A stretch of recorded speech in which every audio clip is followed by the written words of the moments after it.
Hello everyone and happy Friday.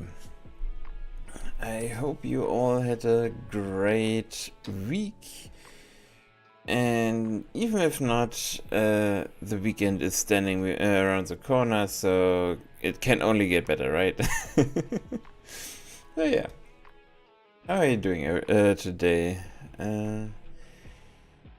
I'm doing pretty good actually. I had a day off today, so I could do some stuff that was lying around for a while, and yeah, but what you are always doing if you have a day off spontaneously. So yeah.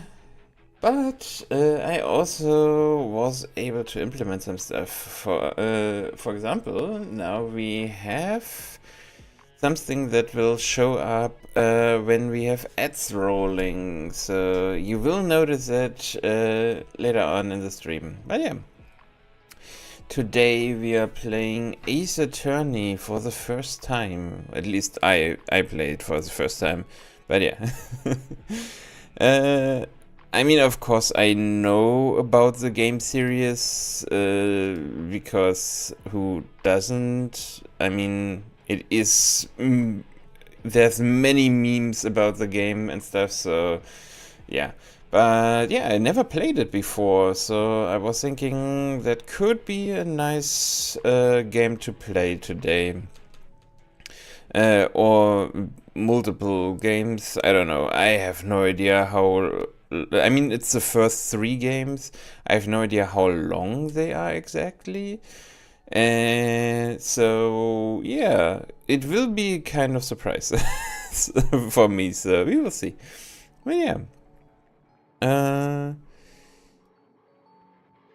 Anything else I wanted to talk about?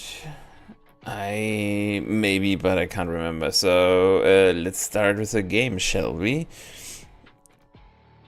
Switch over here and boot up the game. Of course, I haven't booted up the game before, like always, because I forgot, maybe. So I need to see how. Oh. Wait.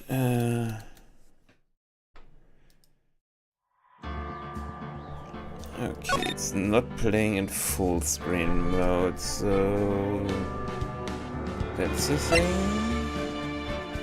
Window, full screen,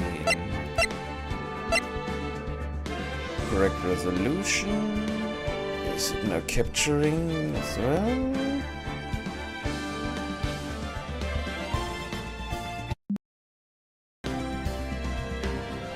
Okay, let's make it a tiny bit quieter. That's about right, I think so.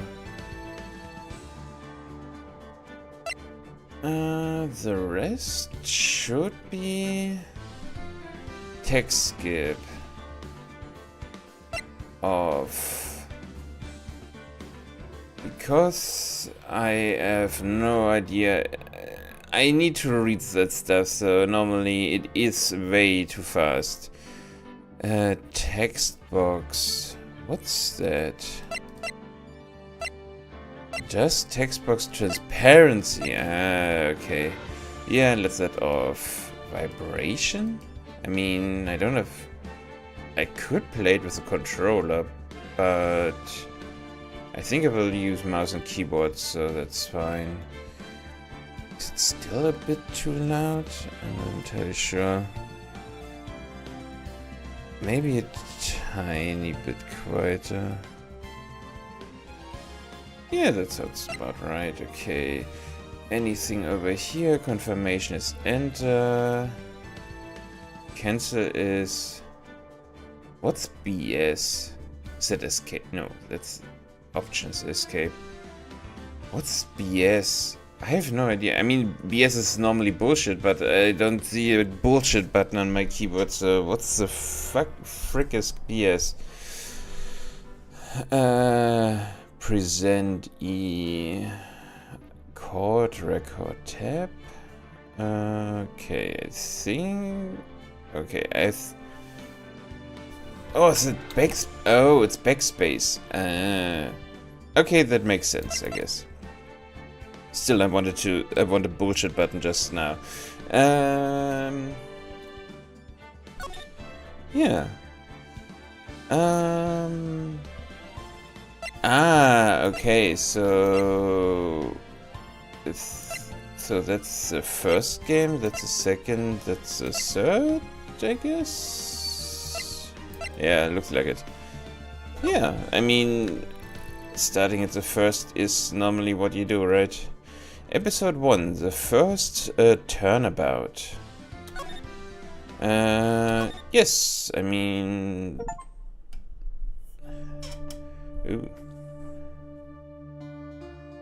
Gasp. Gasp. Didn't I turn off auto? Oh.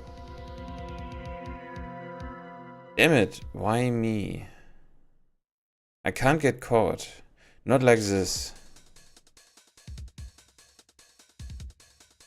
I've got to find someone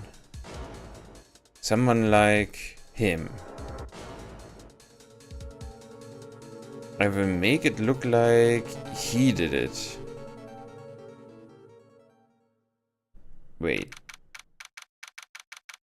Did they show who really did it already? Oi, I'm nervous. Right.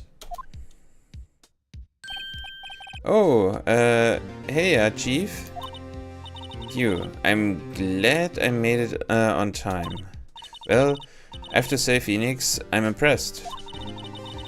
Not everyone takes on a murder trial right off the bat like this. It says a lot about you and your client as well. Thanks? Actually, it's because I owe him a favor. A favor?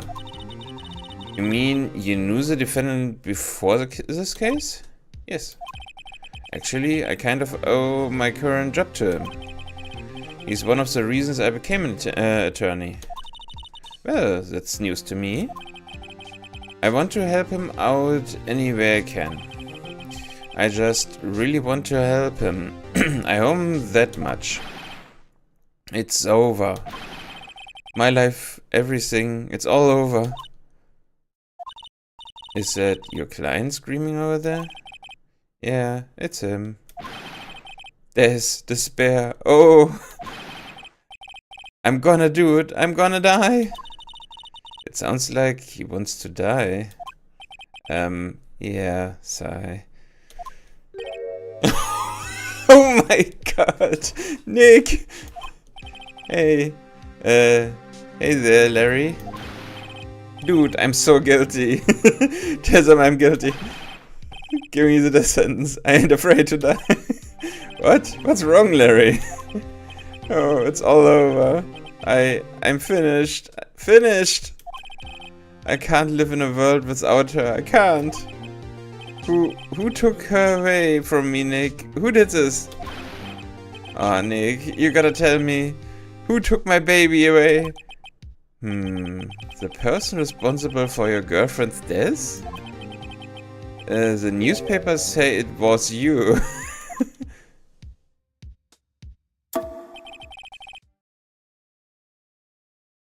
Hey Shay, how are you?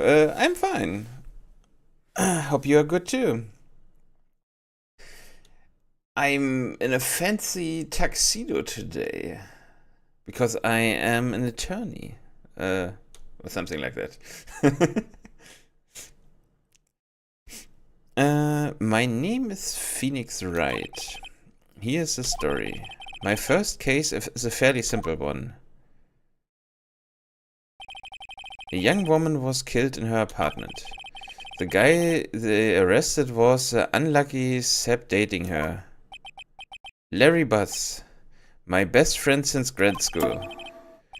Our school had a saying, when something smells, it's usually the buzz. Going to see the new Wicked today with my friend. Actually, you're going with Lady. Nice. I've seen that she streamed earlier today, so at least earlier for me.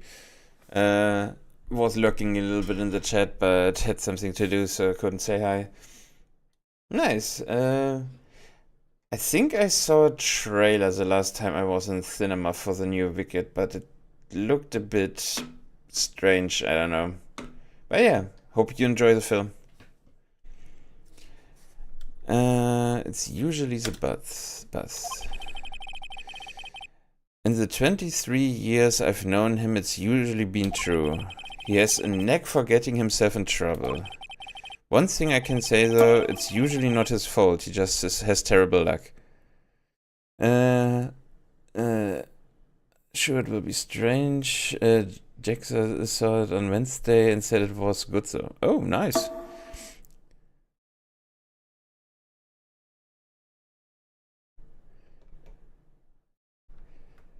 I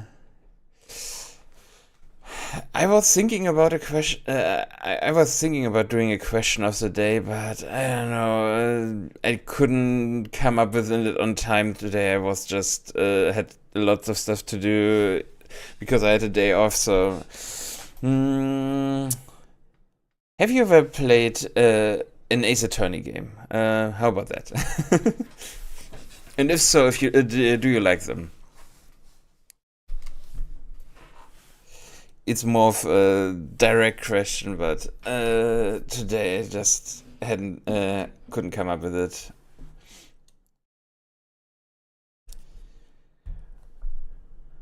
One more, do you like visual novel games? Would be probably more precisely because I still think it counts as a visual novel game, but I'm not entirely sure.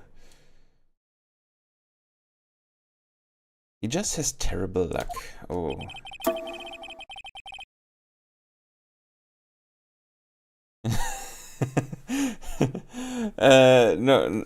No problem. I meant if you like visual novel or the Ace Attorney games, what I'm playing right now. I mean, I don't know. Do you know what a visual novel is? Maybe. Ah, okay. But you know what a visual novel game is, right? I just noticed that it's maybe not common knowledge, but I don't know. Depends on. Yeah, basically, visual novels are what the name actually says. It's a visual book, if you want so. Could be. The problem is Jack is streaming on times where I really should be asleep, normally around 3 o'clock in the morning for me, so it is very hard catching one of his streams, sadly. But yeah, sorry, but I need to skip a bit forward so we have background music. I feel strange. I mean, that is more of an adventure game, I would say. Visual novels really is mostly you have text running and you have characters you interact with and need to have a decision tree on that. I mean, it is kind of like a point and click adventure or something like this in a more limited area because you don't have as many choices or you don't have as many puzzles, but you have a lot of choices that bring the story forward. So it could kind of, but visual novels are also normally 2D. So now that I think about it, the pure definition of a visual novel is really a visual book, if you want so. So, do you know those old make your own storybooks they had back in the days? I think they even had them in America and stuff. So, where you could decide how the story goes, and then you needed to go to the correct page to read on. It is kind of like this, but in a video game format, if you want so. Yeah, oh, I just read your message, so exactly what I just said, yes. God damn it. Yeah, I just read the first part and didn't read the second part. I should probably read the second part. Yeah, it's exactly like those choose your own adventure books. Exactly. But more in a visual game format with characters to interact with and stuff like this. Let's see, he's a good guy at heart. That and I owe him one, which is why I took the case to clear his name. And that's what I'm going to do. Please be more background story. But yeah, so the Ace Attorney games are already pretty old, I think. When I just saw, they came out in the start of the 2000s in handheld format. So in was it Game Boy Advanced or was it already DS? I have no idea when they. I should probably know that when they came out, but I have no idea. So it was the old handheld Nintendo consoles when they first came out. And they have a really good cult following because it is a pretty cool story and stuff. And you've probably seen memes where that guy with the spiky hair screams objection in a courtroom, especially the guy on the right. I mean, if you see memes, you probably know that guy with the beard also, because he's normally the central figure around this.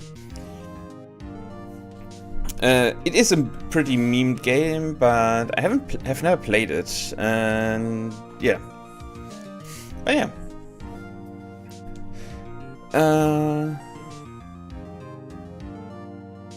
I know that the games are good, but like I said, I never played them, so this is my thing today because I am a bit tired, what you might have noticed already. So I thought that would be a chill game to play in the background.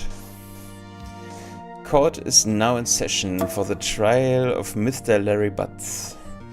I'm definitely interested to watch. Yeah, no problem. Thank you for coming by. It's always nice if somebody comes by. So, yeah, and have a watch and lurk as much as you want. Mr. Larry Butts. The prosecution is ready, Your Honor. The defense is ready, Your Honor. Ahem. Mr. Wright? This is your first trial, is it not? Yes, Your Honor. I am a little nervous. Your conduct during this trial will decide the fate of your client. Murder is a serious charge. For your client's sake, I hope you can control your nerves. Thank you, Your Honor.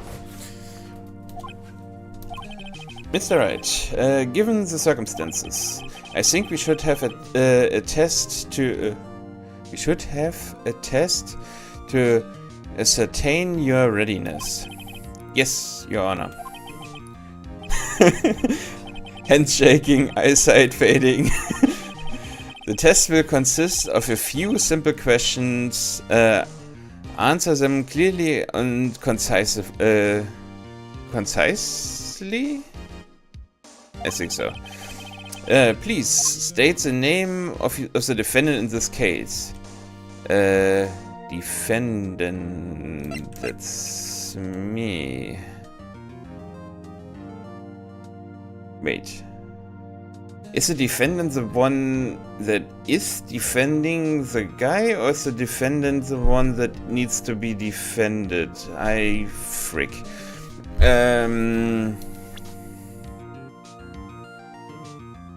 No one would believe I was a defense attorney if I didn't carry this.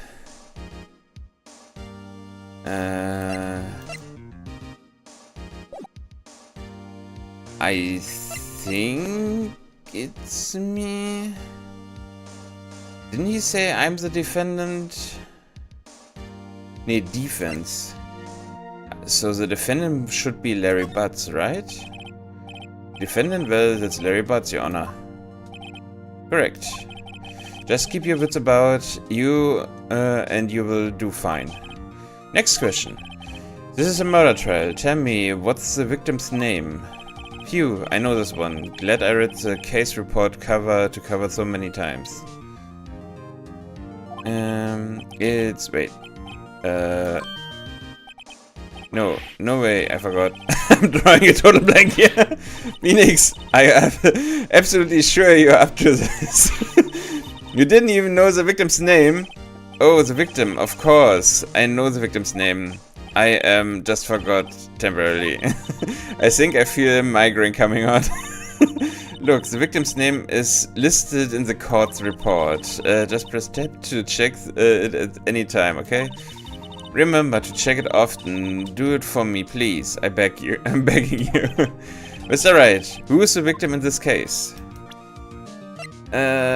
Cindy's autopsy report. Cindy Stone. Cinderblock? Oh wow. Cindy Stone. The victim's name is Cindy Stone. Correct. Now tell me, what was the cause of death? She died because she was hit with a blunt object. Poisoned, strangled, hit with a blunt object. She was struck once by a blunt object. Correct. You've answered all my questions. I see no reason why we shouldn't proceed. You seem much more relaxed, Mr. Wright. Good for you. Thank you, Your Honor. Because I don't feel relaxed, that's for sure. Well then. First, a question for the prosecution. Mr. Payne? Yes, Your Honor. As Mr. Wright just told us, the victim was struck with a blunt object. Would you explain to the court what that object was? The murder weapon was a statue of the thinker. It was found lying on the floor next to the victim. I see. The court accepts it into evidence. A statue in the shape of the thinker. It's rather heavy. Statue added to the court record. Right. Be sure to pay attention to any evidence added during the trial. The evidence is the only ammunition you have in court. Use tab to check the court's record frequently. Mr. Payne, the prosecution may call its first witness. The prosecution calls the defendant, Mr. Butts, to the stand. Chief, what do I do now? Pay attention. You don't want to miss any information that might help your client's case. You will get your chance to respond to the prosecution later, so be ready. Let's just hope he doesn't say anything unfortunate. Uh-oh. Larry gets excited easily. This could be bad. Okay, he kind of looks cocky. Ahem. Mr. Butts, is it not true that the victim had recently dumped you? Hey, watch it, buddy.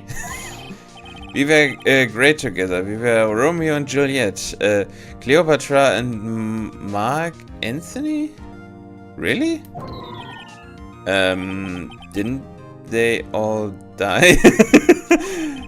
I wasn't dumped. She just wasn't taking my phone calls or seeing me ever. What's it to you anyway? Mr. Butts, what you describe is generally what we mean by dumped. In fact, she had completely abandoned you and was seeing other men. She had just returned from overseas with one of them the day before the murder. What do I mean, one of them? Lies, all of it lies. I don't believe a word of it. Your Honor, the victim's passport. According to this, she was in Paris until the day before she died. The passport added to the court record. Indeed. She appears to have returned the day before the murder. Dude, no way. The victim was a model, but did not have a large income. It appears that she had several sugar daddies. Daddies? Sugar? Yes, older men who gave her money and gifts. She took their money and used it to support her lifestyle. Dude. We can clearly see what kind of woman this Miss Stone was.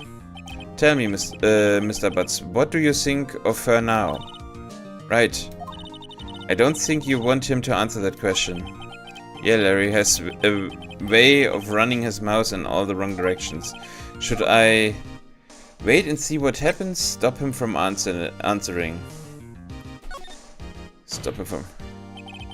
My client had no idea the victim was seeing other men. The question is irrelevant to this case. Oof. Dude, Nick, what do I mean irrelevant? That cheating she-dog. I'm gonna die, I'm just gonna drop dead. Yeah, and when I met her in the afterlife, I'm going to get to the bottom of this. Let's continue with the trial, shall we? I believe the accused motive is clear to everyone. Yes, quite. Oh boy, this is not looking good.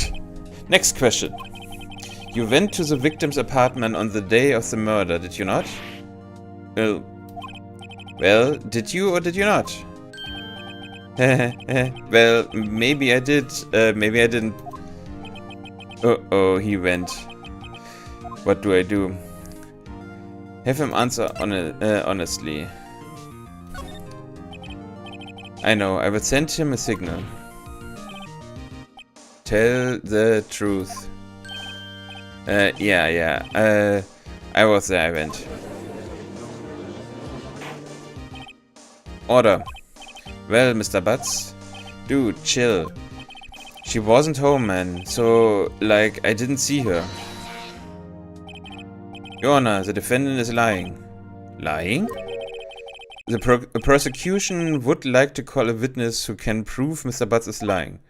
Well, that simplifies matters. Who is your witness? The man who found the victim's body, just before making the gruesome discovery. He saw the defendant fleeing the scene of the crime. Order in the court. Mr. Payne, the prosecution may call its witness. Yes, Your Honor. This is bad. On the day of the murder, my witness was selling newspapers at the victim's building. Please bring Mr. Frank Sorvett to the stand. Let me guess that... Yeah, of course, that guy.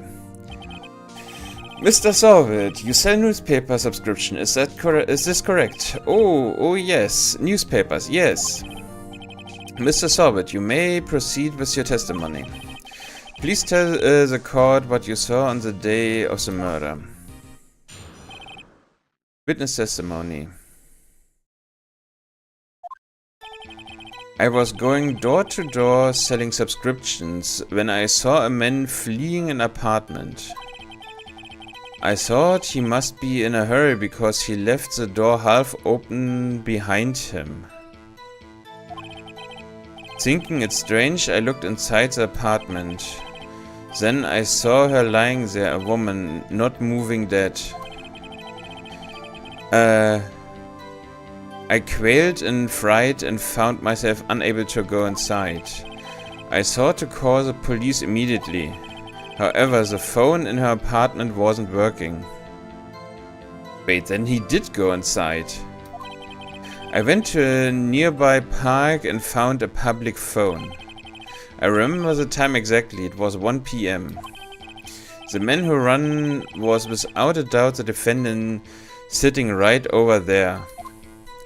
How? Okay, two things. How did he know that the phone wasn't working if he didn't went inside? And two, how could he definitely see him if he was running away? Larry, why didn't you tell the truth? I can't defend you against a testimony like this. Yes, you can. Incidentally, why wasn't the phone in the victim's apartment working? Your Honor, at the time of the murder there was a blackout in the building. Aren't phones supposed to work during a blackout? Yes, Your Honor. However, some cordless phones do not function normally. The phone that Mr. Sharvett used was one of those. Your Honor, I have a record of the blackout for your perusal?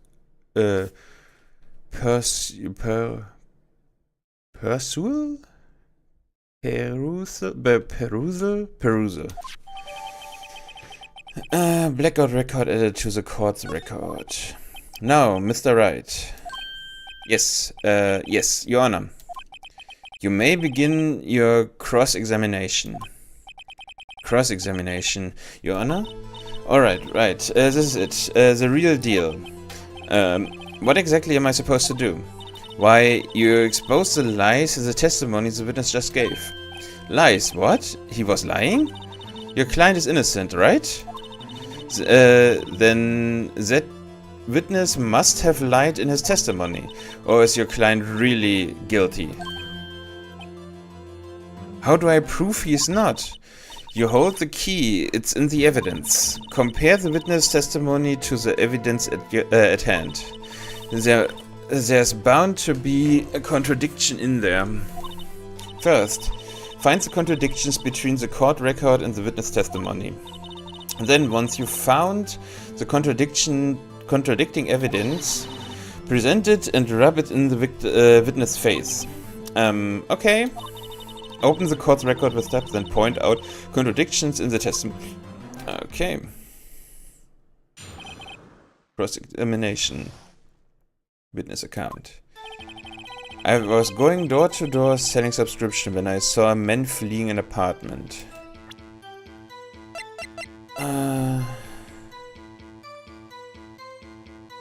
Can I... wait.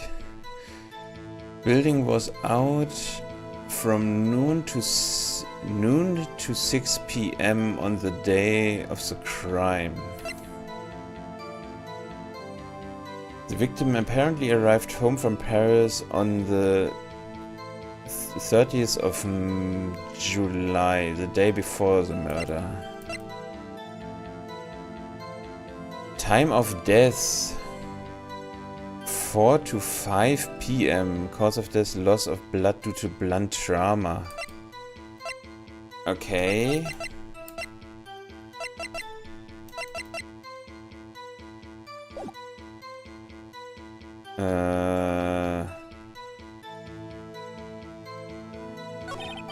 I thought he must be in a hurry because he left the door half open behind him. Thinking it strange, I looked inside the apartment. Then I saw her lying there, a woman not moving, dead.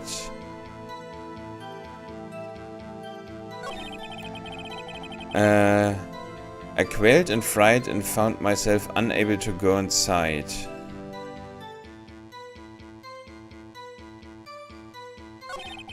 I sought to call the police immediately, however the phone in her apartment wasn't working.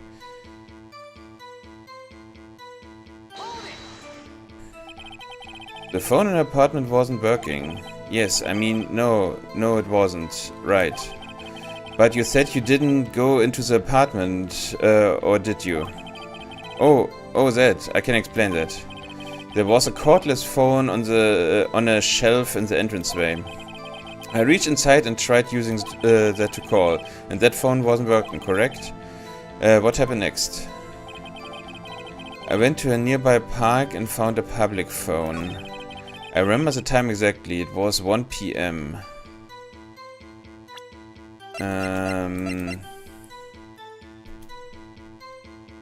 Present. Objection! You found the body at 1 p.m., you sure? Yes, it was 1 p.m. for certain. Frankly, I find that hard to believe. Your statement directly contradicts the autopsy report. The autopsy notes the time of death at some time after 4 p.m. There was nobody to find at 1 p.m. How do you explain this 3-hour gap? Oh, that. Oh, that is trivial. The witness merely forgot the time. After his testimony, I find that hard to believe. Mr. Shibot, why were you so certain that you found the body at 1 p.m.? Gee, that's a really good question. Good job, great job, right. Way to put him on the spot. That's all you have to do. Point out contradictions. Lies always beget more lies. see through one and their whole story falls apart. Okay. Wait, I remember now. Would you care to give your testimony again?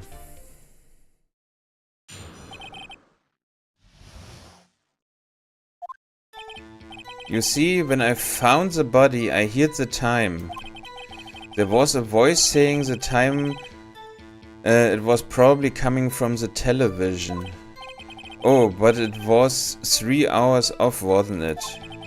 I guess the victim must have been watching a videotape of a tape program? That's why I thought it was 1 PM. Terribly sorry about the misunderstanding. The power was out. I see. You heard a voice saying the time on a tape program. Mr. Wright, you may cross-examine the witness. Right. You know what to do. I've got this one. Yep, I do. You see, when I found the body, I heard the time. There was a voice saying that it was probably coming from a television. Present.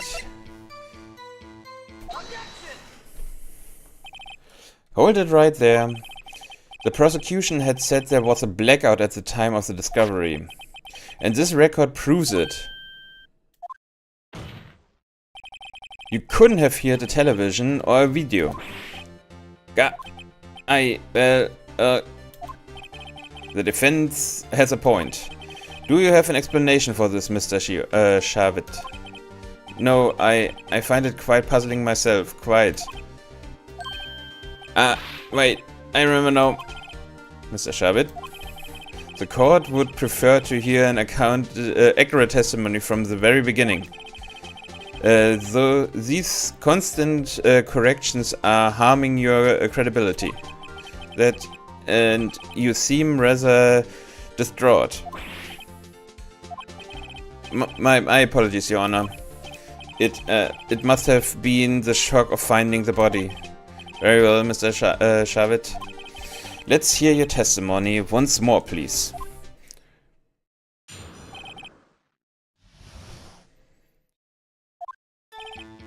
Actually, I didn't hear the time, I saw it. There was a table clock in the apartment, wasn't there? Yeah, the murder weapon, the killer used it to hit the victim. That must have been what I saw. Wait, what? You saw a clock? I guess that would explain it. The defense may cross-examine the witness. Gladly. Hearing the time. Actually, I didn't hear the time, I saw it. There was a table clock in the apartment, wasn't there? A statue in the shape of the sink, rather heavy.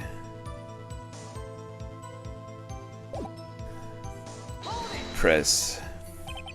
A table clock? Wasn't there a clock? Was there a clock at the scene? That is the first time I heard of it. Yeah, the murder weapon. The killer used it to hit the victim. Nope. Wait, just a moment. The murder weapon wasn't a clock. It was this statue.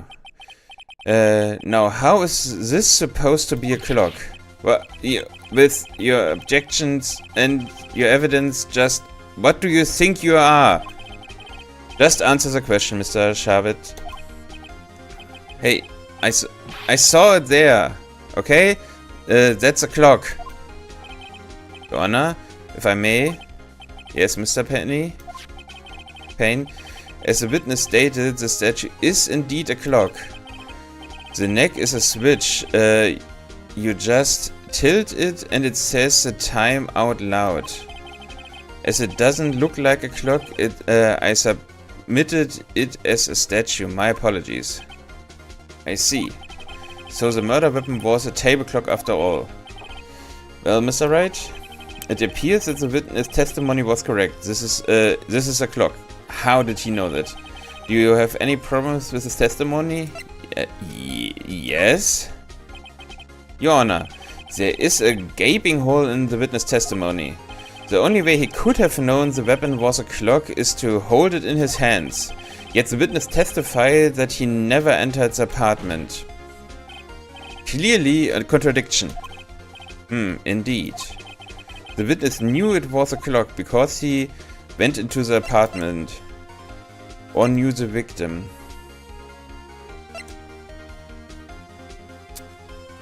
Let's say went into the apartment. You are lying. You were inside the apartment on the day of the murder. Oh yeah, prove it. Prove I went in there. I will do then that. I can prove you were the one who killed her. You struck her with the clock and the shock of the blow triggered the clock's voice. That was the sound you heard. Order in the court. Intriguing. Please continue, Mr. Wright. Yes, Your Honor. Mr. Thabit, the sound must have left quite an impression on you. Understandable, since the murder weapon spoke just as you hit the victim. That voice was burned into your mind. That's why you were so certain about the time. What's the meaning of this? This is all baseless conjecture? Baseless? Just look at the witness' face. Wouldn't the witness care to elaborate? Did you strike the victim with a clock? That day, I never. Look, the clock, I heard, no, I mean, I saw. What the fuck? Shut up! I hate you! It was him, I tell you, I saw him! He killed her, and he should burn! Burn! Give him death! Order! Order in the court, I say. Your Honor, a moment please. There isn't a shred of evidence supporting the defense claims. Mr. Wright, Your Honor, you claim the sound the witness heard came from the clock. Do you have any evidence? The whole case is riding on this. I'd better think it through carefully. Your Honor, the sound Mr. Schubert heard was definitely this clock. A fact which is clear if you simply examine the clock's battery, ask the neighbors, try sounding the clock.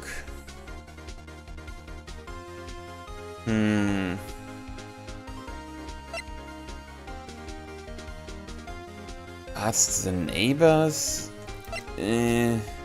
try sounding the clock.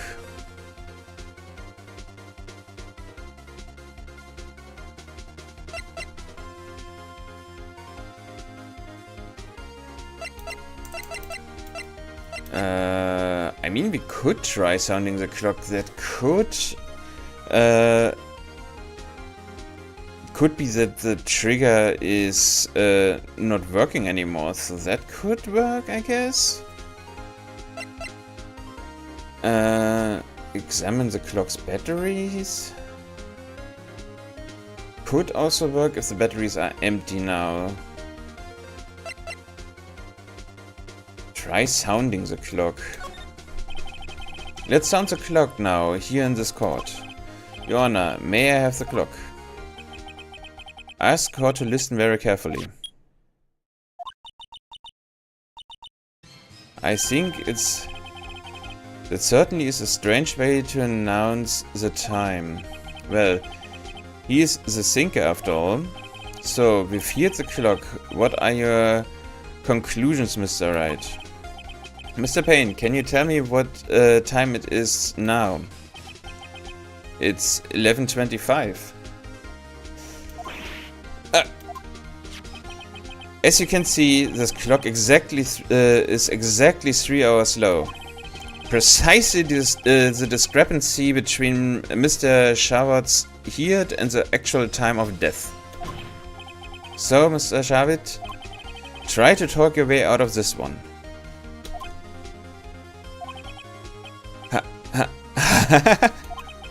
You forgot one thing. Uh-oh. What's he talking about now? While it may seem like the clock is running 3 hours slow, it proves nothing. How did you know it was running 3 hours slow on the day of the murder? If you can't prove that, you don't have a case. Okay, and with that, we will go into an ad break real quick, so let's wait until that's over. Which will also show off our new little gimmick I built in. Nice, it works. I think it looks pretty cool.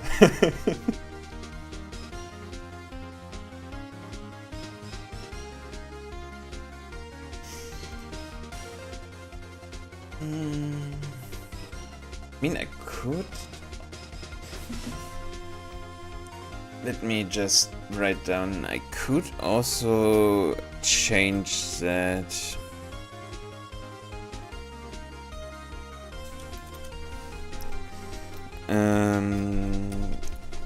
We could do... I mean, I like this, but we could also do a little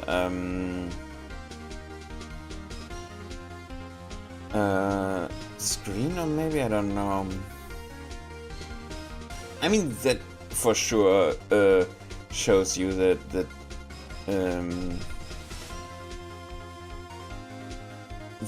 the ads are rolling at the moment, so I think it's fine.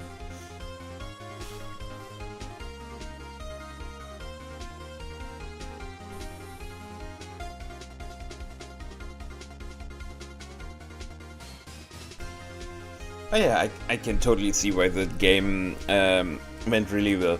It is kind of intriguing to run the case, to think about the case and the discrepancies between...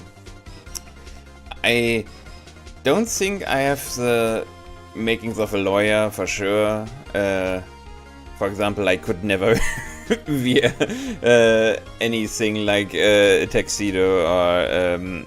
is it a tuxedo? Not sure.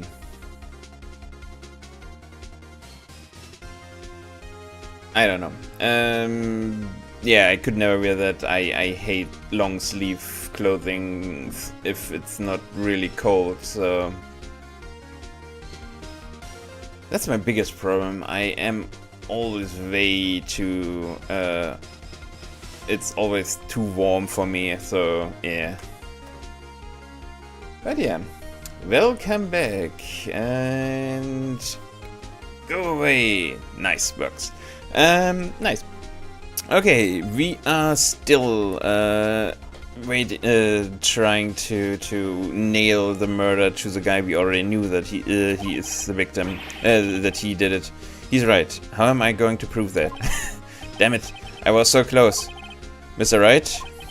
It seems you lack the critical evidence to support your claim. Yes, Your Honor.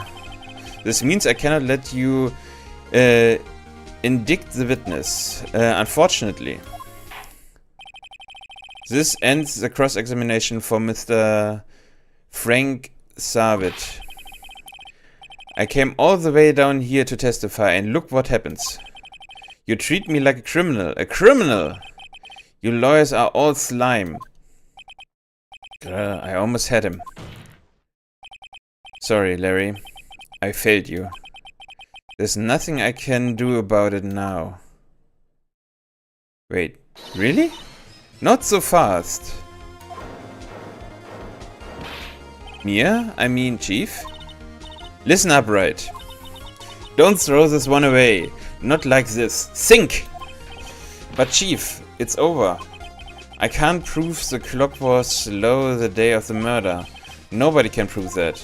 Well, yes. But that doesn't mean you can't still win. Try thinking out of the box. Don't waste the time doubting the facts. Assume the clock was 3 hours slow and think through it. Ask yourself, why was the clock 3 hours slow? Figure out the reason, and you will have your proof. Right. Right? Oh, goddamn, that's bad.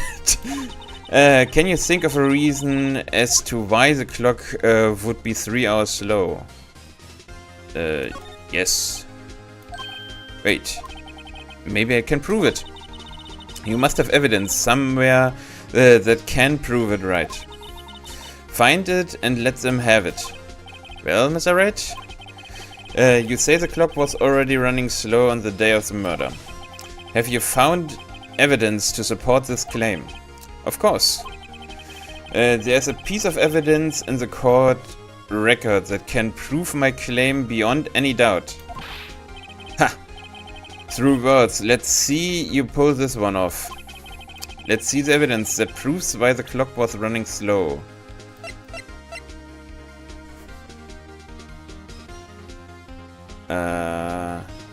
Oh. Because the thinker is from Paris. Where are they? Maybe that?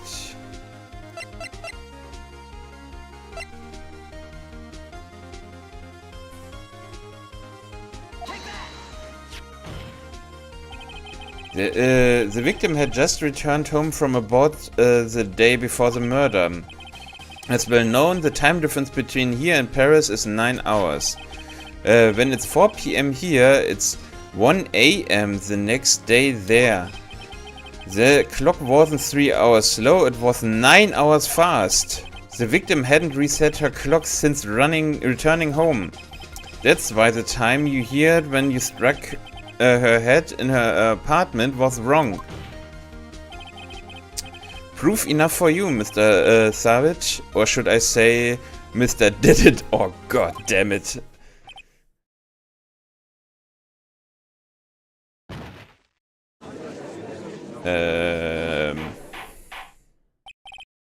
Order, I say. Well, this case has certainly turned out differently than we all expected. Mr. Payne, your witness? He was arrested and has been taken away, Your Honor. Very well. Mr. Wright. Yes, Your Honor. I have to say I'm impressed. I don't think I've ever seen someone complete a defense so quickly and find the true culprit at the same time. Thank you, Your Honor. At this point, this is only a formality, but this court finds the defendant, Mr. Larry Butts, not guilty. Yay, we did it. And with that, this court is adjourned. It turns out that Frank Sorrett was a common burglar. He posed as a newspaper salesman to check and see when people were out of the house. That day, when Larry went to see her apartment, the victim wasn't home. After he left, Mr. Sorrett let himself in to do his dirty work. While he was searching her place, the victim returned. Flustered, Mr. Sorrett grabbed the nearest blunt object that he could find.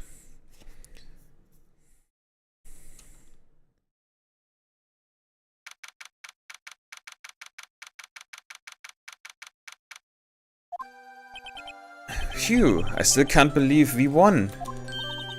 Right, good job in there. Congratulations. Thanks, Chief. I owe it all to you.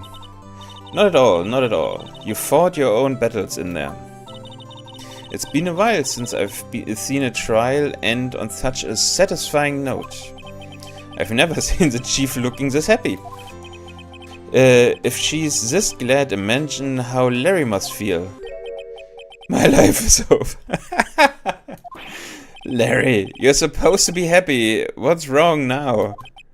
Nick. Don't worry about me. I'll be dead gone soon. Holy shit. Good. Wait, no, I mean bad. Bad. Larry, you're innocent. The case is closed. But my Cindy, Windy's gun and man, gone forever. Larry, she was nah, never mind. Congratulations, Harry. Harry? Yes, you. I can practically see the headlines now. Harry but innocent. Thanks. I really owe you one. I won't forget this ever. Let's celebrate. Dinner, movie, my treat? Oh no, I couldn't. Hey, I was the one who got you off the hook. Oh, hey. Here, take this. It's a present. A present? For me? Wait, wasn't this the evidence that... Actually, I made this clock for her. I made one for her and one for me. Really? You made this? Well, thank you. I'll keep it as a memento. Yo, Nick. Can you believe it? I was so into that chick. And she was just playing me for a fool. Don't that make you wanna just cry, Larry? Are you so sure? Excuse me? I think she thought quite a lot of you in her own way. Nah, you don't gotta sympathize with me. It's okay. Oh, I'm not just sympathizing, really. Isn't that right? Right? God damn. Right. Don't you have something to show your friend? Something that proves how she felt about him? Huh? Oh yeah, right. What the heck is she talking about? I mean... It's rather heavy, yeah. Check this out, Larry. Proof positive, you weren't just some chump to her. Huh? What about the clock? That clock? This is a clock you made for her, Larry. And she took it with her when she traveled. Whatever, she probably just needed a clock, that's all. You think so? It's pretty heavy. It's a pretty heavy clock to take traveling. Well, make of it what you will. Hey, Nick. I'm glad I asked you to be my lawyer. Really, I am. Thanks. Hope that made him feel a little better. Right? I hope you see the importance of evidence now. Also, hopefully you realize things change depending on how you look at them. People too. We never really know if our clients are guilty or innocent.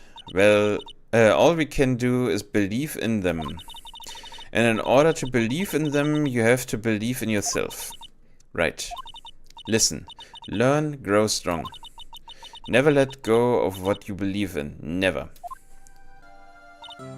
Well, I think our work here is done. Shall we be off? Yeah, I guess so. Say, how about dinner? On me. We will drink a toast to innocent butts. Yeah. Oh, speak of Harry. You were saying part of why you became a lawyer was because of him. Yeah, part at least. You will have to tell me more about it sometime, maybe over drinks?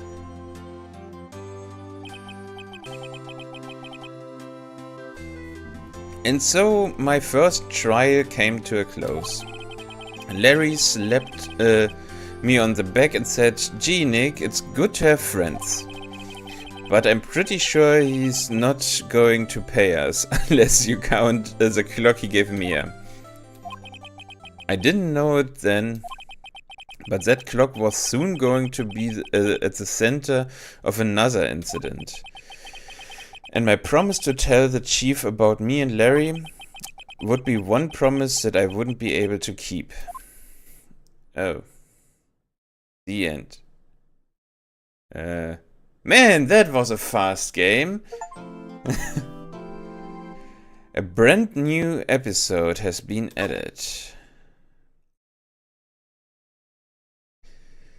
Yes. Let's save. Let's go back. Ring, ring. Beep. Hello, this is May. Hey May, it's me. Mia, what's up?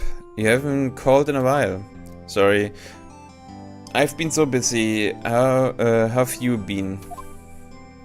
Well, lonely? And it's all your fault. Nah, I'm just teasing. I've been great. I'm finally getting used to having my own place. That's good to hear. Actually, I'm calling because I have a favor to ask. I know. You want me to hold evidence for you. Sharp as always. There's a lot of buzz about the upcoming trial. I just don't feel safe keeping the evidence here. I gotcha. So what is this? Is it this time? It's a clock. A clock? Yeah, it's made to look like the statue, the sinker, and it tells you the time. I thought you might like it. You always like toys. Hey, I'm not a little girl anymore, sis. No. You know I'm only teasing. I should probably tell you the clock isn't talking right now. Huh? It's not working? That's lame. I had to take the clockwork out, sorry. I put some papers inside it instead. Papers? Is that the evidence then? Well, there's a possibility that it might turn out that way, yes. Can you come by the office tonight, say 9 o'clock, to pick it up? I'll be in a pre-trial meeting until then. Okay, sis, but I expect dinner, something good. Like burgers. I could really go for a good burger. Okay. We will hit the usual joint. Alright, it's a deal. Okay, sis, see you soon. Yep, I'll be waiting, Maya. Beep. Conversation recorded September 5th, 9:27 a.m. September 5th, 8:57 p.m. Fay & Co. Law Offices. Now, Miss Fay, I will take what's mine, the papers. I'm sorry, but I can't give you what I don't have. Miss Fay, you are a poor liar. Why, I see it right over there. That must be the sinker that swallowed those papers. How could you know? Ho. You are not cogniferous of my background? Gathering information is my business, you see. I should have been more careful. Ho. My dear Miss Fay, I'm so very sorry, but I'm afraid I must ask you for one more thing. Your eternal silence. Farewell, Miss Fay.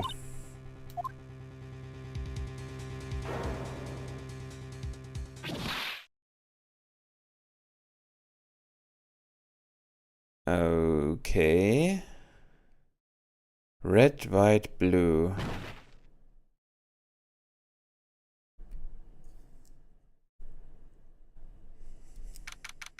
September 5th, 9:08 p.m. Fay & Co. Law Offices. Uh-oh, I'm late. Huh? That's strange. Guess the chief left without me. She said her sister was coming over, so we should all go out for dinner.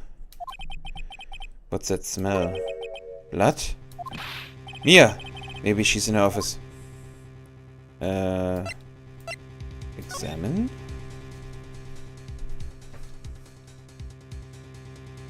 Oh. It's not with the mouse, it's...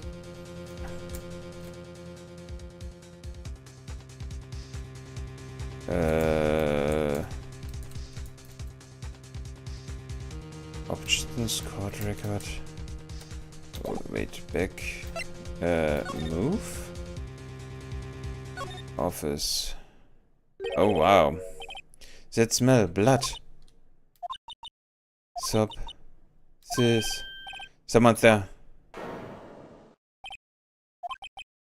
Chief? Chief! Chief!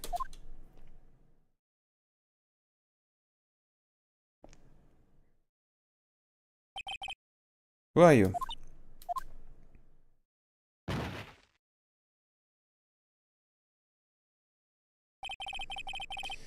The strange girl dropped out cold. I left her lying on the office sofa.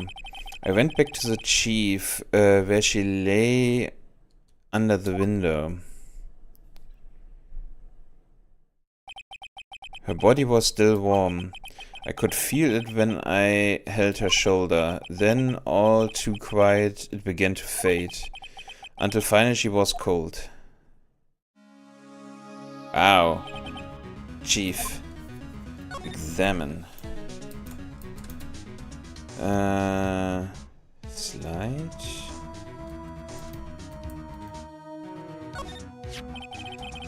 It's encrusted with dried blood. How ironic that this became the murder weapon again. Chief. And it's hard seeing her like this, but if there are any clues here, she was struck on the head with a blunt object. She probably died instantly. The thinker lying next to her must have been the murder weapon. The thinker added to the court record. There are some glass shards near the chief's body. Must be pieces of the glass light stand lying broken in the back of the room. Glass shards added to the court record. Nothing else that seems like a clue here. A piece of paper. It must have fallen from Mia's hand. What could it be?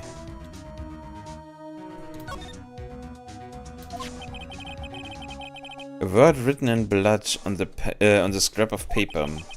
Maya. Did Mia write this? This piece of paper is a receipt from a department store dated yesterday. Receipt added to court record. I think that's enough snooping around for now. I better call the police and find out what the girl was doing here.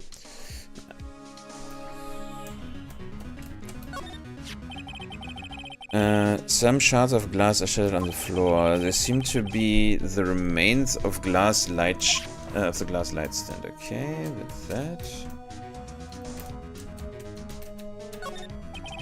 The chief's chair. A simple functional design feels pretty good to sit in too. I mean, he said there's a large building right across from the office. The Gatewater Hotel, a nice luxurious place. Okay. So we might have a witness inside of that hotel. Oh. Painful to look, but I have to for Mia's sake. Looks like she was hit in the head with a blunt object. She probably died instantly. Okay, wait. Okay, so there doesn't seem to be anything else. Okay. Option. Oh, that's that option. Move.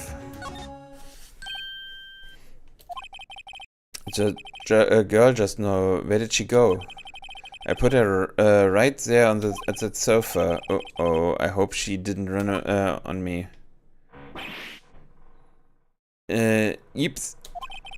Don't scare me like that. Excuse me, but who are you? It's okay, I work here. Mayor. Mayor Faye. Mayor Faye? Mayor? So Mia was writing this girl's name. maybe I should show her the receipt. I never thought that there'd be a use for evidence like this outside the courtroom. Present recipe? Before Mia died, she wrote a message with her own blood. She wrote it on the back of this recipe. That's my name. Why? Why would she write my name? Please just calm down. Why would she write my name? Uh-oh, now I've done it. I better hurry up and call the police.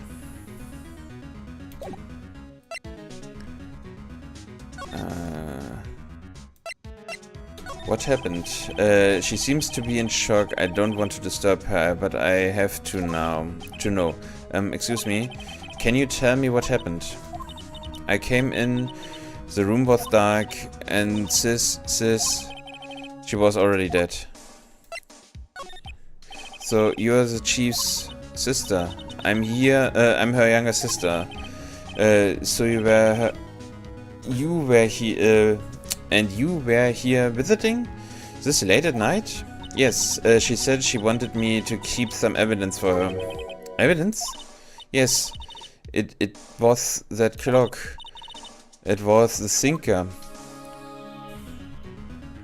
Okay.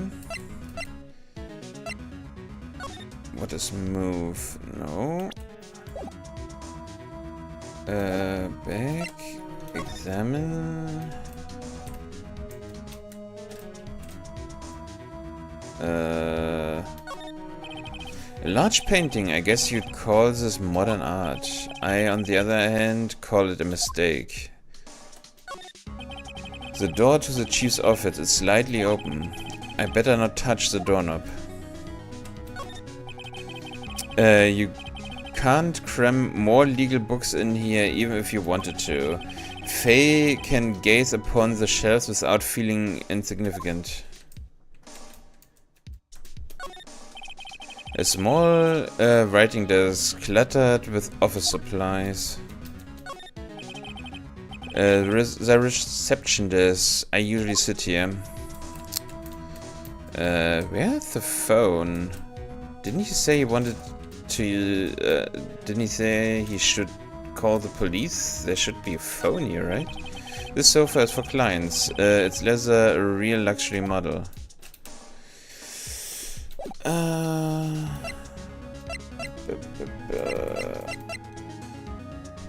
I mean, I could present her with the thinker. About the thinker. The thinker. That was... Oh, sis. Probably shouldn't have asked her about the murder weapon. Okay, I mean... What? Should I go and... Oh! Can I use the phone here? I can. But let's see. Surprisingly, the chief was never good with machines. About all she used this PC for was email. She picked up this ancient model at some garage sale for practically nothing. The Faye & Co. ledger book. Everything is written in the chief's ultra neat handwriting. It's a small office, but it makes a good bit of money.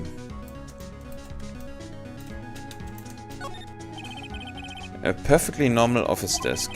The chief had a very particular policy about office decor. Spending big on stuff the clients use, but keep your own stuff simple. Fair enough. Right, I'd better call the police. That's funny. A few of the screws on the receiver are missing. It looks like someone was halfway through taking it apart. Police, please come quickly. What was that? Someone screaming from the from outside the window. She's staring right at me. She's holding a phone in her hand.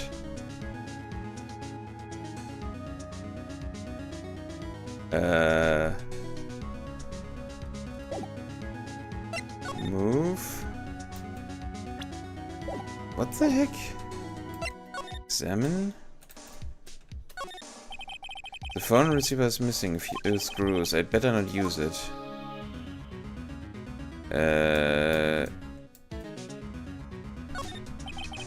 All the chief's important documents are packed in here. This is where she filed her case records and recent stuff. Okay, so what the heck? So do I move back? Seems like that was the right thing. Okay. The police. Sounds like they are coming this way. Freeze, police! Alright, I'm Detective Dick Gumshoe. Why? Gumshoe. See? Gumshoe? What an odd name. We received a report from the building across the way, see? Got a person saying they saw a murder. It must have been that woman I saw. Anyway, I don't want either of you I don't want either of you moving 1 inch, okay? Great, just great. May, wait, she wouldn't have... Nah. Wow. Excuse me? Eek. The word mayor here mean anything to you? That's my name. What? The victim drew this here note in her own blood, see? With her dying breath, she wrote down the killer's name. Killer? I'm not. Case closed. You're coming down to the precinct, ma'am? What? Precinct. Okay. Yeah. May's younger sister May was arrested on the spot. I was taken in for questioning and didn't get out until the next morning. My eyes were heavy, but I couldn't sleep.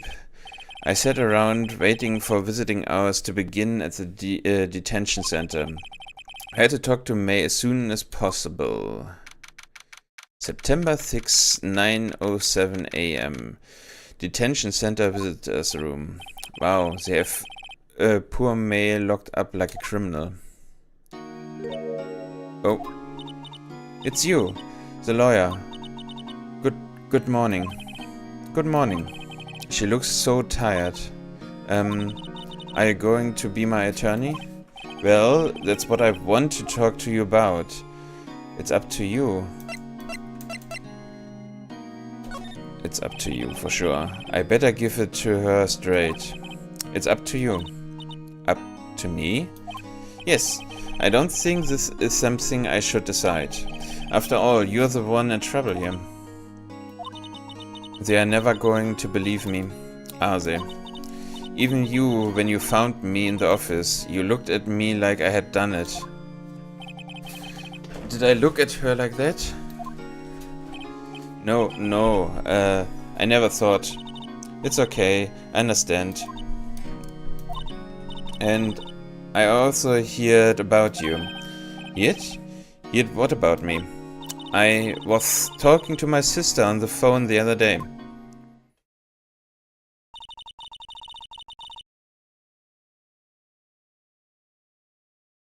Today was my junior partner's first time in court. Wow, really? How did that go? It was quite a scene. Honestly, I was on edge the whole time. It's been a while. Ha, so he crashed and burned? He's a genius. One of those strike fear into the hearts of evil types. The only thing he's lacking is experience. Huh, sounds like it was fun. Well, I know who to go to if I ever get into trouble now. I don't know, Maya. I think you might want to wait. Give him 3 more years. That is unless you want to be found guilty. Holy shit. That's what she said. I'm sorry. I didn't mean to insult you. No, it's okay. It's true, I guess. But at the same time, I can't just sit by and watch. When I think of the person who did this to Mia, I know. Okay. Talk. Me. There's something I've been wanting to ask you. Yes? What's with that outfit? Oh, this? This is what all acolytes wear. It's my uniform, you could say. Acolytes? Like, people in religious training? What is it you do? Oh, it's nothing strange, really. I'm a spirit medium. In training. Spirit medium? I'm pretty sure that qualifies as strange. The day of the crime. Could you tell me about the day of the murder? Yes. Let's see. That morning I got a call from my sister. She wanted me to hold on to a piece of evidence for an upcoming trial. Evidence? Yes, the clock shaped like the thinker. The one Larry made. How could that have been evidence in a case? Right. She said something about that. I remember. Do you want to hear it in her own voice? Her own voice? Yes. I'm pretty sure our conversation is on my cell phone. You recorded it? Yeah, I forgot how to delete those things. Your cell phone. So you say you have a conversation with your sister on your cell phone. Let's hear it. Right. Oh, I just remembered that the detective took my cell phone. Sorry. Oh, right. Of course. Next time I see Detective Gumshoe, I will ask him for it. I will write you a note so you don't forget, okay? Sure, thanks. Conversation I had with my sister is recorded on my cell phone. Nice. Spirit medium. So you're an acolyte, a medium in training. That's right. The Fae family, especially the woman, have always been very sensitive to the spirit world. Wait a second, you said the Fae family? So Mia was into this stuff too? Of course! She left the mountain to follow her career, she said. Her powers were first class too. I had no idea. Wait, what? So you're a real honest-to-God spirit medium with ESP and all that? Yes, in training. Well, can't you contact me as spirit then? We can just ask her who killed her. I'm sorry. I'm still in training. I couldn't do something on that level. I thought that would be too easy. Something the matter? I was wondering, could I ask you a favor? This is the address of a famous lawyer. My sister gave me this a long time ago. She said if I was ever in trouble, I should call him. And, well, I'm in trouble. Do you think you could go ask him to represent me? Sure. Sure, why not? I will go ask. Thank you so much. I have no one else to turn to. Say, what about your parents? I see. Don't worry, leave it to me. Thank you. The trial's tomorrow at 10. What? Tomorrow? Tomorrow. What if this guy refuses? They told me that if I don't find one, the state will pick an attorney to defend me. When will that happen? They are giving me until 4 this afternoon. Holy! And the visiting hours are almost up. I'd better hurry. Right. I'll be back.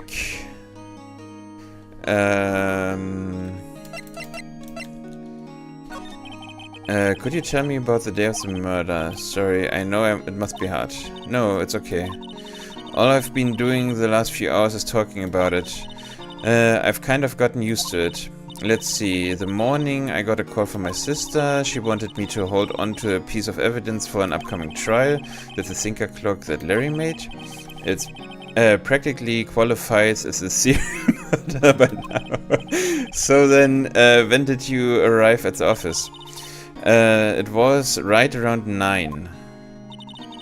The lights were off and I could smell blood. Then I found her, my sister. Thanks, May. That's all I need to hear for now. Okay, so we have everything like this. Can I... Okay, I mean I can examine everything, but... Okay, let's just see what happens. This guard monitors the visitor's room. He hasn't moved an inch. A real pro, this guy. Okay. No clues here, wait. Smile for the camera. Okay, so nothing here. Move. Grossberg Law Office. September 6th, Grossberg Law Office. According to the receptionist, the big boss is out. She couldn't say when he'd be back. It must be hard to keep track of everything when you're a famous lawyer. Not to mention run an office like this. I guess I will just have to come back later. Wait. Detention center...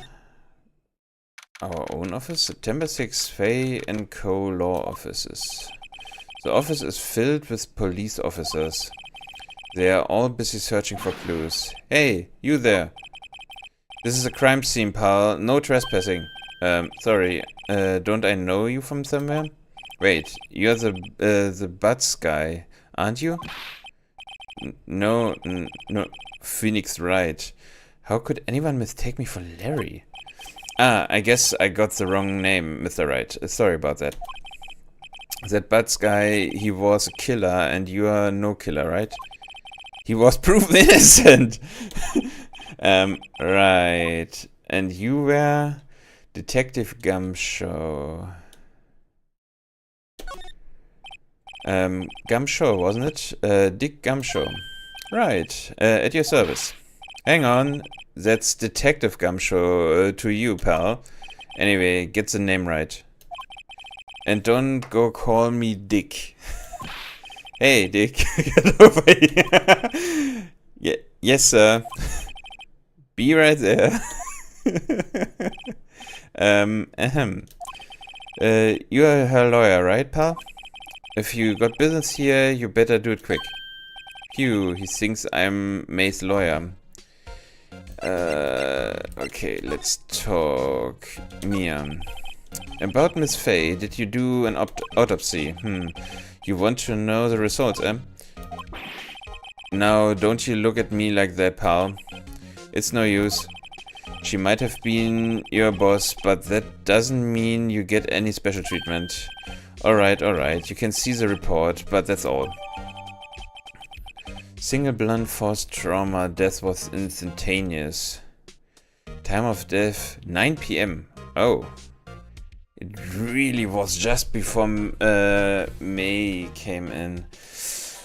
Autopsy report to court. Damn. May. About May. Yeah, I'm looking forward to the trial. Sorry, pal, but this is one trial you aren't going to win. Why do you say that? The city's put prosecutor Edgeworth on the prosecution. Edgeworth? I'm sure you know what that means. You're being a lawyer and all. Prosecutor Edgeworth. That's right, pal.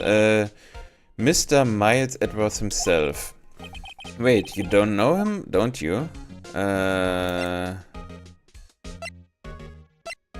Of course not. Of course not. Never heard of him. What? Are you, and you call yourself a lawyer, pal? About 4 years ago, this Edwards guy became a prosecutor at the age of 20. Everyone says he's a genius. Surprised you don't know him. Of course I know him. I was just playing dumb. He's a cold, heartless machine who will do anything to get a guilty verdict. There are rumors of back alley deals and forged evidence. Oh, nice. All I know for sure is that Edward hates crime with an almost abnormal passion. I never imagined I'd be facing him so soon. Okay.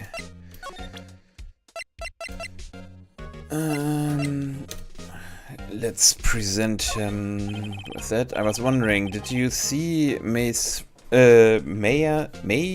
Faye's cell phone? Oh, that. I have it. I have that. Do you think you could give it back? Sure. I mean, wait a second, pal. Tricky lawyer. He is onto me. Tell him straight. If I tell him why I want it, there's no way he will give it to me. Something the matter? Oh, no, it's just, you know, detective. Nope, I know nothing, pal. That cell phone has a lot of numbers on it, like her boyfriend's. A cell phone holds all a little girl's sweetest and spiciest secrets. Ugh, you're trying to confuse me?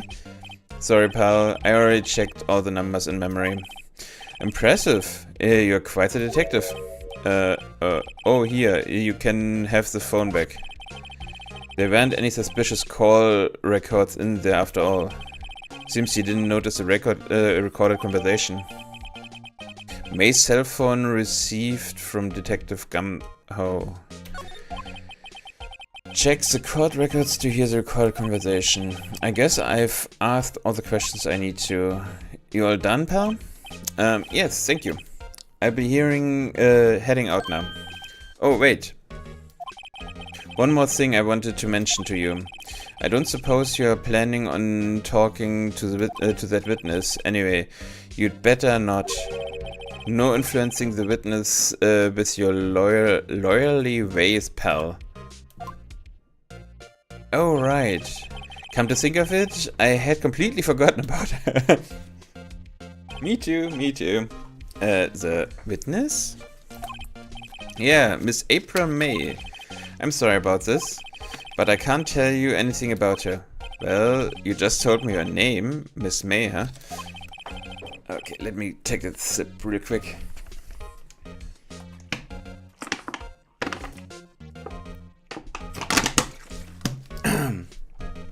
So, you've sent her home already then? You're trying your lawyerly tricks on me now. She's not to go outside her room until the trial. So, she's still in the hotel across the way. I guess I should know better than to try to get a detective to leak information. You got that right, pal. Time to pay a visit to Miss May. Goddamn, man, you're bad at your job. Okay, I think... Do I have anything I want to talk to you? No, okay. Detention... Gatewater Hotel, sure. Hotel room 303. Well, hello there, handsome. Oh my god. Okay, wait, let's listen to that.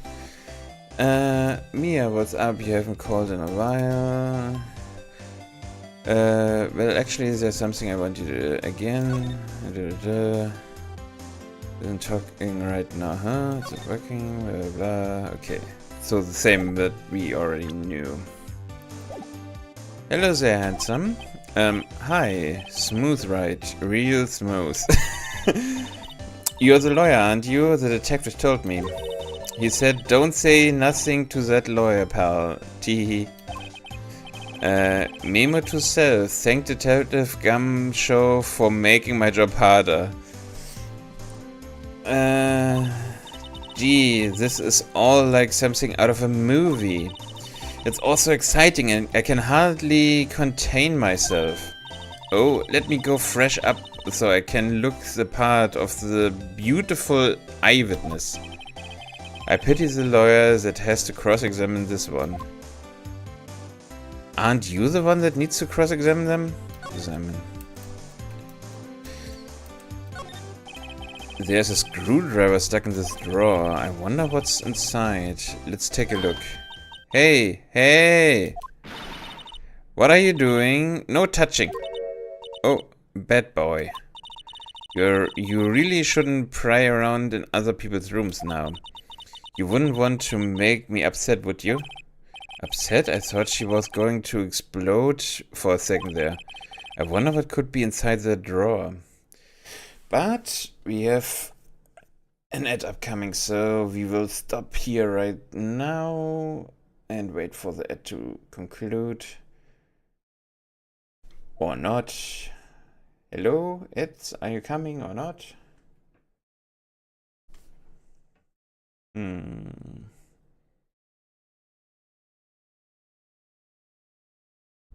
Strange. Okay, so there should be at least an ad roll coming right now, but for some reason it doesn't.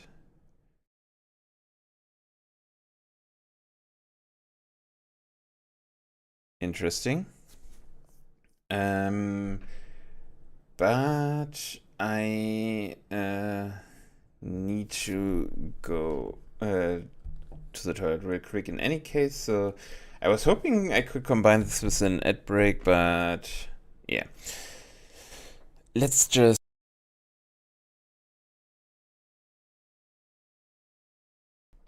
there we go. Okay. So I will be right back. Yeah, be right back. Got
I'm back, and sorry for the awkward silence. I totally forgot that the music stopped.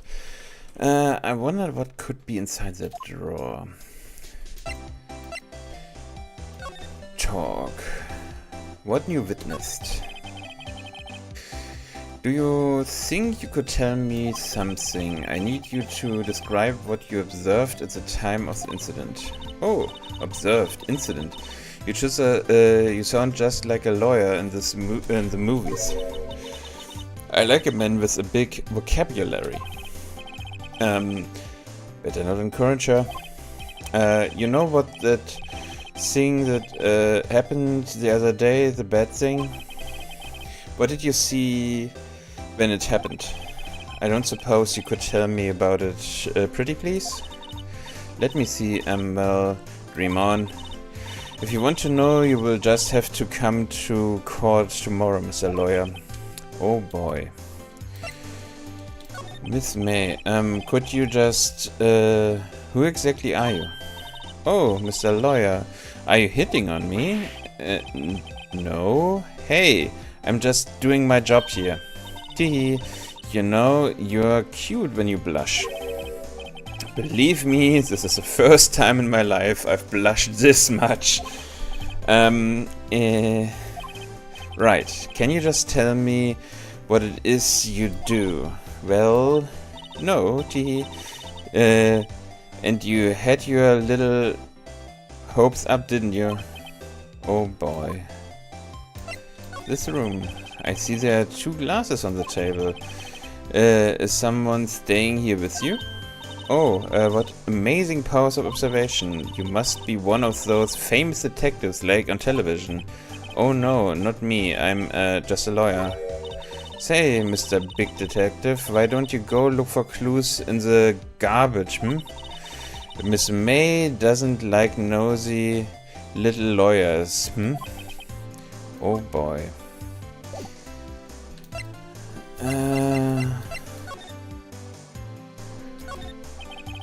The late summer sunlight streams through the window.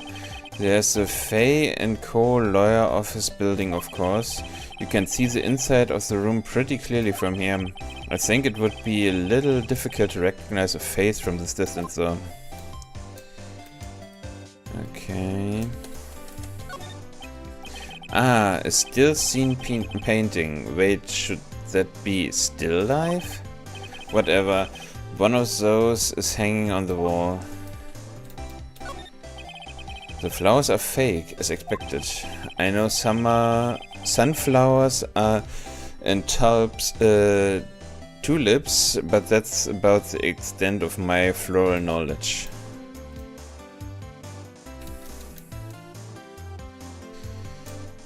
I mean, that would be the most interesting thing. What's inside, I wonder? Cuff. Maybe later. Okay.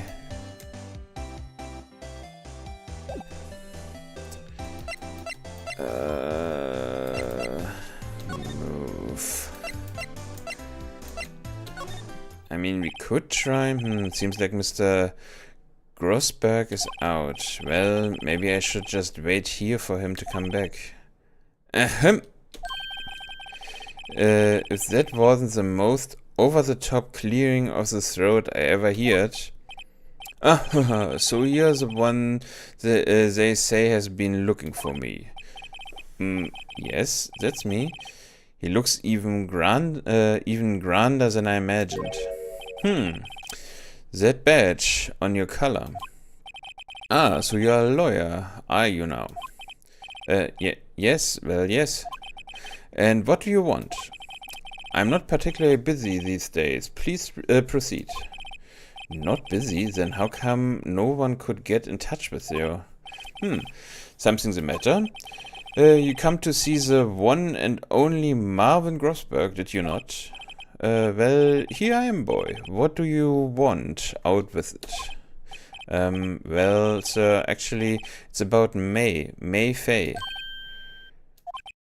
Ah, yes, May Fay. Go on. Why the strange reaction? I'm really quite busy here, son. I can't go taking cases on a day's notice. No, it's quite impossible. Wait a second. How did you know the trial was tomorrow? Anyway, I'm afraid it's entirely impossible for me to represent her. Sorry, end of discussion. What's going on? He refused me before I even got a chance to ask him. What do I tell May? Your refusal. How can you just refuse like that? Please tell me why you won't take the case. Well, you see, it's just... I'm busy, you see? But the client is, May Faye's sister. May trusted you. She knew her sister would be in good hands. Yes, of course, I know that. However, I'm sorry, but I must refuse. Sorry, goodbye. Creep. Fine. I don't have time to argue with you anyway. I will go look elsewhere. Think not. Did you say something? I think not, I said. What do you mean? I'm terribly sorry, but I'm afraid that no lawyer worth their salt will take on that particular case. Terribly sorry, my boy. Why? I cannot say. I beg your pardon, but could you leave now? I have nothing more to discuss with you. What's going on here? How did you know May Faye? She worked here a long time ago. Quite the apprentice, that one. Learned my techniques in the blink of an eye. She left one day quite suddenly. She had a mission, you see. A mission? You could see it in her eyes. She followed it with a burning passion. Never looked back, that one. That's quite a painting. Ha! You noticed. It's my pride and joy. Impressive, isn't it? Well, isn't it? The color of the sky, the hue of the sea, the wave of the straw hat. It's worth at least 3 million. I have no intention of parting with it, of course. No, I won't sell it. Not even to you. I wasn't interested. It's not for sale. I'm not buying. Jeez.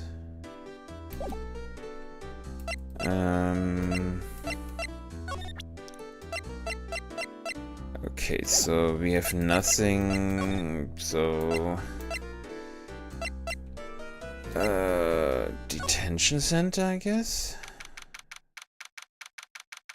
Detention center, visitor room. Yeah.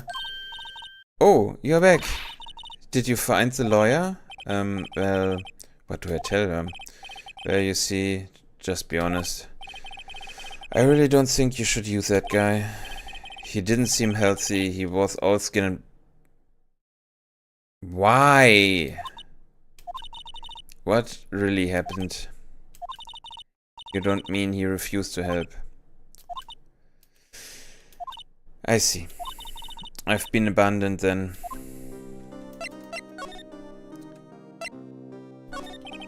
What about your family? I only had my sister. My father died when I was very young, and I don't know where my mother is. Don't know? She could still be alive? The women in my family have been mediums for generations. They say a lot of spiritual power runs in our blood. About 15 years ago, our family was involved in an incident. There was a man and he ruined our mother's life. Ruined? After that, she disappeared. Several years later, my sister announced she would become a lawyer and she left the mountain. So, you live by yourself? Yes, I've gotten used to it. Oh, also, I had to become independent or I would lose my powers. I feel bad for her, all by herself up on the mountain. Your mother's enemy. So, who was that man who ruined your mother?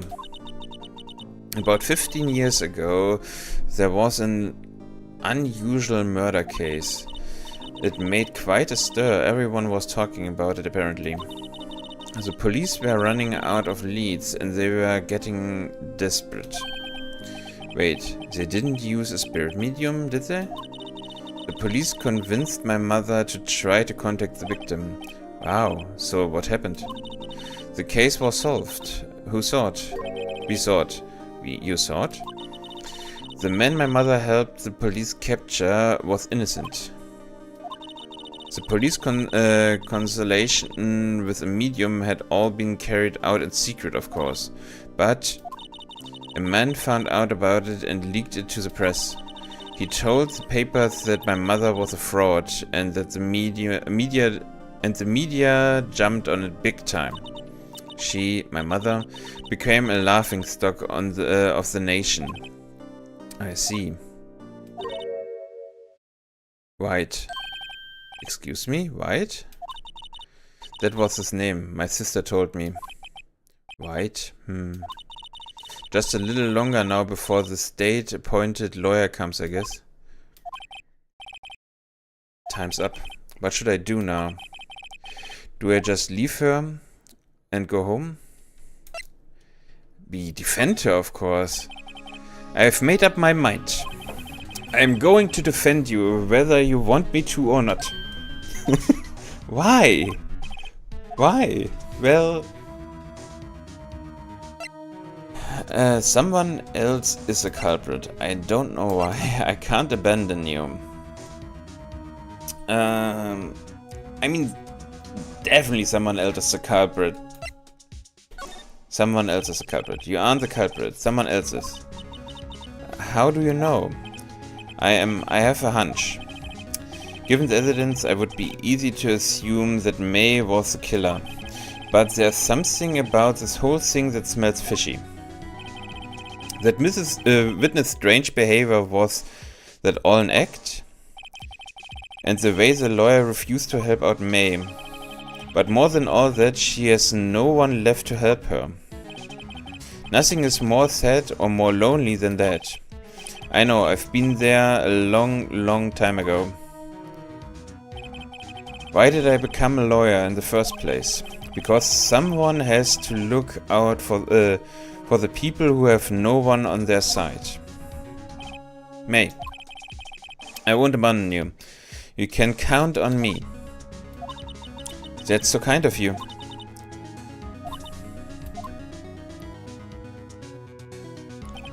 Well, let's fight this one and get you out of here.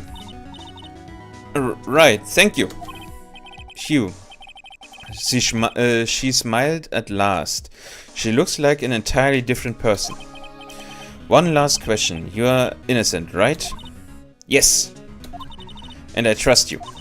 So you trust me too, right? Okay. It's a deal. So, what's next? There's something that's been bugging me. Just what was inside this strange woman's drawer? It was when I tried to look into that drawer that she got all defensive. There has to be something in there. Yeah. The question is... move. How... Good afternoon, sir. Excuse me, you are? Ah, I beg your pardon, sir. I'm the bellboy of this establishment at your service, sir. Oh, right. I've just come up to deliver room service, sir. Do you know where Miss May might be? Ah, I believe our guest, Miss May, is currently using the facilities. If you've no need of anything, I will be taking my leave. Please, stay as long as you like. Enjoy. Yeah. Wait, no, hey! Why does it seem like every time I come here I end up embarrassing myself? Wait, now's my chance to snoop around a bit. Ah, I almost forgot. You came back quickly. Might I ask you to inform Miss May that there is a message for her? Please tell her that Mr. White of Blue Crop phoned. Oh, right. Sure. Mr. White of Blue Crop. Where have I heard that name? White. That was his name, my sister told me. White was the name of the guy who ruined my and May's mother. Could it be a coincidence? Definitely. Okay, what's in that? There's a screwdriver sticking out of that half-opened drawer. Now's my chance to see what's inside. What do we have here? A wire tape. What would a woman like her be doing with a thing like this? Wire tape added to the courtroom's record. This is definitely something suspicious about Miss May. Why would she have something like this in her hotel room? There's a story behind all this, I know it. Alright. I'll be using this bit of evidence in tomorrow's trial, that's for sure. For May's sake. I will get this woman's to this woman's bottom. Wait, I mean, you know what I mean. Oh, bellboy? Still there. Uh-oh, time to scam. I look forward to tangoing with you tomorrow, Miss May. In court. To be continued. Wait. Can't I? The question is... Okay, so we can definitely overwrite this one. Day of trial. September 7th, 10 AM. District Court. Courtroom number 1. Court is now in session for the trial of Miss May Fay. The prosecution is ready, Your Honor. The defense is ready, Your Honor. Miles Edwards. I'd better not show any signs of weakness today, or he will be on me in an instant. Mr. Edward, please give the court your opening statement. Thank you, Your Honor. The defendant, Miss May Fay, was at the scene of the crime. The prosecution has evidence she committed this murder, and we have a witness who saw her do it. The prosecution sees no reason to doubt the facts of this case, Your Honor. I see. Thank you, Mr. Edwards. Let's begin then. If we may call our first witness, Your Honor. The prosecution calls the chief officer at the scene, Detective Gamshow. Witness, please state your name and profession to the court. Sir, my name's Dick Gamshow, sir. I am the detective in charge of homicides down at the precinct, sir. Detective Gamshow, please describe for us the details of this murder. Very well, sir. Let me use this floor map of the office to explain. The body was found by this window here. And the cause of death? Loss of blood to being struck by a blunt object, sir. The murder weapon was a statue of the thinker found next to the body, sir. It was heavy enough to be a deadly weapon, even in a girl's hand, sir. The court accepts the statue as evidence. They are still calling it a statue. Floor plans added to the court's record. Now, detective. Yes, sir. You immediately arrested Miss May Fay, who was found at the scene, correct? Can you tell me why? Yes, sir. I had hard evidence she did it, sir. Detective Gamshow, please testify to the court about this hard evidence.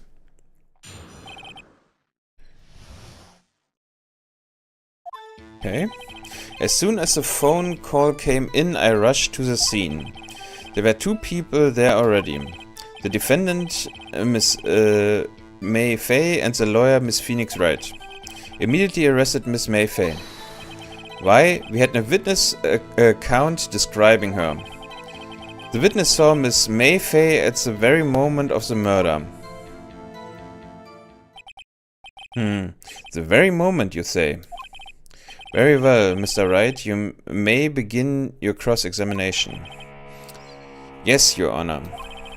Cross-examine what? I couldn't see a single contradiction in their testimony. Whoosh. Smack. Hey May just threw something at me. What's this? When my sister couldn't find any contradiction in a witness testimony, she would bluff it and press the witness on every detail. The witness always slips up and says something wrong. It works lots of times. I should have expected May should know something of her sister's tricks. Alright, let's give this a try. Something the matter? No, Your Honor. I'd like to begin my cross-examination. May's arrest. As soon as the phone call came in, I rushed to the scene. There were two people there already. The defendant, Miss May Fay, and the lawyer, Mr. Phoenix Wright. I immediately arrested Miss May Fay. Why? We had a witness account describing her. Press. Hold on just a second. Yeah? If I hear it correctly, you said you arrested her because you had hard evidence she did it, correct? Huh? Did I say that? Me? I heard you say it. You did say it. You said it. Exactly what about this suspicious woman in pink's claim was hard evidence? What? Miss May isn't suspicious and she sure isn't pink, pal. Well, I guess she is pink. That's enough, Detective Gumshoe. Do you have any more solid proof other than her claims, Detective? I guess pressing can have its advantages. Yes. Yeah. Sorry, I got the order of things mixed up in my testimony, Your Honor, sir. There was something I should have told you about first, Your Honor. Very well, Detective. Let's hear your testimony again. Hard evidence. After securing the suspect, I examined the scene of the crime with my own eyes. I found a memo written on a piece of paper next to the victim's body. On it, the word May was written clearly in blood. Lab test results showed that the blood was the victim's. Also, there was blood found on the victim's finger. Before she died, the victim wrote the killer's name.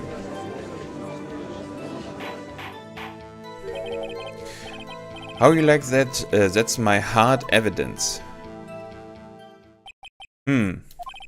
Before we begin cross-examination, I have a question for you, Detective. Your Honor? Why didn't you testify about this vital piece of evidence the first time? I know. I'm real embarrassed. I forgot about it, Your Honor, sir. Try to be more careful. Very well. The defense may begin its cross-examination. Hard evidence. Okay. After securing the suspect, I examined the scene of the crime with my own eyes. I found a memo written on a piece of paper next to the victim's body. On it, the word May was written clearly in blood.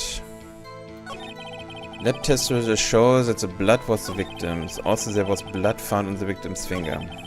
Before she did it, the victim wrote the killer's name. Let's press him on that. Detective Gumshoe, do you get a lot of cases where the victim actually writes the killer's name? Sure, it happens all the time in books and the movies. This isn't a movie, Detective. Oof. Let's talk about reality, shall we? I guess I haven't heard of any cases, no. Don't you find it a little odd that the victim would write down a name, especially the name of her own sister? Yeah, actually, you got a point, pal. Stop right there. The witness opinions on the matter is irrelevant.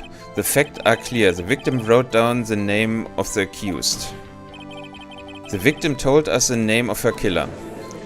How do you know that? Order, order. That didn't go so well. That's right. What he said. That's his whole testimony. Okay, there has to be a contradiction in there somewhere. Let's find it.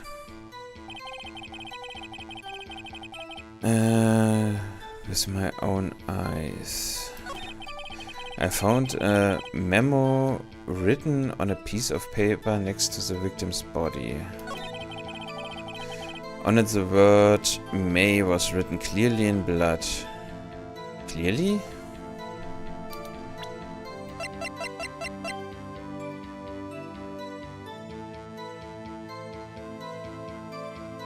It could also be...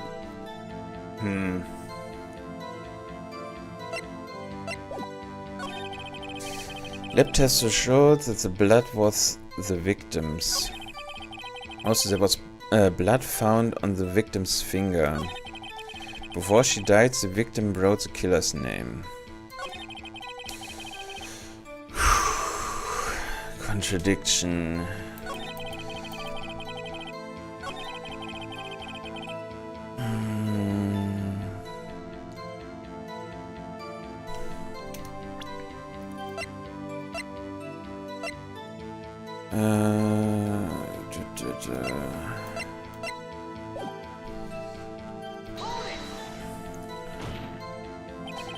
Do you have proof it was May who wrote that? Of course I do, pal. Uh-oh, he sounded pretty confident. This might not be good. Lab test results showed that the blood was the victim's. Also, there was blood on the finger, on the victim's finger. Before she died, the victim wrote the killer's name.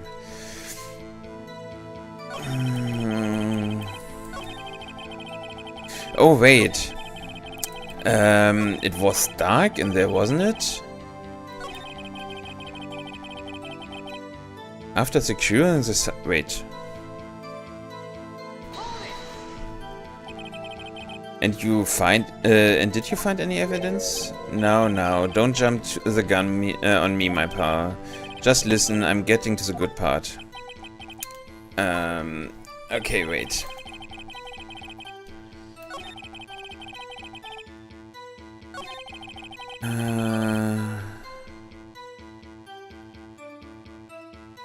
Showed the blood of the victim. I mean, we could try and ask about the victim's... The blood on the victim's finger. Blunt trauma.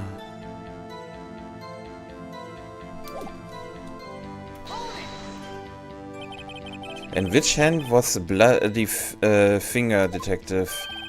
The right hand. She was right-handed. Haha, nice try. Uh-oh, I guess it wasn't too hard to see what I was getting in there.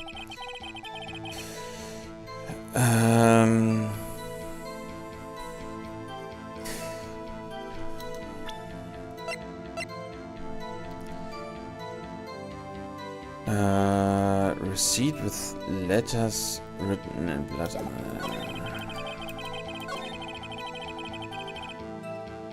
Was the blood of the victims.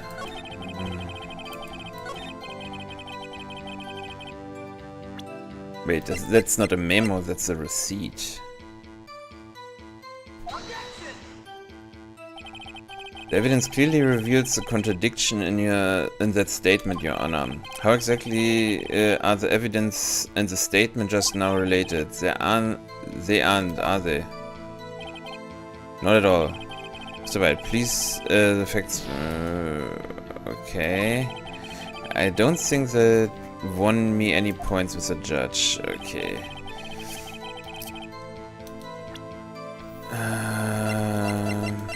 God damn.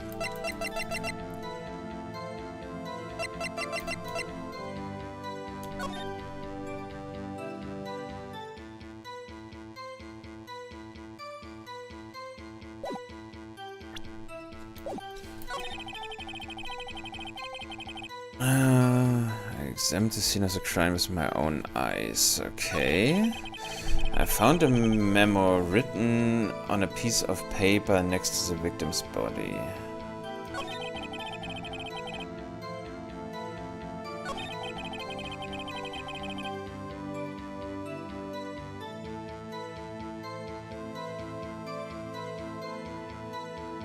I found a memo written on a piece of paper next to the victim's body.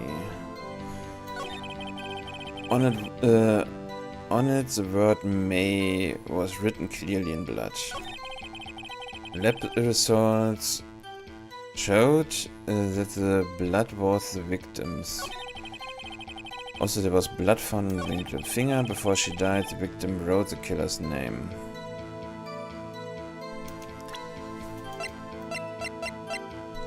Found in Miss May's hotel room.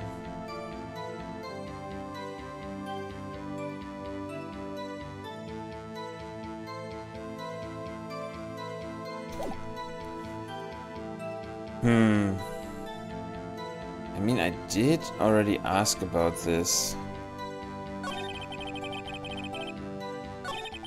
Can I press it again? Detective Gumshoe, do you get a lot of cases? Okay. Okay, we already had that.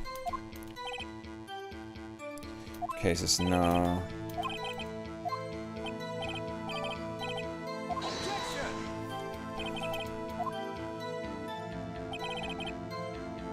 Okay.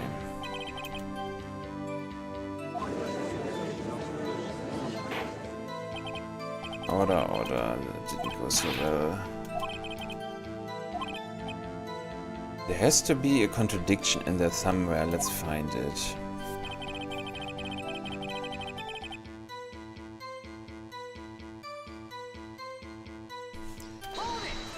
Did I ask that already? And did you find any evidence? Okay. Okay. Already asked that. Can I... Just because you found it next to the body doesn't mean the victim wrote it. Oh. Did you write... then who did write it, Smart Pants? Who? I mean, it could also be the killer. Anyone can see that. Oh. You are saying the killer wrote her own name, buddy, please. She was framed. Hold on. If that's the case, where's your evidence? Ugh. Ha. I guess that was a bit of a tall order for you. Those without evidence shouldn't open their mouths, right? Yeah. Wait. Well, detective, tell us what was written on that memo you found. Wait. But didn't she have a neat handwriting? Wait. I found a memo written on a piece of paper next to the victim's body. I mean, she had a neat handwriting, so...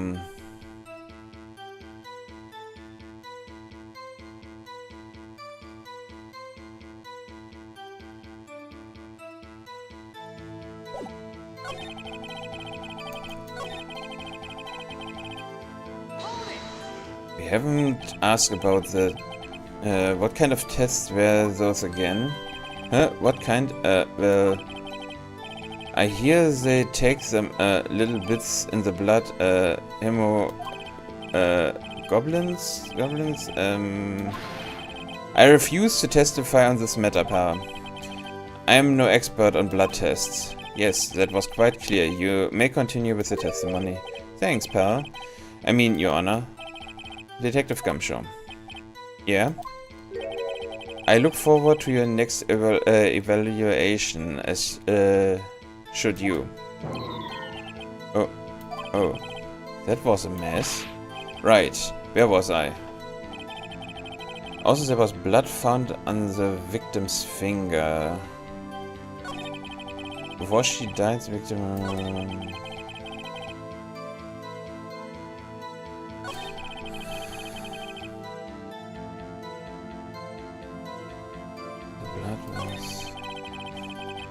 I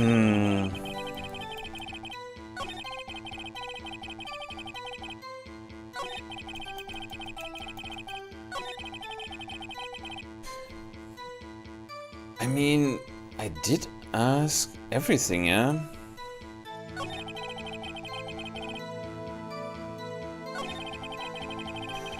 I mean, I asked already about this.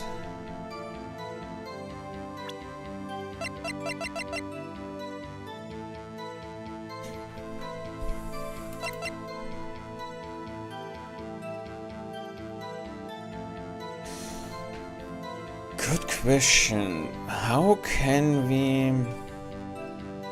Because I'm pretty sure I asked him about everything.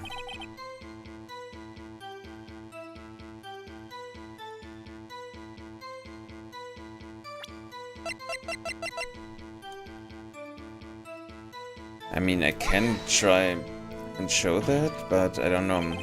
Your Honor, that statement contradicts the evidence. Huh? It does? Before you make accusation. Oops, that didn't go well. Okay. Okay, so can I? The department's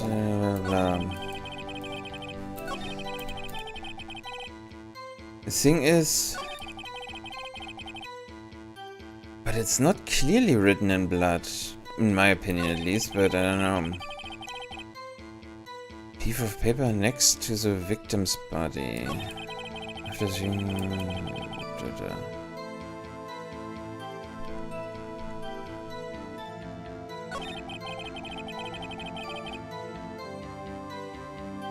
written on a piece of paper next to the victim's body.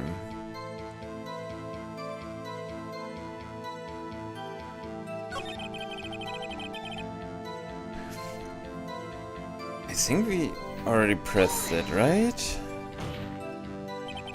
Do you have proof it was... yeah, okay, we already did.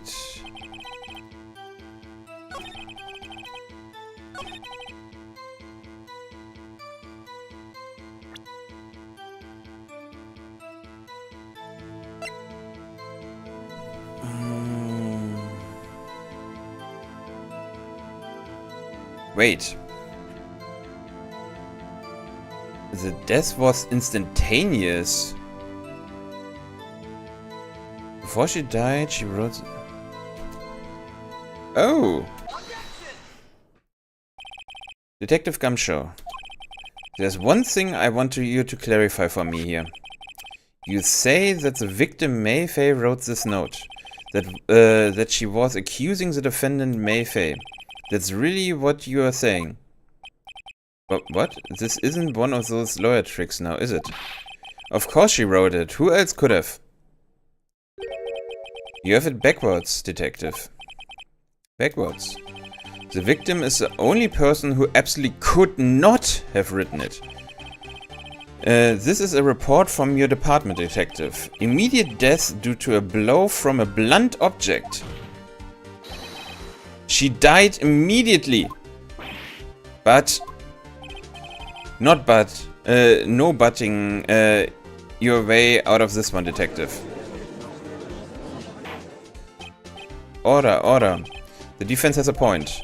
Someone who died immediately wouldn't have had the time to write anything down.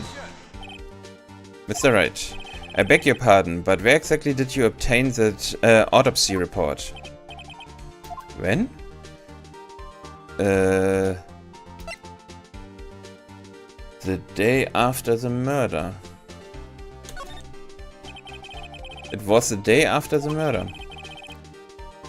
The prosecution's point being that autopsy report is out of date, Your Honor. What? A second autopsy was performed yesterday at my request. Death was almost immediately due to a blow from a blunt object, but there's a possibility the victim lived for several minutes after the blow. I received the results this morning. No way. Your Honor, it's quite easy to imagine that the victim did have time to write May. This is all. I see. Damn you, Edworth. I should have known you'd have something up your sleeve. Why, Mr. Wright? You look shocked. Something you want to say? You are a sham, Edworth. The detective is a sham. I'm a sham. I mean...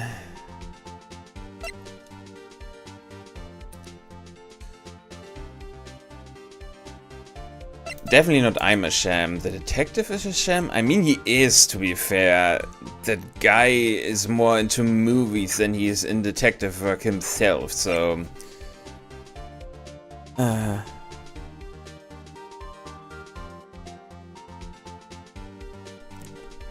Okay. I mean, that guy is also a sham. I mean, just... I don't know.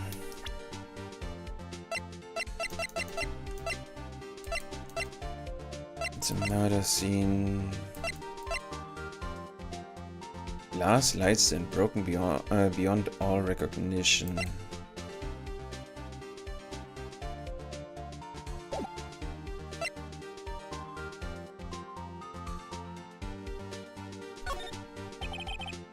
Mr. Edwards, I fear there's nothing you won't do to get your verdict. What reason could you possibly have to request a second autopsy report? Mr. Wright, the defense will refrain from personal attacks on the prosecution. No matter, Your Honor. Mr. Wright, say what you will, the evidence is in this report is undeniable. Your Honor, I submit this report to the court. Understood. The court accepts the evidence. Autopsy report updated. Okay, well, Your Honor. The evidence strongly suggests the victim was identifying the killer. I suppose that's his conclusion, yes. Darn, this isn't good. The prosecution would like to call its next witness. This poor innocent girl saw the murder with her own eyes. Let the witness, Miss April May, take the stand. Exactly what part of her is innocent? Yeah, that's a good question. Witness, your name, please. April May. At your service, wink. Okay. Order. An introduction should not require any reaction from the crowd.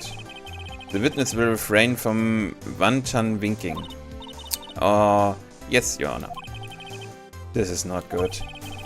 She's already captured the heart of every man in this courtroom. Goddamn.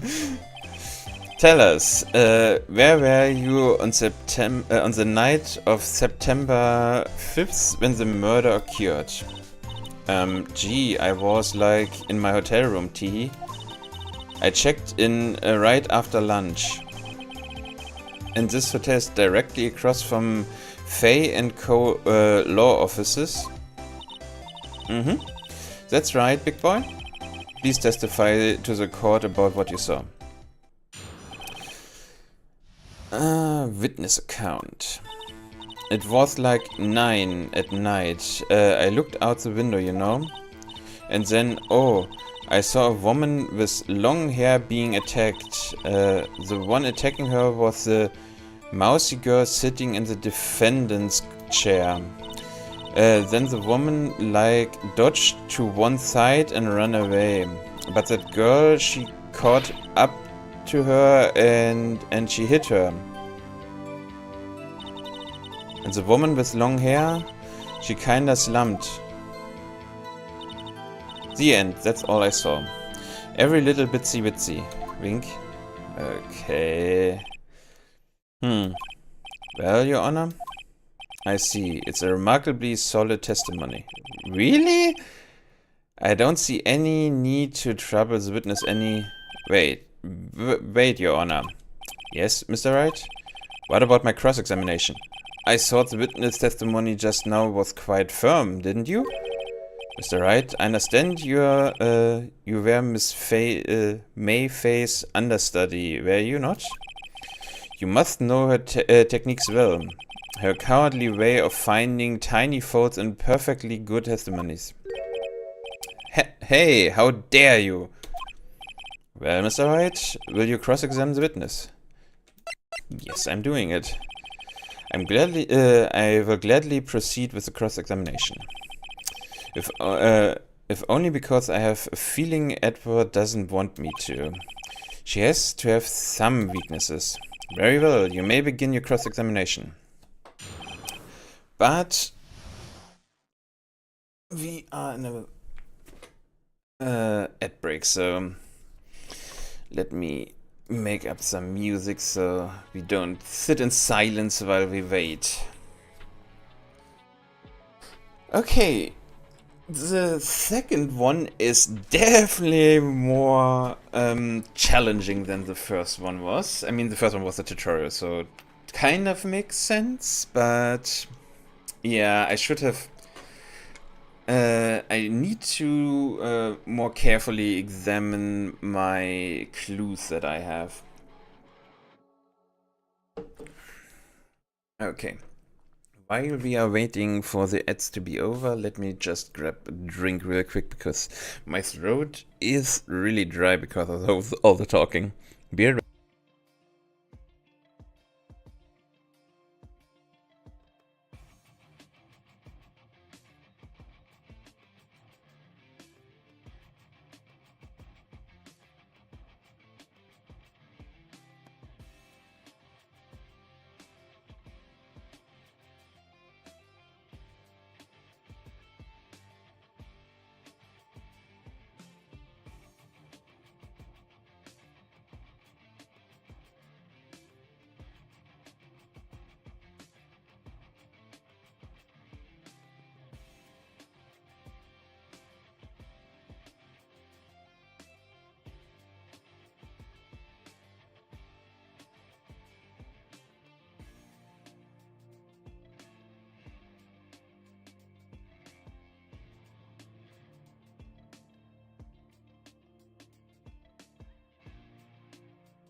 And I'm back. And the ad break is almost over as well. Nice.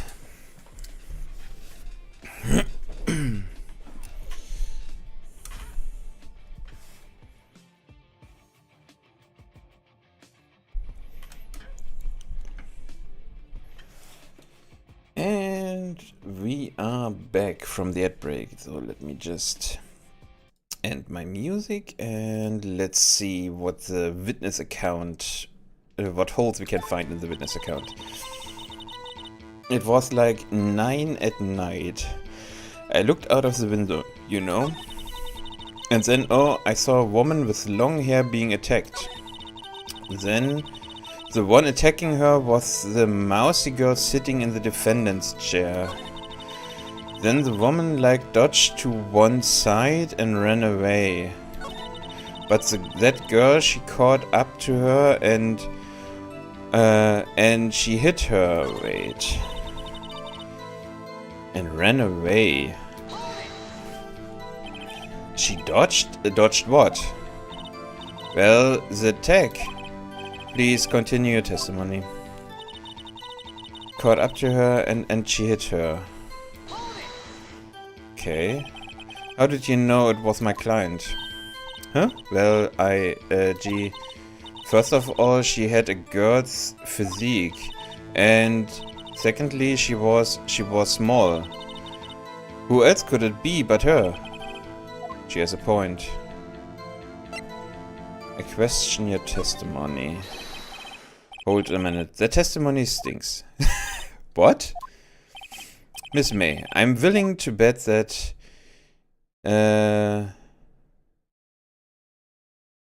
you are lying or you saw nothing. I think You saw nothing. Did you really see the defendant at all?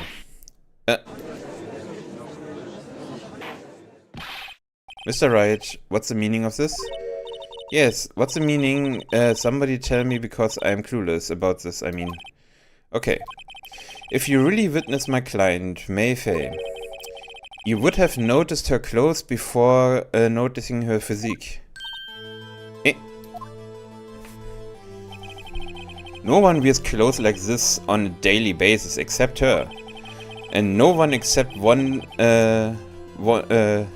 and I'm no expert on fashion, but her hairdo looks far from normal to me. However, the witness testimony mentions neither of those things. The testimony is bogus. But... Still, we don't know if she was dressed that way the night of the murder. She was, Your Honor. I saw her. And so did Detective Gumshoe. What do you say to that, Miss May? What are you trying to say, you mean lawyer? I saw what I saw. I just didn't think all the terrifying little details were necessary, darling. Miss May, the court would like to remind you to please omit nothing in your testimony. I'm sorry, Your Honor. I will be a good girl, I promise, wink. Your testimony again, if you would. Damn, I almost had her. Witness testimony. I did see everything, I did. The victim, the woman, dodged the first attack and ran off to the right. Then the girl in the hippie clothes ran after her. And she hit her with the weapon. I saw it, I did. That clock, the kind of statue clock, the thinker, I think. Well, does the accuracy of my report not startle you, Teehee? Okay. I see. I only wish you had been so detailed from the beginning. Please begin the cross-examination. Okay. We know what to do because how does she know this is a clock? I did see everything. The victim, the woman, dodged first, ran off, then the girl in the hippie clothes ran after her, and she hit her with that weapon. I saw it. That clock.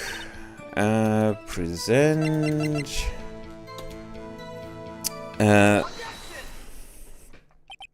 Miss May, what you just said now was quite revealing. Revealing? Oh, you'd like that, wouldn't you, naughty Mr. Lawyer? You just said the statue the thinker was a clock. But there's no way of knowing that just by looking at it. Another person in much the same position as you recently called this a clock too. And he was found guilty of murder. Order, order. Miss May, can you explain how you know this was a clock? Oh, the witness saw the murder with her own eyes. That's all that important here. No, it's not. Defense is trying to confuse the issue with trivial concerns. Yes, of course. You will withdraw your question, Mr. Wright?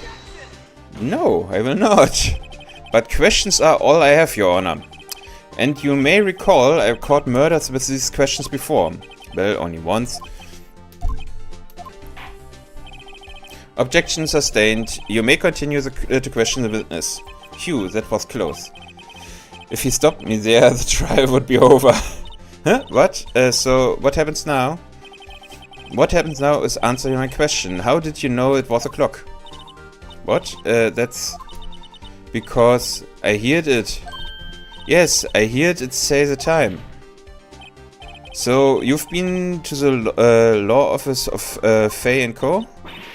No, hey, I didn't say that. Why would you? Why would I go there? I heard it from my hotel room, hee. The law office of Fei, where the murder took place, is very close to the hotel, so you could easily have heard the clock. Well, Mr. Wright, are you satisfied?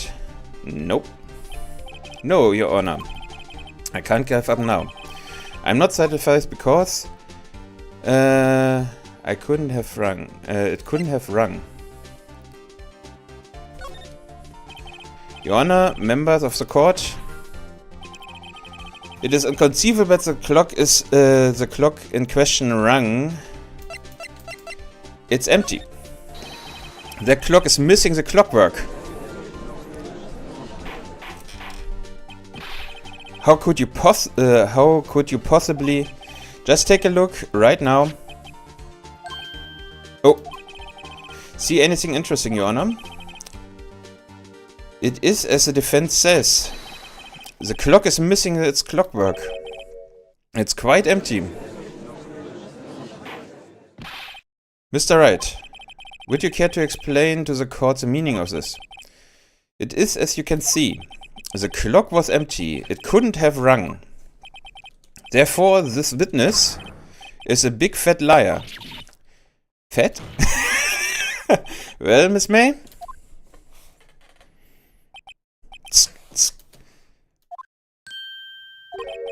Quite a show you've put on us for us, Mr. Wright. He knew the clock was empty. Somehow he knew. I'm afraid you've forgotten one thing, however. Indeed, the clock is empty. As you can say, it can't ring. However, you must ask, when was the clockwork removed? If it was after the witness heard the clock, then there's no contradiction. That's true. That is a possibility. But we have the phone. The clock might have been emptied after she heard it. And that is exactly what happened, Your Honor. Well, Mr. Wright? Can you prove when the clockwork was removed? Ho ho, impossible, of course. I have proof. But what? Wasn't it you who told me proof is everything? Well, I was listening, and I will show you the proof you like so much. The evidence that proves when the clockwork was removed is the handy. It's a clock. It's me to look like. Okay. Oh right. I didn't want that. I want to present it. Sorry. Take a look at this. That's a very cute cell phone. Oh, you have a girly phone. Wait, this isn't my phone. Listen. This is defendant's cell phone and it contains a recording.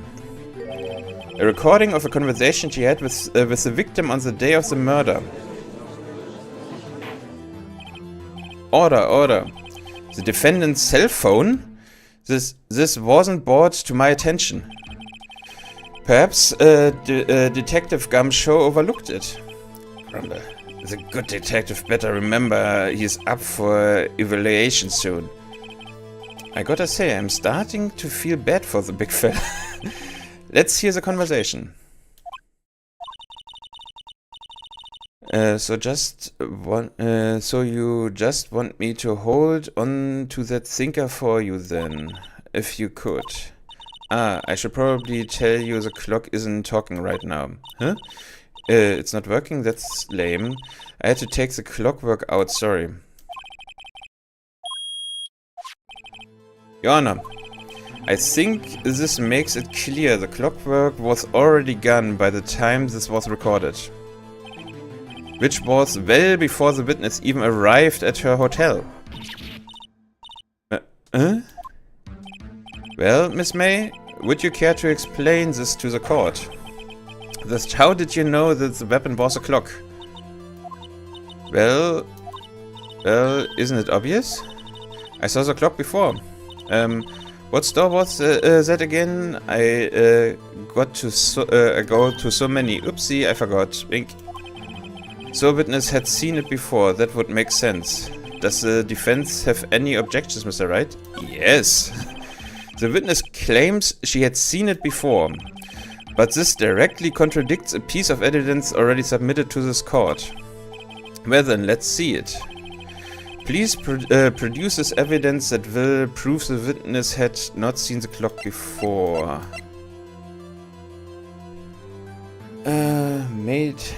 Yeah. It's simple. This clock was never in any store ever. What? A friend of mine made that clock. Only two exist in the world. The one that isn't here is in police custody. Impossible. Everything is sold in stores. Miss May, I think it's high time you went shopping for a better excuse. Oh, excuse is not on sale today.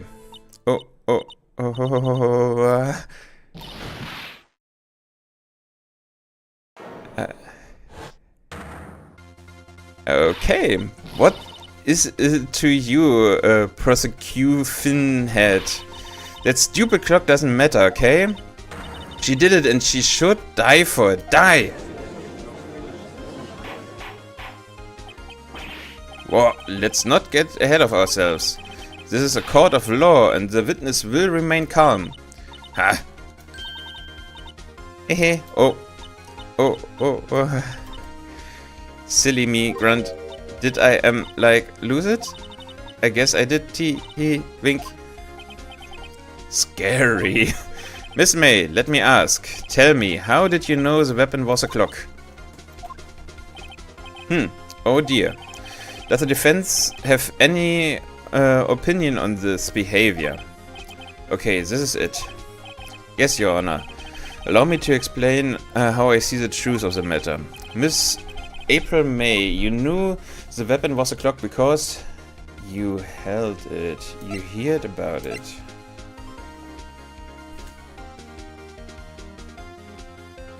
You held it.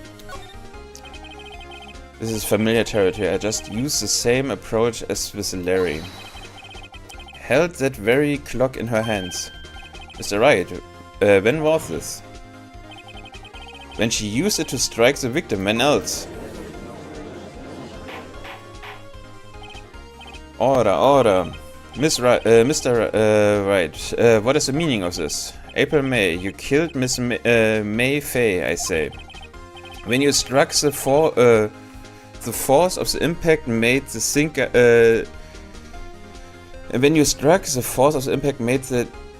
Thinker ring. That's when you heard it. But wait, that doesn't make sense. You truly are a work of art. Wait. Supposed to mean. It was just, was empty. Alright. Okay. What's more, the witness has a rock-solid alibi. Miss May, perhaps you could explain to the poor, misguided Mr. Wright that you were in the hotel at the time of the murder. She can't prove it. She did it. It would be my pleasure. No way. Yes way, Mr. Lawyer. Teehee, didn't the murder take place at 9 at night? Gee, the exact time I ordered some room service from the hotel bell. Excellently, the bellboy corroborates the witness's story. Ergo, she was not at the crime scene, rock solid. Mr. Wright, you've just made a serious accusation against a perfectly innocent woman. Sorry, Your Honor, that didn't go so well. But if that's the case, then how did she know the thinker was a clock? Wait, Your Honor, I figured it out. There's another way Miss May could have known it was a clock. One way alone, I have proof. Well, proof, you say. Then the court will examine your proof, Mr. Wright. How did the witness know the thinker was a clock? Wiretape. Ah.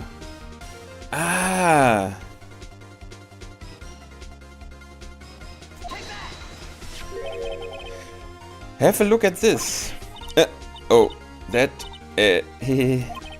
I found this in Miss May's room. Oh, Mr. Wright, please explain the court what this is. Miss April May, you were taping the victim's Miss May's phone, were you not? Oh. Your Honor, this is irrelevant. I'm not entirely sure that it is. Objection overruled. It troubles me that our witness was in possession of a wiretap.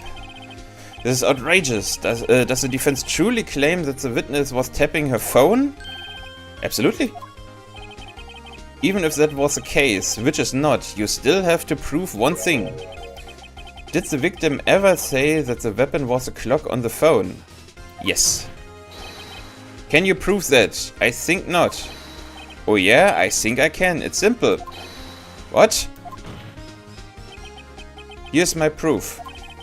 The proof that the victim said it on the phone that the weapon was a clock is what we had before already. I present the defendant's cell phone. Yes, we've seen that. Listen once more to the conversation between the defendant and the victim. May, what's up? Actually, there's something I want you to hold. Again, what is this time? It's a clock. It's made to look like the statue of the thinker. Use the wiretap to listen to this conversation. That's how you knew the thinker was a clock. Am I wrong?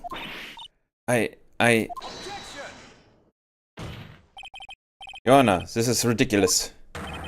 Your Honor, look at the witness' face. Does she seem amused to you? The defense demands an answer. Witness, answer the question. Did you tap her phone? Miss May.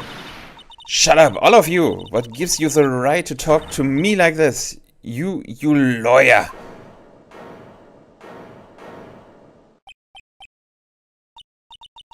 It's no fair, all of you ganging up upon me with like that.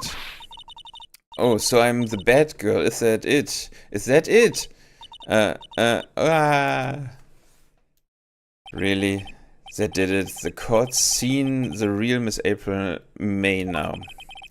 Now to deal the final blow. Why the wiretap?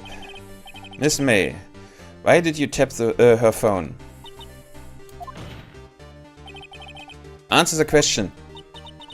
Do I have to? Isn't this a murder trial? Isn't tapping irrelevant?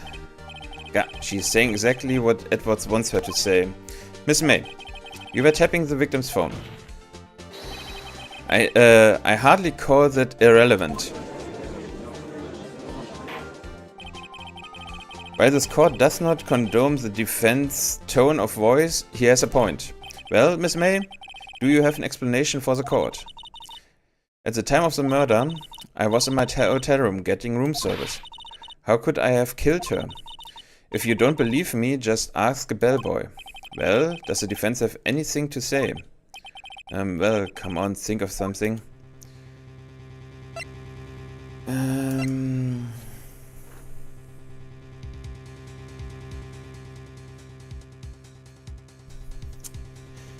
I mean, we know that she. We looked at the phone before, and it was already removed. So she must have been there before, when the murder happened.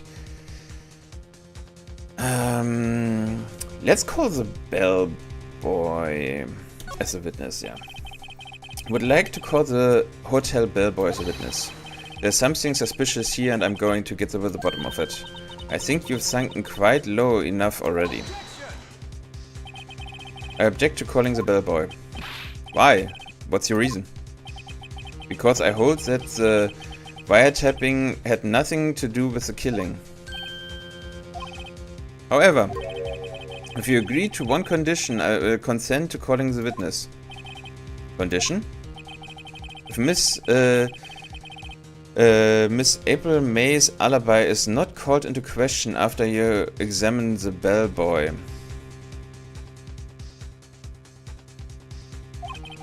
Then you will recognize that Miss April May was not the killer, thus she is innocent. And thereby you must also accept the verdict of guilty for Miss May Fay. That is my condition. What? I'd better find something suspicious in that bellboy's testimony. Otherwise, May will be declared guilty on the spot. What should I do? Give up? Really? Accept the condition? What the hell? I mean, only because May didn't... even if that business didn't do it, doesn't mean that May is guilty on the spot. That doesn't make any sense. Okay? But, okay, I mean, I can give up or... Okay, wait, let me save just real quick.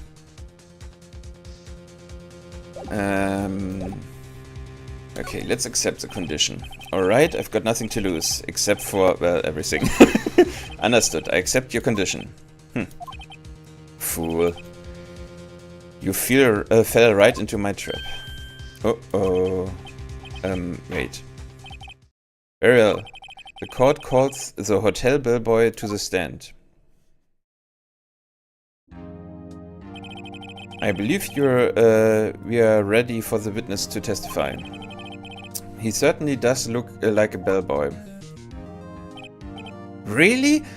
You needed to bring the plate with snacks and tea with you? Yes, sir. I received your summons in the middle of work, sir. I am happy to be of service. That tea set looks rather heavy, so without further ado, the witness may begin his testimony. Very well, sir. Okay. I'm the head bellboy at the fine Gateway Hotel in business for 4 generations. I believe I received a call after 8 in the evening from our guest Miss May. She asked for an iced coffee to be brought to her at 9 on the dot, sir. I brought it to her at precisely the requested time, of course. And I delivered the iced coffee to our guest Miss May herself. I see. The defense may begin to cross-examine. Right, I'm ready, I hope. This is it. If I can't prove Miss May was involved with the murder now, May will be finished.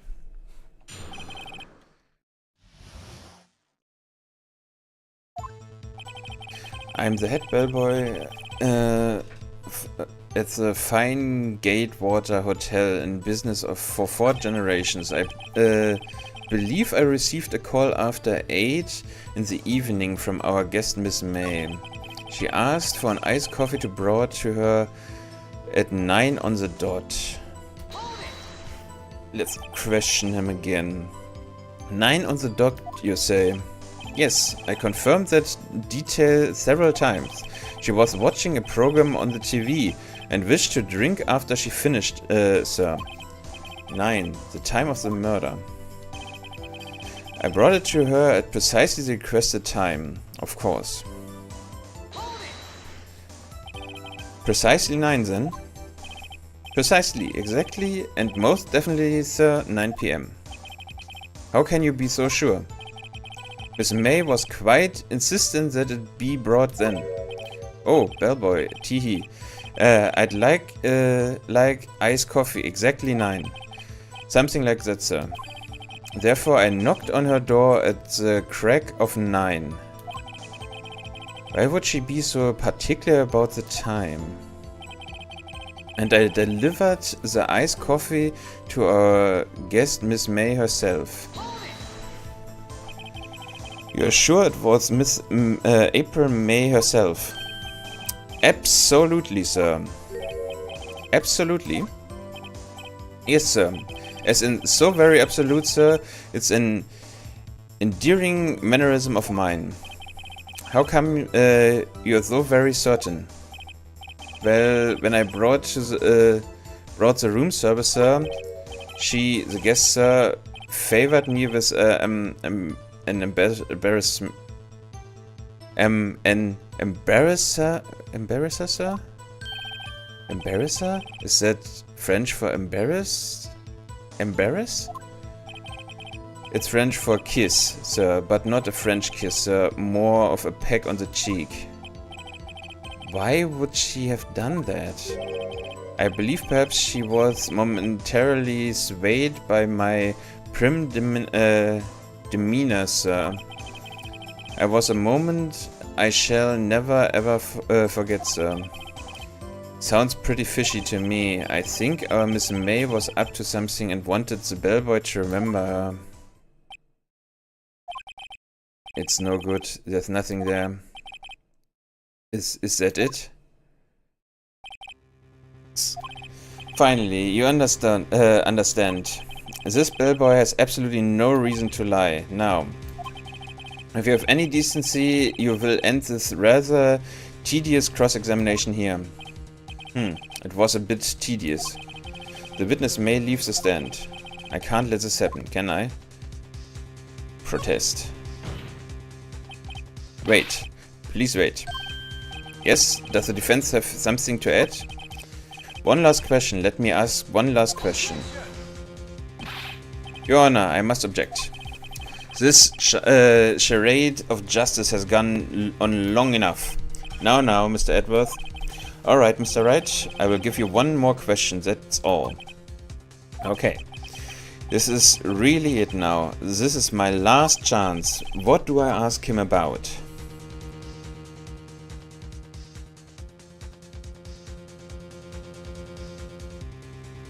Check-in, room service. Okay, let me just save.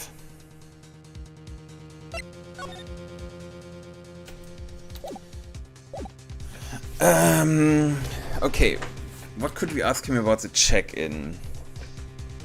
That has nothing to do, really.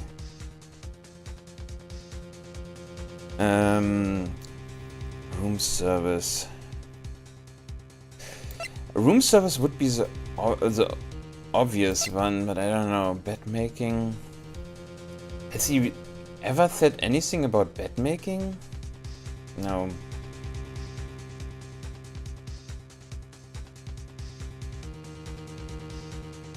Let's go with room service. We might need to tell me again about room service. Again, sir? Exactly 9 delivered room service to Miss in room 303. The guest had requested iced coffee. $18 was the charge, as I recall. I see. $18? Doesn't that seem a bit expensive? Yes, well, iced coffee for 2, you know. And we didn't skimp on the ice, sir. For 2? What did he say? What did you say? Rather quiet. Bellboy, tell us the truth now.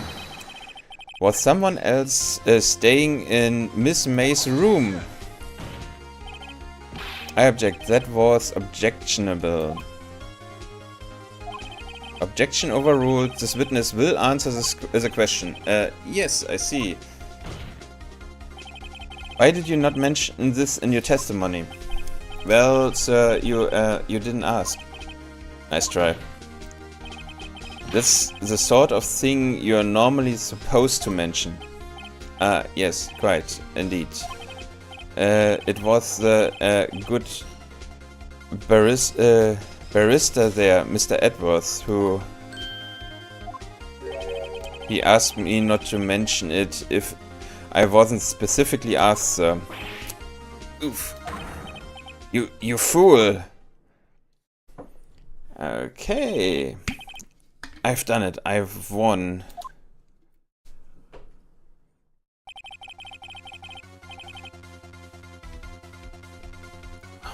Miss April checked into a twin room with a man.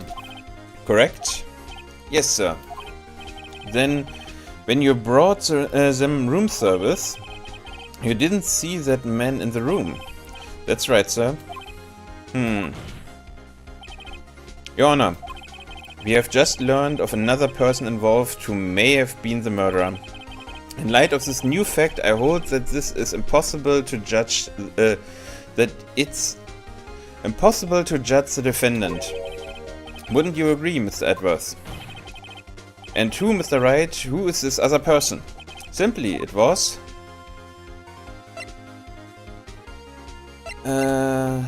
the man with Miss May. The man who checked in with Miss May. Oof. Your Honor, as has been previously revealed, Miss April May was tapping the victim's phone, yet Miss May herself has an alibi at the time of the murder. However, that does not clear the man that was with her. The bellboy saw no one else in the room at the time of the murder. What a coincidence, little setup. Convenient little setup, but it's too late. Too late? I suppose you'd like it if it was too late, wouldn't you? After all, it was you who hid the presence of the other man from this court. Oof. Upstart, amateur. These accusations are ludicrous. Enough. The court acknowledged the defense argument. I expect the prosecution of the defense to look into this matter fully. Am I understood? Yes. Yes, Your Honor. It is all today for the trial of May Fay. Court is adjourned.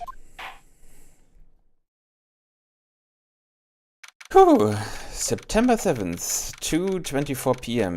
District Court, Defendant Lobby Number 1. Mr. Wright, you were amazing in there.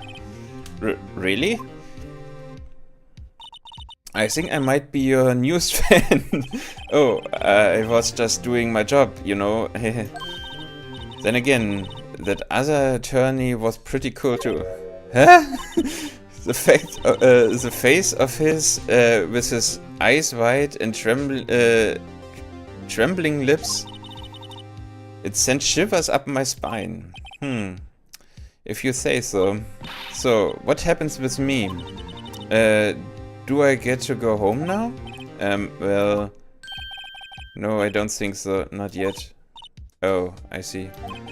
But I got a great lead in today's trial. A lead? The man with Miss May, he is the key. Oh, I get it. What happened to Miss May after that anyway?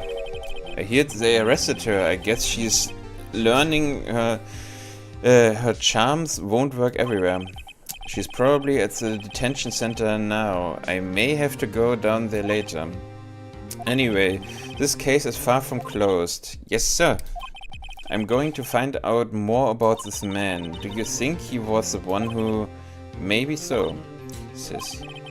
Don't worry, I will find him by tomorrow, I promise. I'm counting on you. I asked for a full record of April May's testimony. I thought it might come in handy during the trial tomorrow, but now that I have it, I'm not so sure. Most of her testimony was all lies. In fact, there's only one part that hasn't been stricken from the record. The victim dodged an attack, then ran to the right, but she was caught and struck. I don't know how much good this will do me at all now. Anyway, time to hit the pavement and do some investigating. May doesn't belong in that detention center. It's up to me to set her free. Okay.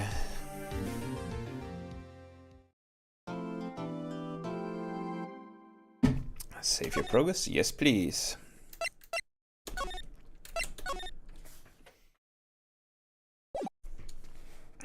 Okay. September 7th, 3:11 p.m. Detention Center Visitors Room. Well, hello. I didn't expect anyone to visit me in such a dank place as this. It's really quite moving. Not just... you stinking lawyer, I hope you die. If you come to laugh, yes, laugh at the fallen Miss May. No, not really. There's something I want to ask. Unfortunately, there's nothing I want to be asked. Haven't you done enough questioning, you spiky head? Here we go again. Please, you're scaring the security guard. So, what is it you wish to ask of me then, For starters, how did you get to be so totally wrecked? Yeah.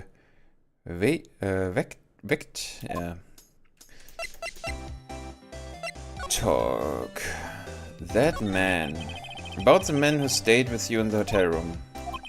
Can you tell me about him? Where is he? Come on. No way, Jose.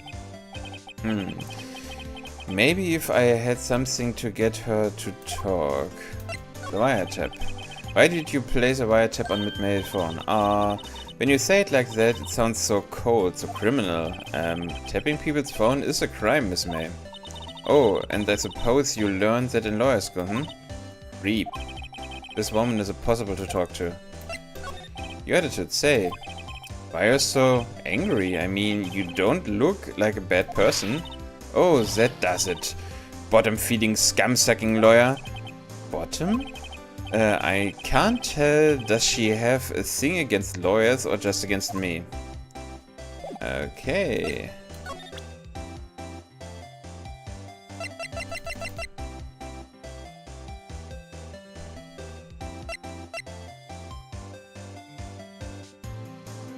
Do I really have examine?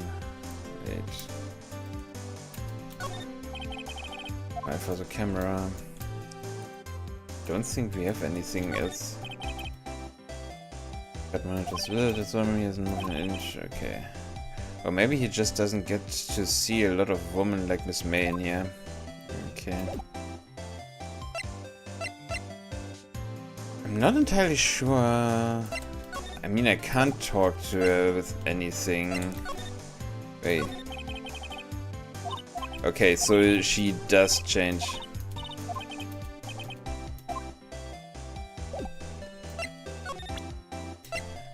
I mean, I could ask her about anything, but I don't think that will help me here.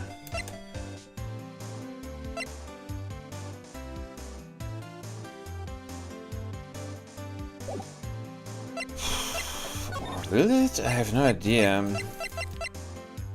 I mean... Hey, guess what? Actually, I really hate your guts. So get lost because, well, I'm not cooperating. Thanks, I noticed.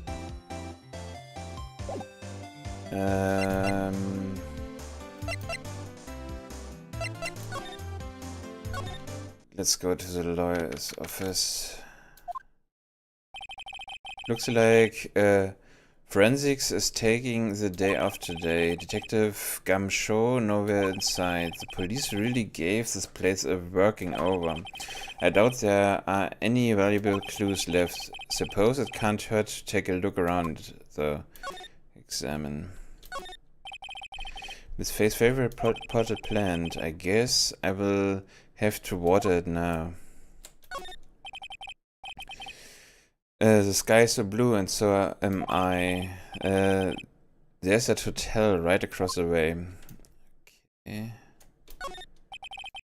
An old movie poster. Apparently this was the first movie that made May cry when she saw it.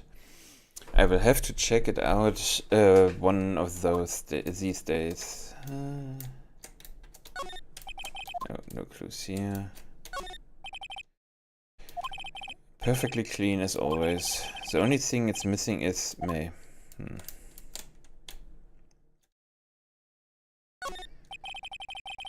You couldn't cram more legal documents in here even if you wanted to. All the cases that the chief worked on are filed here. Are some of those files missing? Nah, I'm imagining things. Okay, so there are files missing. Good to know. I don't think we have anything else that we can check, so let's move. 303. Ah, welcome, sir. Quite the performance today, if I dare say so myself. Oh, thanks. Sorry for putting you on the spot like that. No, not at all, sir. Your efforts today can only help the Gatewaters rep, as they say. Huh? Rep? Yes, our reputation will swell as the hotel where the murderer used a wiretap. We can charge a premium for the room, of course. It will be great for business, sir. Whoa, whoa, Miss May hasn't been charged with murder. I too will become famous. The bellboy who brought the murderer iced coffee. Why do I feel like we are both stuck in the same bad dream? So, you are our honored guest. Please let me know if there's anything I can bring you. Okay, let's first examine. Nice weather again today. I can see the office, of course. Ah, yes. We plan to install a telescope in that window, of course. Those $5 will earn you 3 minutes of a view to a kill. Just kidding, sir. Oh, by the look in his eyes, I'd say he was more than serious. Okay. Nice. A bottle and 2 glasses rest on the table. Why hasn't he cleaned those up by now? Ah, I beg your pardon, sir, but if you could please refrain from touching those. It's part of the decor. I call it the last drink before we will be famous. The talk of the hotel industry. Holy crap, man. That guy has definitely figured out how to make money. Holy. Simple bet. Has been recently made. Nothing eye-catching here. I mean, we already, huh? There's still a screwdriver stuck in the drawer. Ah, please leave that as it is, sir. That's the drawer of terror, hiding place of the murderous wirechap. It's set to become one of the most popular attractions here. This guy's serious. I don't believe it. A vase is expected. I'm not good with flower names, except maybe tulips and sunflowers. Okay, so... I mean, we can... a still scene painting. Wait, should that be still life? Whatever. One of those is hanging on the wall. Yeah, whatever. Let's talk. Miss May. About Miss May. Oh, her? Sir, not to boast, but I knew the moment I saw her. She'd do it, I said. Do what? I'm starting to think the most suspicious person here is this guy. The man with May. I wanted to ask about the man who was with Miss May. Ah, yes. He struck me as a real lady killer, if you will pardon the expression. I knew it from the moment I saw him, sir. He and I are of the same ilk. We both carry the scent of danger. What the frick? There we are in the total agreement, Mr. Psycho Bellboy. If you had a photo of that man, I'm quite sure I could identify him. A photo? The hotel. Could you tell me about this hotel? Absolutely. On the subject, I have an excellent idea, sir. Currently, this hotel is known as a gatewater. I propose that we add a subtitle. A subtitle? The Gatewater Hotel, Murder Manor. Well, what do you think? Sounds great. Whatever floats your tea. Holy shit. Okay, so if we have a picture of the guy, we can... Okay... We don't really have anything. Let's move.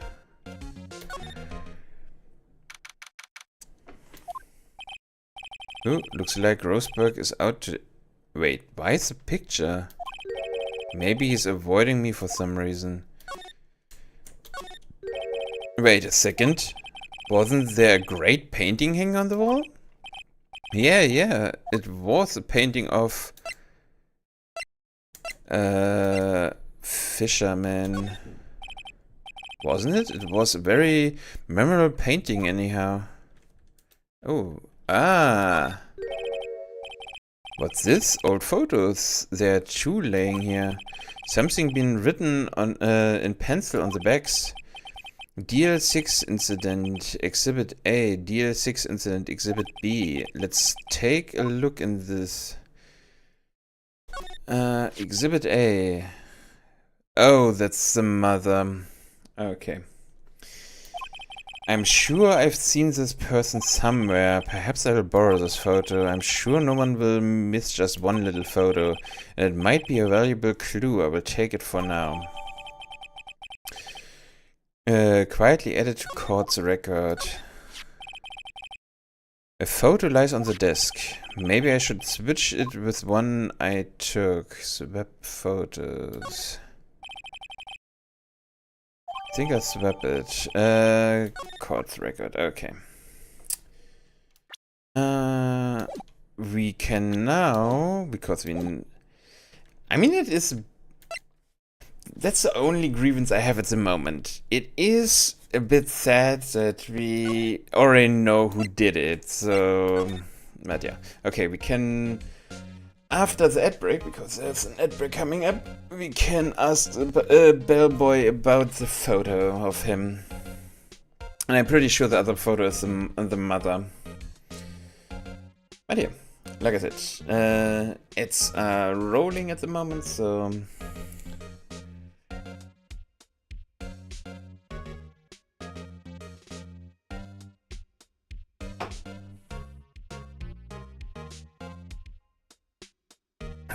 Okay.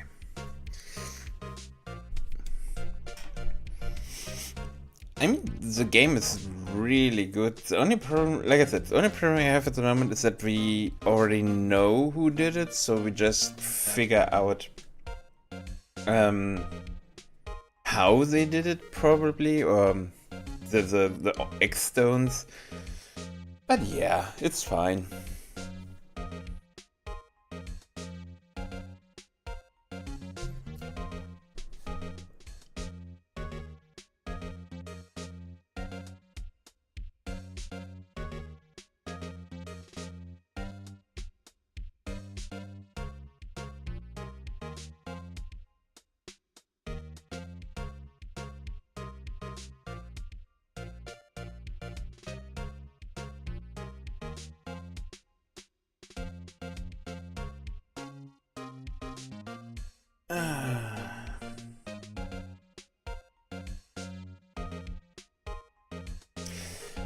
I'm also not entirely sure that the subtitle "A Murder Manor" is really a subtitle I want under hotel. Strikes me as bad for some reason. I don't know why. Also, now that I see it, I might need to change it so the background of the tape is actually dark. Yeah, might be better. I mean, it is only to have something moving and so on while we wait for that, but yeah, that could maybe be better choice. We'll see. And welcome back from the ads. Okay, so we have a photo we want to show him. Let's present him. Take a look at this. That's him, detective. I'm the lawyer. Oh, I know that. I just wanted to say detective once. I know how it is. No, I don't. Without a doubt, that is the man who checked in with Miss April. With Miss May. How about I write an affidavit swearing that's him. An affidavit? That guy's way too excited about this. Have him write it. Well, sure, why not? Yes. I have always wanted to write an affidavit, sir. From henceforth, I will be known as the bellboy who swore the... Oh, god damn it. Just hurry up and write it. Describes the man who stayed with Miss May at the night of the murder. Not even Miss May can play dumb to this. Okay.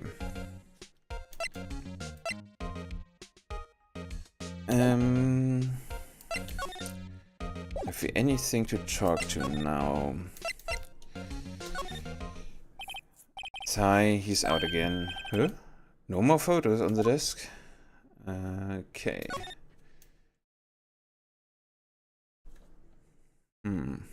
Anything else?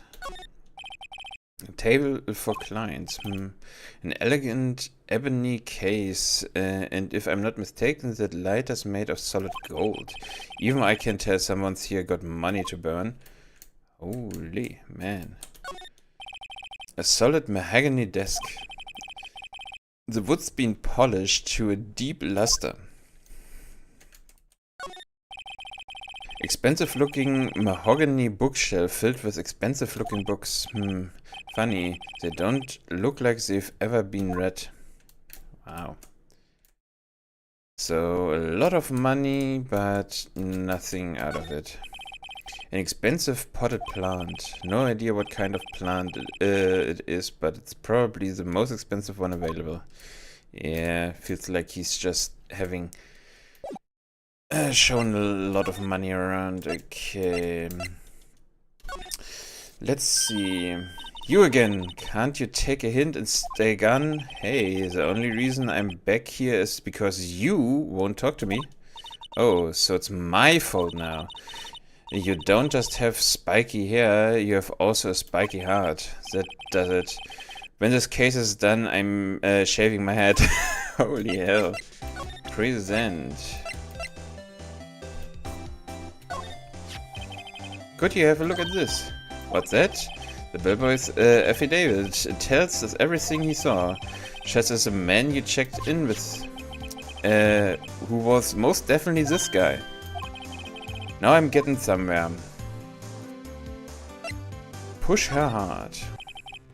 This is it. All or nothing. Time to do a little bluff. No use playing dumb, if indeed that's an act. If you don't talk, I'm taking this info to the press. What? Even though he should have been witness to a murder your little friend was missing. I'm sure the press would have a field day with his reputation. Oh, fine, I'll talk. You win, lawyer. Yes, man, that felt good. It's great to be alive. Why are you playing, you pumping your fist in the air? Cuff. Now, tell me about the man you were with. That man, he's my boss. Red White, the president of the information gathering conglomerate Blue Corp. Red White? Information gathering? Well, I suppose you could call it a detective agency. So this is the man that was with you the night of the murder. I'm scared to talk. I don't want to end up like her. It's okay, I will just ask Mr. White himself. You can tell me where Blue Corp is located. Mr. Red White at last. Finally, a lead on this guy. If April May couldn't have done it, that leaves him. Time to take action. Bellboy's affidavit discarded. Okay.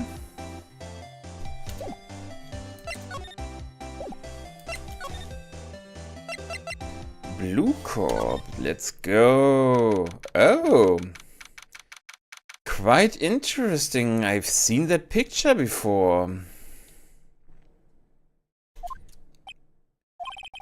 What's with the surreal decor? Welcome. Please furnish me with the title of your personage. What the? Your name. What's your name? I was just holy hell, how much money do you have? I was just incredibly asking the title that you go by. Right, Phoenix Wright. Incredibly? Mr. Wright, is it? Right, I see. Splendiferous. Perhaps I have intimidated you with my giantesque vocabulary. Holy, what is this guy's problem? Yeah. I'm Red White, CEO of Blue Corp, you know, a corporate expansion official. My business dealings bring me into contact with the elite of the elite. So I'm afraid I'm not used to conversing with the worldly challenged. Holy hell. What a fruitcake. Yeah, let me guess. You are an attorney fresh out of law school, are you not? That's the only explanation for why you would come to me like this. What does he mean by that? No matter. So what business does a mighty lawyer have with a man such as myself? Yipes. This guy's arrogancy meter is off the scale.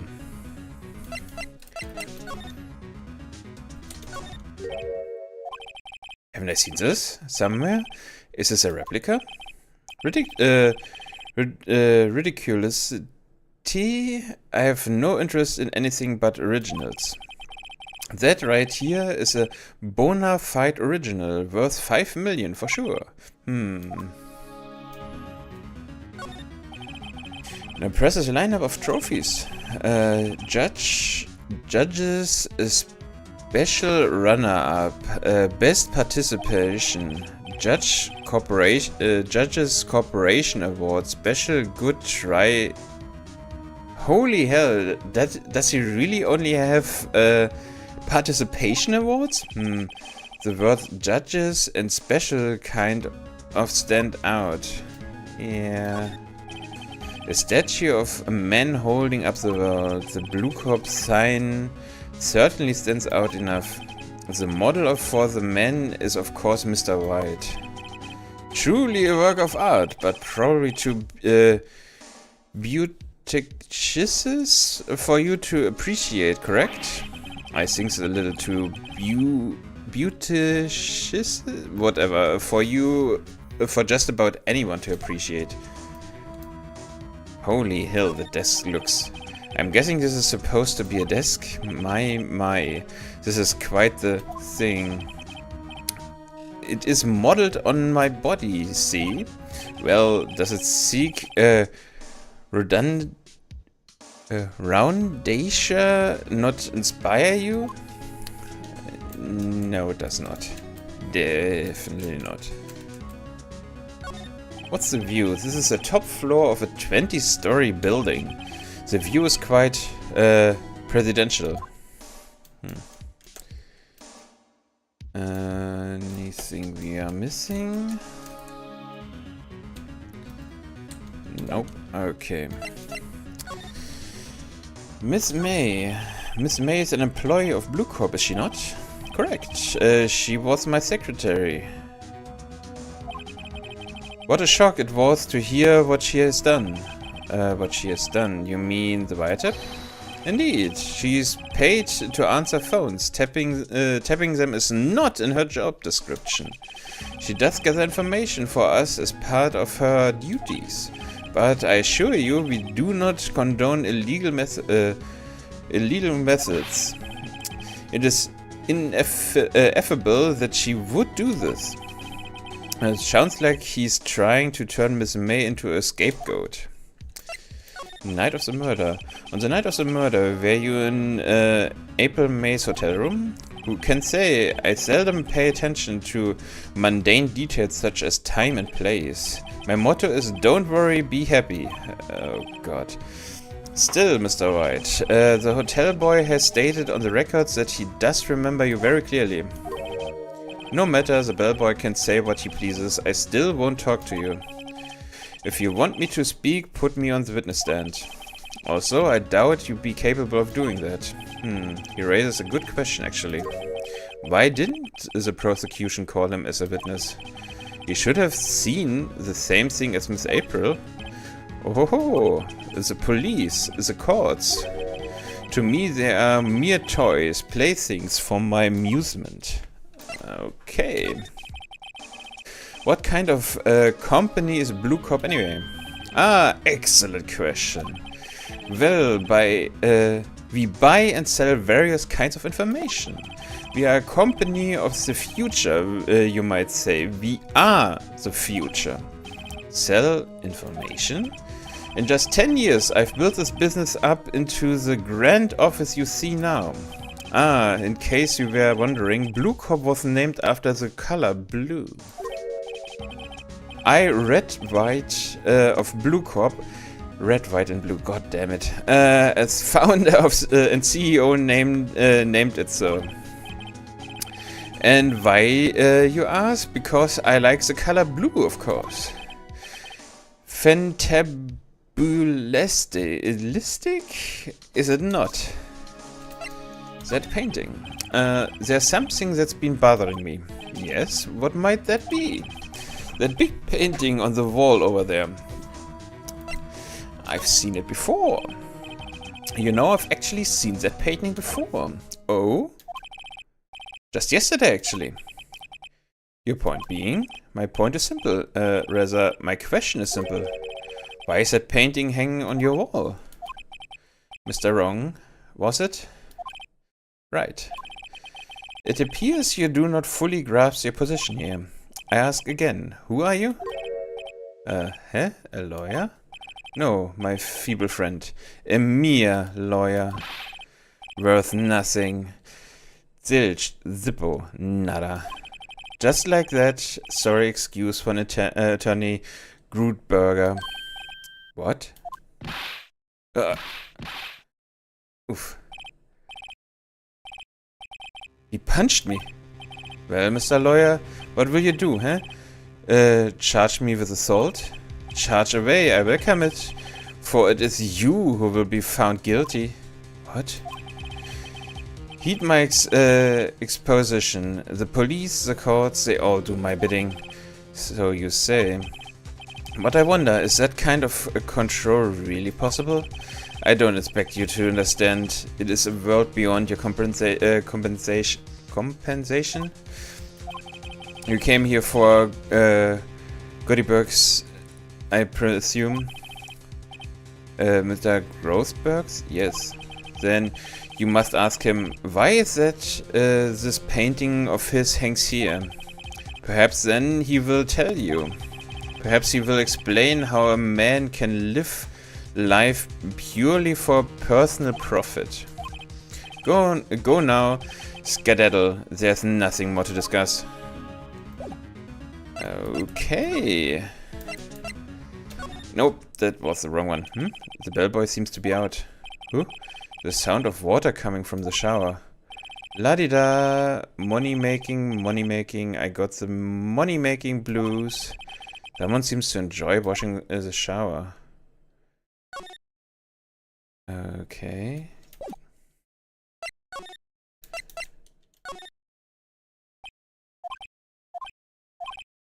Huh? I don't think he noticed me standing here. Maybe I should clear my throat? Ahem! Jumping Josephits. Oh, you. What's wrong? You look so pensive, like an old man at the end of his days. I'm not senile yet. I was just thinking about the whole mess. Something really bothering him, that much is clear.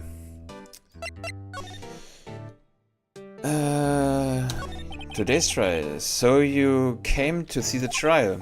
Yes, I did.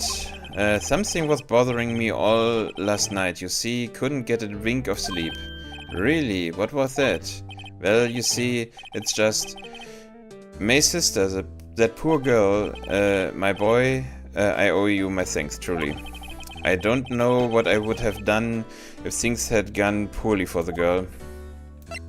You refuse. I asked before, but why did you refuse her request for defense? I think I have a right to know. A right, Mr. Right? No, I'm sorry. It's just I need more time to think about it, my boy. He doesn't seem troubled. He does seem troubled about something. I'm starting to have a feeling I know what it is. Mr. White. So, I paid Blue Corp a visit. Oh, I see. Mr. Grossberg? I have to admit something has been bothering me. Oh, what is it? Well, out with it, my boy. You see, it's just... That big painting. Mr. Grossberg, sir. There was a big painting hanging right there the other day, was there not? The one you said you had no intent of parting with? Well, I saw it today. It was in the CEO's office at Blue Corp, Red White's office. So, you noticed. I suppose I should have guessed you would. It is a large painting. Mr. Grossberg, I know you and Mr. White are connected somehow. Connected, you say? Yes, and I know what it is. He's blackmailing you. Mr. White has something on you, doesn't he? Blackmail. I think that painting is fairly gaudy proof. Very well, this may be the chance I've been waiting for. Maybe it's time to get this off my chest so I can finally rest easy again. After all, you were May's understudy. Perhaps it was fate. What's he talking about? Red White is a man who makes his living through intimidation. Blue Corp is a company that excels in finding people's weaknesses, I'm afraid. I've been paying them for 15 years now. 15 years? All because of the DL6 incident, as you may have guessed. The name on the back of those photographs. As I suspect, I could not stand in defense of May because of this. White would have destroyed me if I did. So that's the connection. It is hard for me to tell you this, my boy, but arresting Red White will be nigh on impossible. Impossible? Why? He has information on everyone. It gives him an iron grip. He owes judges, attorneys, prosecution, police, and politicians. What? They are bound, unable to do harm to themselves and therefore to him. Don't look at me like that. What you see is nothing more than the weight of many years. The DL6 incident. What is a DL6 incident? DL6 is nothing more than the sorting code the police gave the case. It was 15 years ago now. I received a request from a medium, a spirit medium. A medium?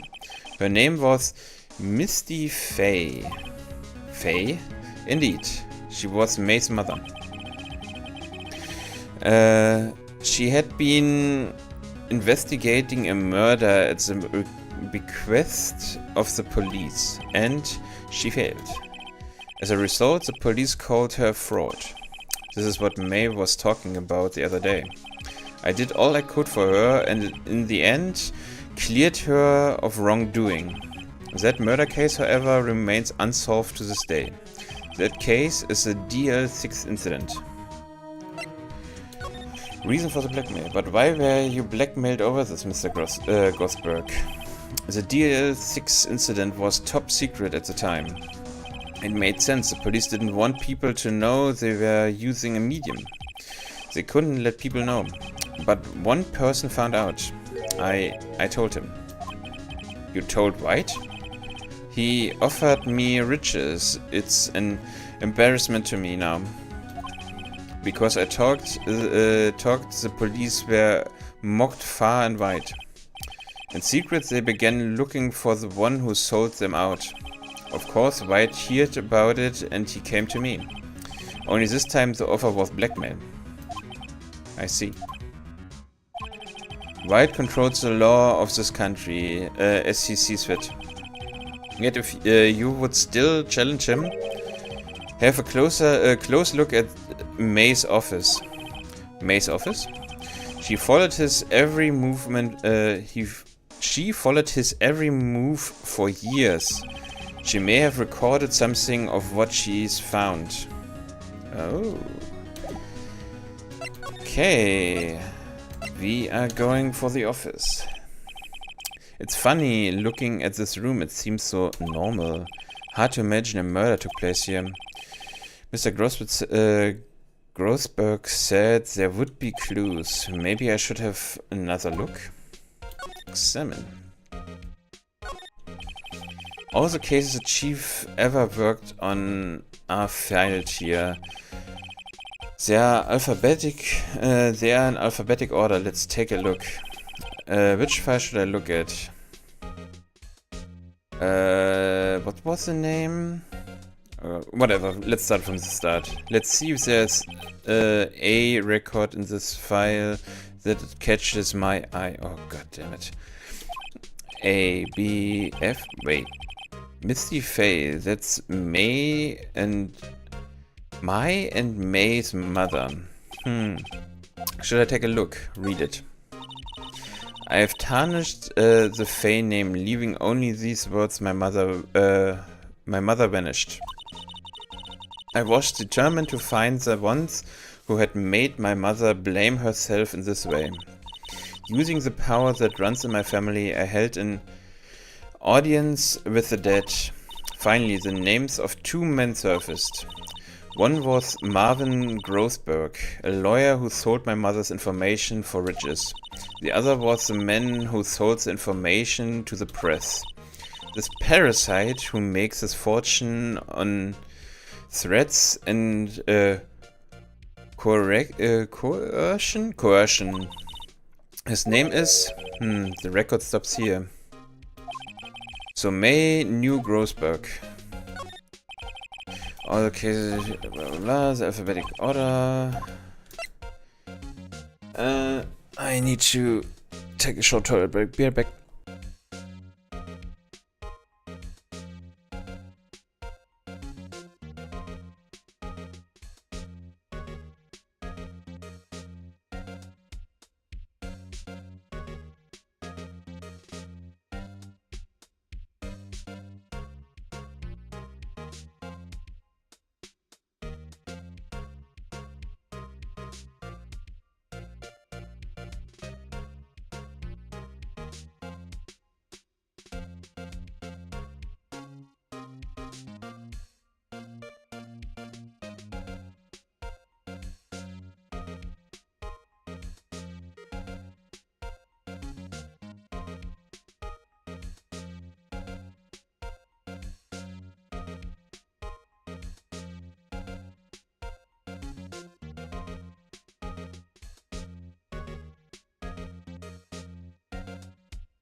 And I'm back. Problem if you need to drink a lot because you're reading a lot out loud. Okay, let's see. File J to S. Let's see. J through S. Nothing much in here. Maybe I'll just skim some of this. Skim. Sigh. Well, no harm in flipping through a bit, I guess. So the biggest parts here at the end in S, suicide? You. She has a collection of suicide reports. There's politicians, policemen. There's writing on most of these in pencil. White. This is Mia's handwriting. Wait, I get it. Mia thought he was involved in those suicides. White drove them all to... I can use these newspaper clippings. Let's find the most disturbing one. Newspaper clipping added to the courtroom. Article about a politician's suicide. The word white is written in pencil at the top.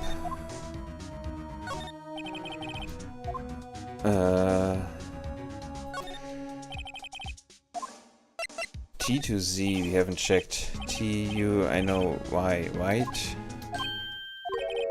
The entire V section is missing. Or W section. Was it taken? Okay. So... Can we now...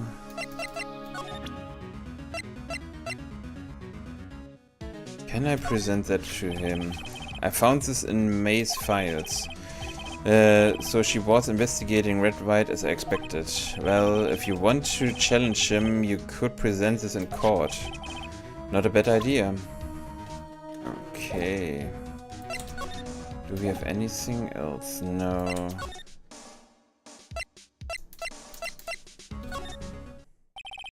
Apparently Miss May is in questioning. I doubt they will let me talk to her today.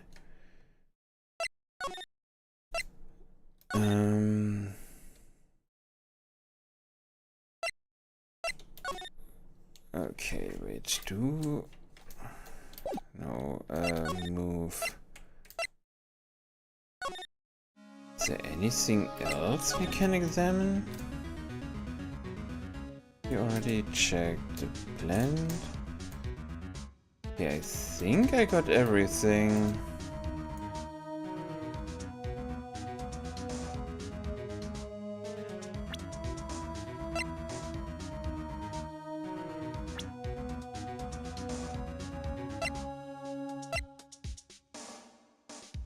May face the victim. Chief Attorney at Fayen. Okay. Spirit medium and training. That's a local president in charge of internal investigation. Someone else's hotel.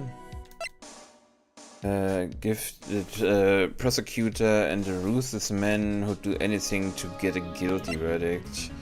Delivery room service to Miss May, blah, blah, blah. I mean...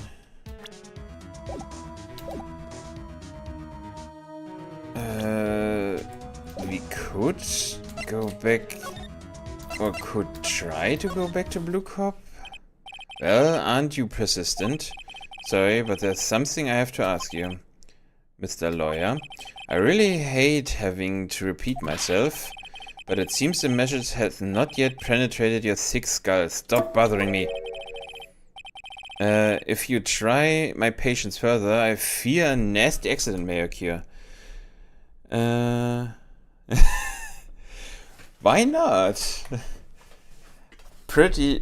I'm not too bad. Yeah, that guy, that guy is the main villain in my current case, which, I mean, it is the basic bad guy story. He is completely running everything in the background. He has dirt on nearly every politician, police officer, and everything else. So he's Yakuza-style baddie of a company. Yeah. I mean, he has the All Might smile that twinkles on his own and has different stones on his jacket, a lot of rings and all that stuff. So yeah, he screams bad guy if you just see him. But yeah,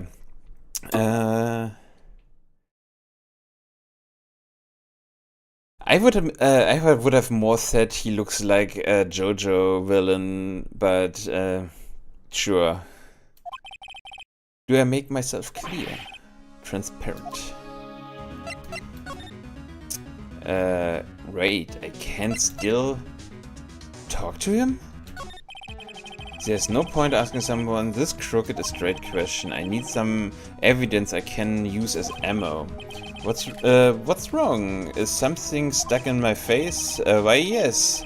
There's my eyes and my nose and my mouth. But of course I jest. You need not restrain your mirth, my friend. It is okay to indulge in my cosmopolitan sense of humor. I will not think less of you.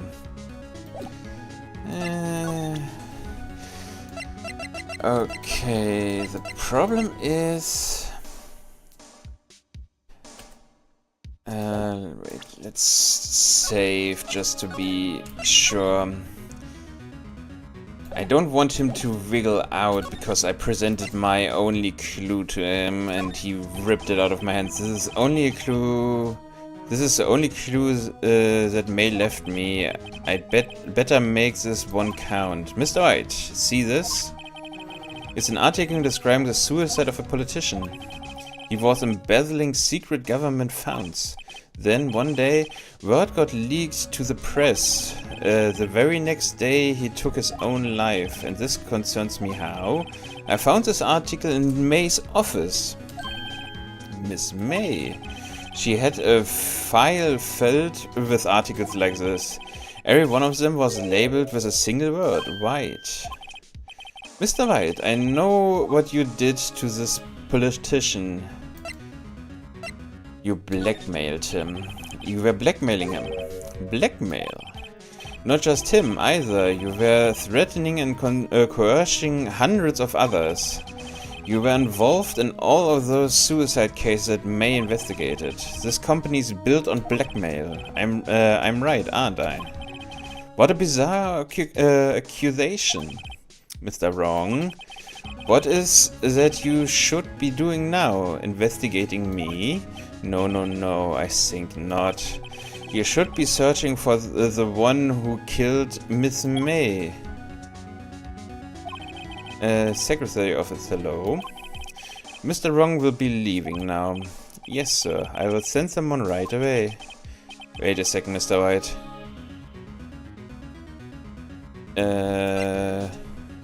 You are wrong. You are wrong, Mr. White. Excuse me? What I should be doing now is going after you. Just what are you insinuating? May was onto you. She was keeping tabs. For this reason, you had April May tapping her phone. And then May was murdered, and all the documents about you mysteriously disappeared. So the culprit would be. Even a child could work it out, Mr. White. You did it. We won't be needing an escort for Mr. Wrong. Instead, please connect me to the public prosecutor's office. Of course, sir. One moment, please. White? That you? What are you doing calling me at a time like this? Hello, Chief Prosecutor. I've changed my mind. I want to testify tomorrow. What's this about? The May Fay case. I witnessed the murder, you see. And thus, as a very important witness, I would like to testify. What? Why now? I thought you said you didn't want to go to court.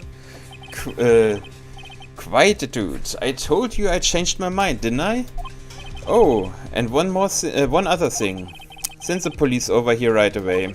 The man is standing right in front of me. He looks dazzled, but could be violent. What? What man? Are you even listening? The executioner, the hatchet man, the liquidator, the killer man. What? Mr. White, this isn't another one of those. Chief Prosecutor, I do not believe you are in a position to freely offer your opinions to me, correct? I'm telling you to send the police now. Did I not tell you, Mr. Wrong? You are a mere lawyer. As was Miss May. My, how dare you? I will point the finger at you, and you will be tried as Miss May's killer. The case is as good as settled. No lawyer of any worth will defend you. I have friends in the local lawyers association, you see. You will be given a lawyer so stupendously inept that they make even you look competent. I feel faint. Detective Gumshoe reporting, sir. Ah, Buzz. Harry Buzz. Right, actually. Phoenix, right. And my friend's name is Larry. Oh, right. Sorry, pal. Buzz was the murderer, right? Detective Gumshoe. I present to you the man who killed Miss May Fay. What? Takes a despicable human being into custody. Farewell, Mr. Wrong.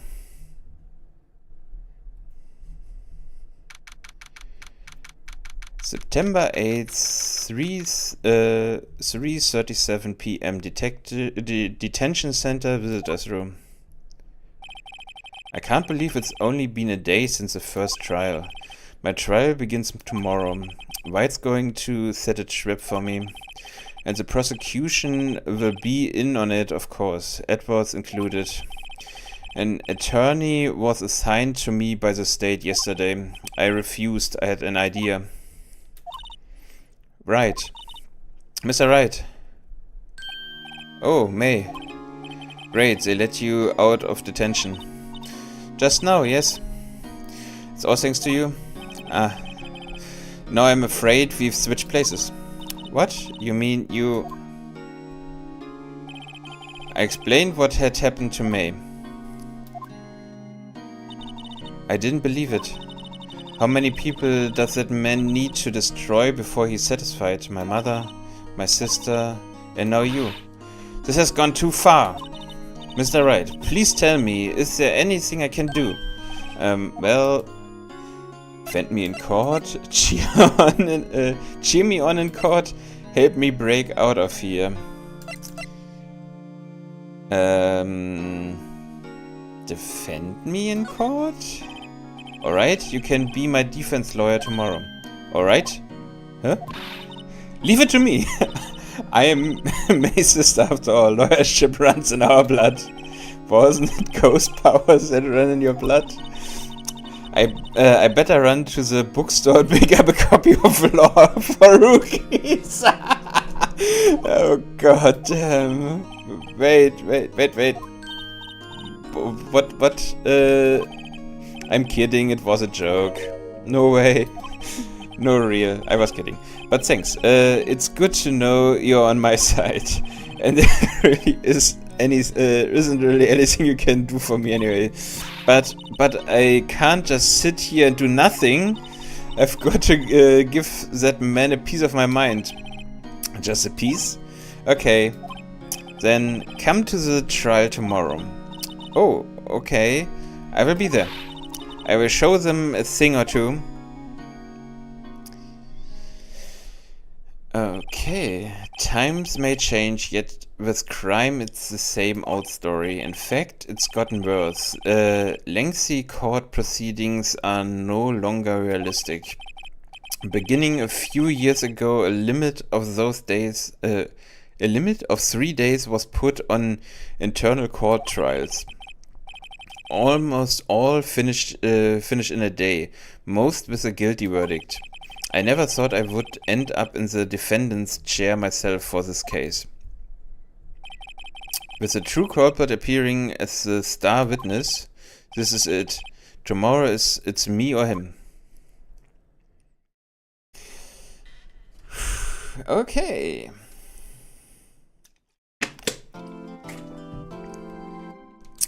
Let's see if we can turn this around and save our ass.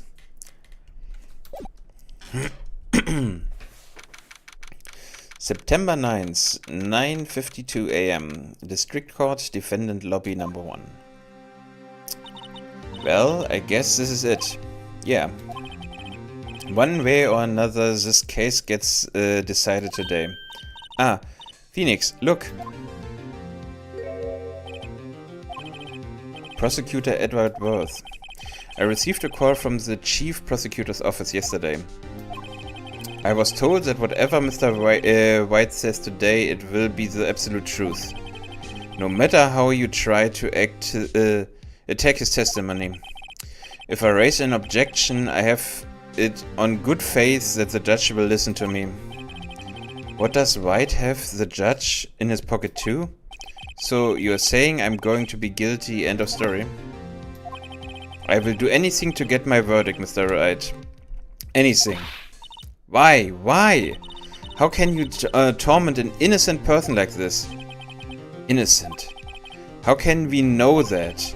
The guilty will always lie to avoid being found out. There's no way to tell who is guilty and who is innocent. And all that I can hope to do is get every defendant declared guilty. So I make that my policy. Edworth. You've changed. Phoenix, you know him? Don't expect any special treatments, Phoenix, right? Phoenix? Well, court will be starting soon. What? But wait. Your defense attorney isn't even here yet. They are not. I will be defending myself. What? Okay, let's do this.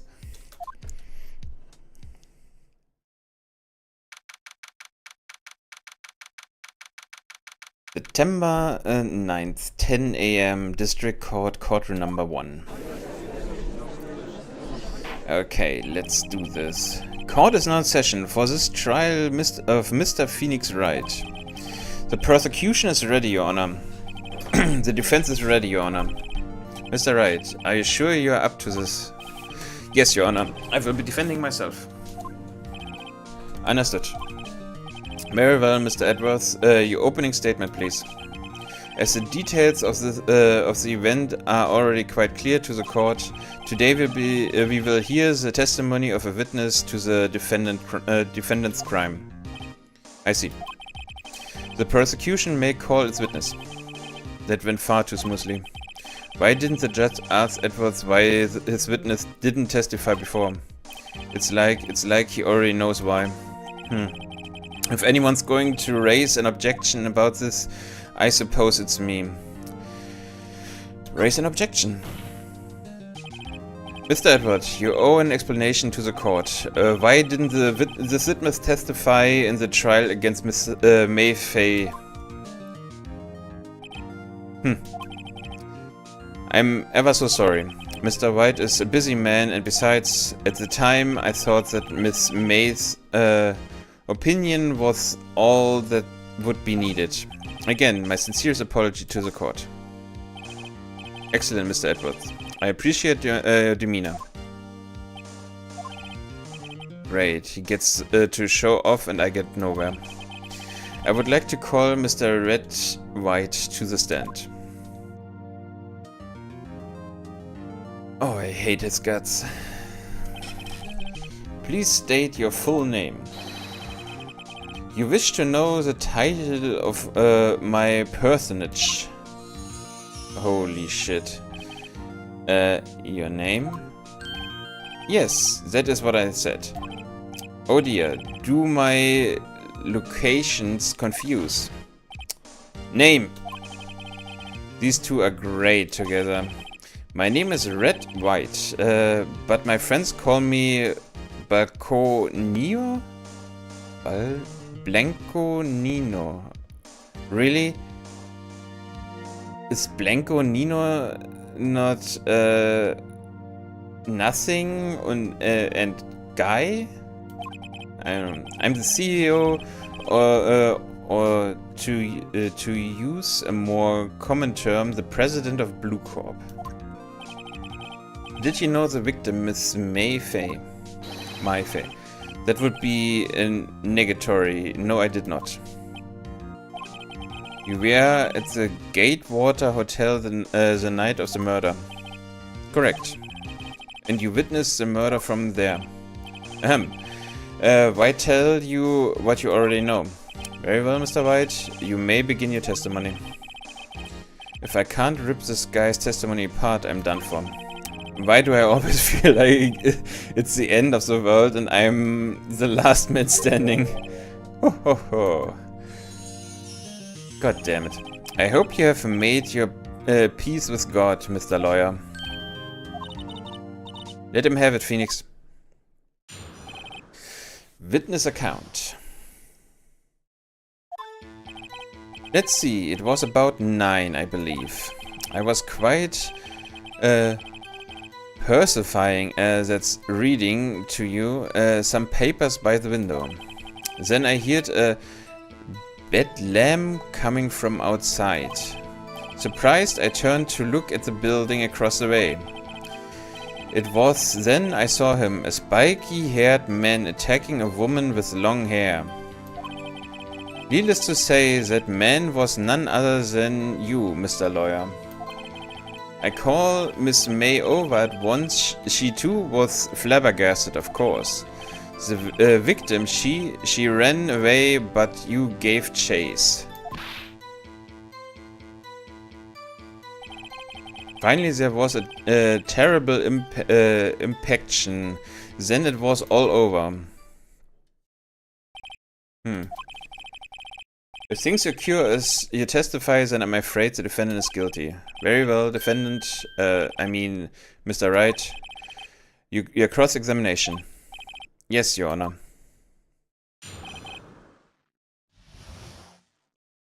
Okay. Let's see. It was about 9, I believe. I was quite reading to some papers by the window. Then I heard a bedlam coming from outside. What's a bedlam? A bedlam? I must have been when you attacked, I assume. We see. Continue. Surprised, I turned to look at the building across the way. It was then that I saw him, a spiky-haired man attacking a woman with long hair. Okay. We are stopping here for a moment while the ads are playing. Sorry, I just needed to stretch a tiny bit. At least the ads should be playing right about now. Ah, there we go.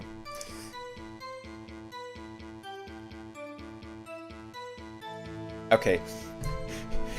I just noticed now it kind of looks like a TV set, but yeah.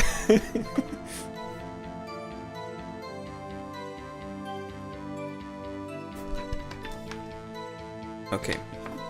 While we wait for the ads to play, let me grab something to drink real quick. Be right back.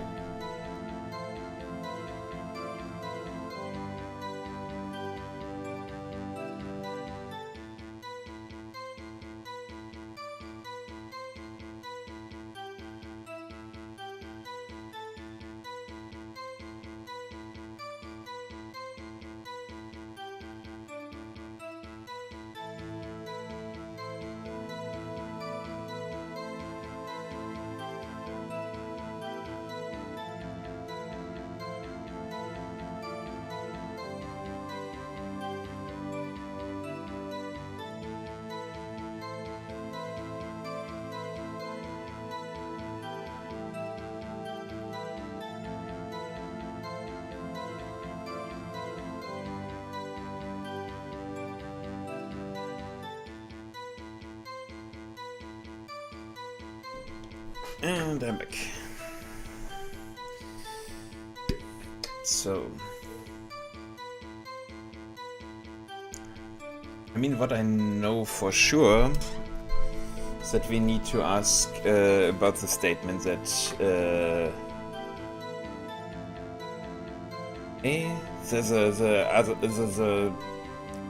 witness before the trial had.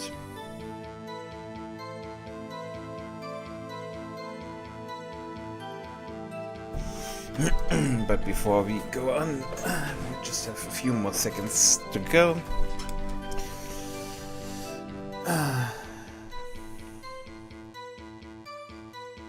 But yeah,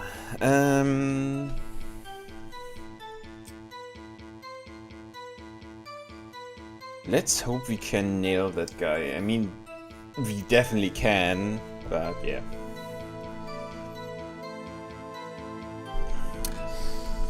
Welcome back. Okay, so let me first see. The victim dodged an attack and then ran to the right, but she was caught and struck.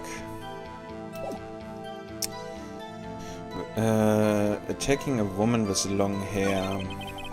Needless to say, that man was none other than you, Mr. Lawyer. I called Miss May over at once. She too was surprised, of course. What was Miss May doing at the time?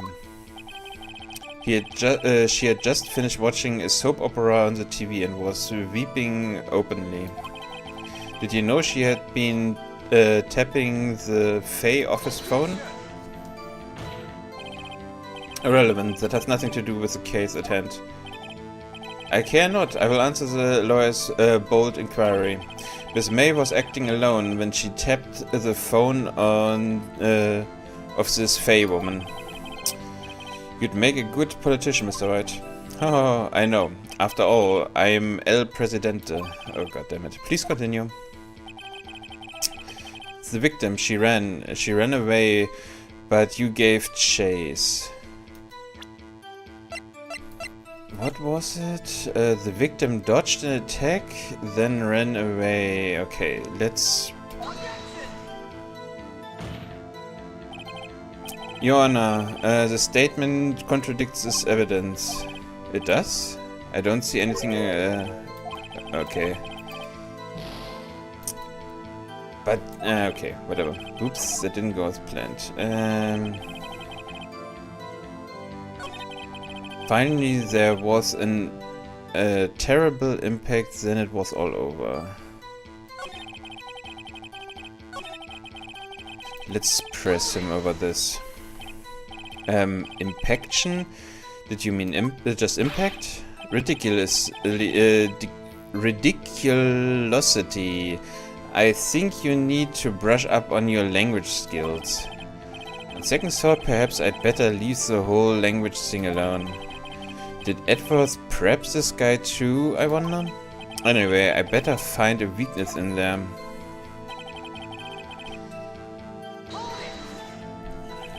How do you know what time it was? Because I'm always absolutely perfect, you know? No, you're not getting away with that. You are so mistrusting, Mr. Lawyer. So, what was the proper term for secretary again? Anyway, Miss May ordered room service for 9. It happened soon after the room service arrived. That's what Miss May said to...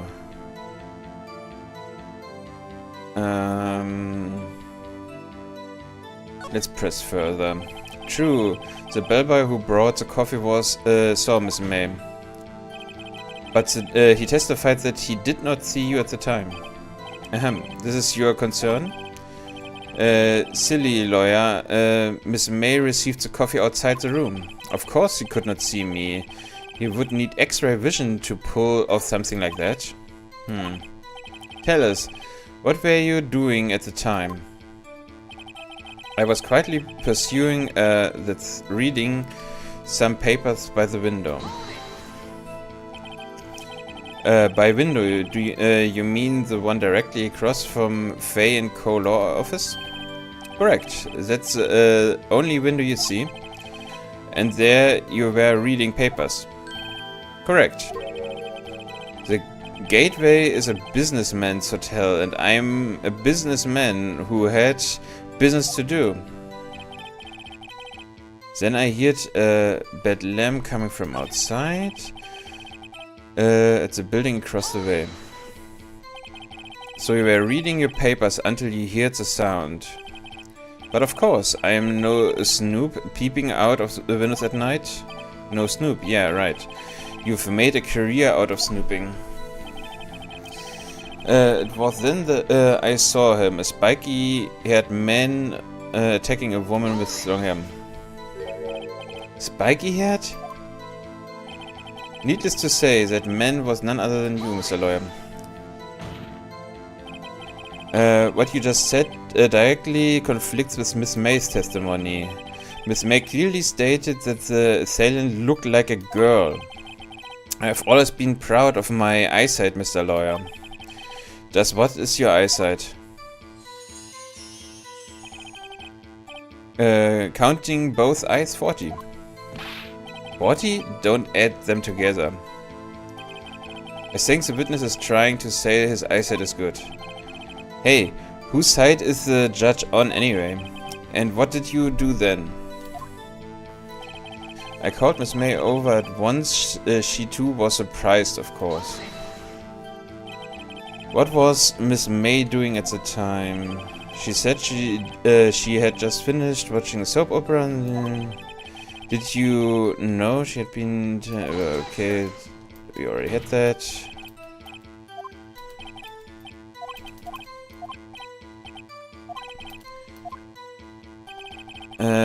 She ran away, but you gave chase. Can you be a little more detailed about that? I think it's worth knowing exactly what happened. Of course. Comprende, I understand. The victim was attacked by you and ran to the left. You gave chase and struck her down. Are you sure? As you know, I am always absolutely perfect. Perhaps you could change your testimony to reflect this new detail. And you gave chase. Okay, which completely contradicts her. Wait, right there. Mr. White, you've dug your own grave. What is this? You said the victim ran to the left, but the directly contradicts Miss May's testimony. She clearly stated that the victim ran right. Oh, it's simple. You have misread her. I think not. Look at the floor plans. The killer was here, and the victim here. If the victim ran to the left, as you claim she did, she would have been running directly away from the door. She would have been running into a dead end. Don't you find that odd? Very strange. I did see her running to the left. I did. Phoenix, look at his face. I don't think he's lying about this one. True. Maybe he really did see the victim. Ah. So he did witness a killing. Wait a second. Mr. Wright? Yes, Your Honor. Miss May said right and Mr. White said left. Can you explain this contradiction to the court? Both are right. Both witnesses are telling the truth, for once. Ha! I doubt it. Rather, that does not clear up the contradiction. There is one scenario that would explain their conflicting accounts. What? Obviously, the witness was not viewing the crime from the hotel. Mr. Wright, what do you mean? Yes, what do you mean? Was he not viewing the crime from the hotel? If he was not in the hotel, where could he have been? In the law office of Fay & Co., of course. More specifically, he was standing here. Time to show the court where Mr. White was.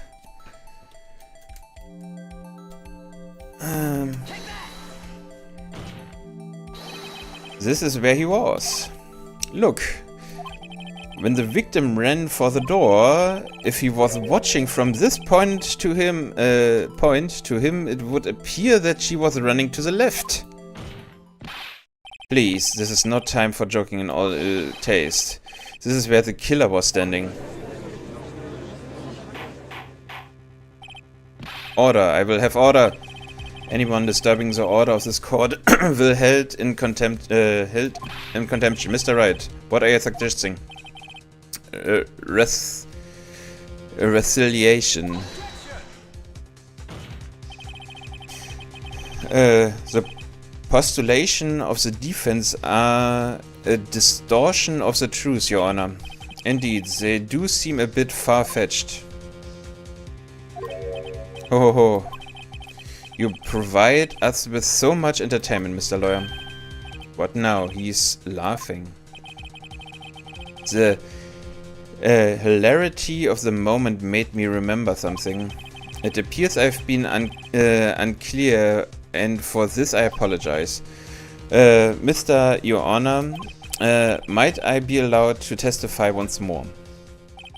Very well, let's hear your revisited testimony. Good luck. You can't fix a broken testimony, buddy. She ran to the left. Miss May's testimony was correct, as was mine. When you assaulted the girl, she first ran to the left, and then you hit her savagely. That was what I saw.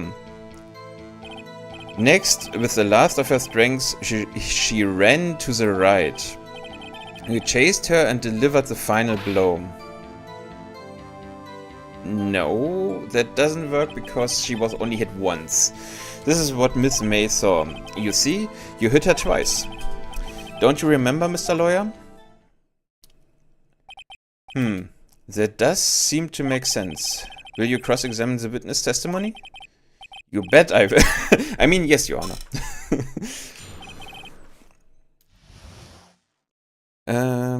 Okay. Miss May's testimony was correct. You assaulted the girl, she first ran to the left, and then you hit her savagely. This is what I saw. Next, with the last of her strength, she ran to the right. You chased her and delivered the final blow.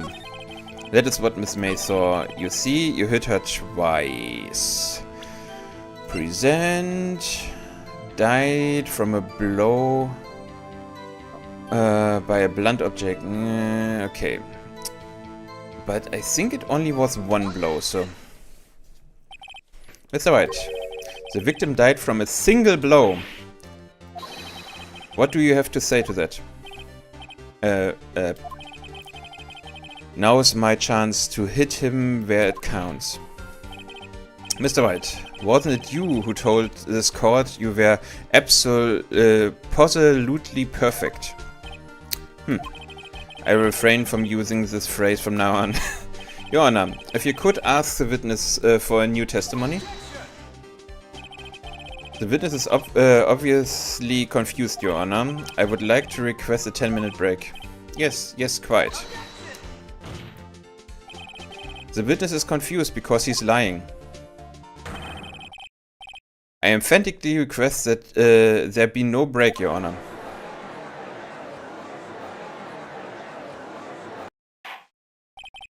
Very well. If the witness would care to revisit his testimony. The crowd's on my side. No slipping out of this one now, White. Mr. White? Oh, okay. The two accounts. Well, see, I looked at the other window when I heard that thing fall. What other window? Then, the next moment, I saw Miss May run to the left. The killer, you attacked her, but she dodged. And then she turned and ran for the door. Then you did her in with a single blow. Swap indeed. Very well, you may begin cross-examination. Mr. Your Honor, my stomach, you see, it is hurting. Deal with it. This is almost over. Okay. Well, you see, I looked at the other window when I heard that. You heard that thing fall. What exactly was that thing? Huh? Oh, the glass light stand. Right. The one that had fallen over Phoenix? Doesn't something about that strike you as odd? Very odd. Yeah, that is odd. I will press further. Mr. White. Huh? What? You're saying you saw the glass light stand? Yes? Then change your testimony to reflect it. Sorry, my bad. The witness will revisit his testimony. Okay, of course. Or, a light stand was lying on the floor when I looked.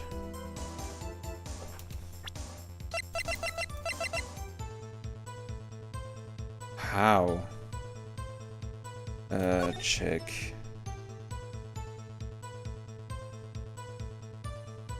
I mean... Oh, wait. The broken remains of a glass light stand broken beyond all recognition. Present. Mr. White. It was impossible for you to have seen the light stand. What? The stand broke into pieces when it fell. Oof. Just by seeing the broken pieces, you would have no idea what no idea it was a light stand. So tell me exactly, when was it that you saw the stand? Answer the question. Isn't it obvious? I saw the stand before it fell over. So, you saw the stand before the victim was attacked then? Correct. That would be no problemo, right? Big problemo. Because the he couldn't have seen it through the window because the window was because there was only a tiny frame for it. So yeah, there's a big problem. I mean, a big problem here. What problem is this, Mr. White? Let me make sure I have this straight. You saw the glass light stand through the window from the hotel before the incident occurred. Correct. That is so. It conclusively, definitively, undeniably, unimpeachably. No, it's impossible. You couldn't have seen the stand. What? Why couldn't he? You have proof? I sure do, Your Honor. A person in the hotel could not have seen the stand before it fell over. Look at this. Those are the floor plans to the scene of the murder, yes? Correct, Your Honor. Now look. If you were to look through the window at the office, this is the area you would be able to see. Here. Well, note that the stand is not within the visible area. Well, Mr. White?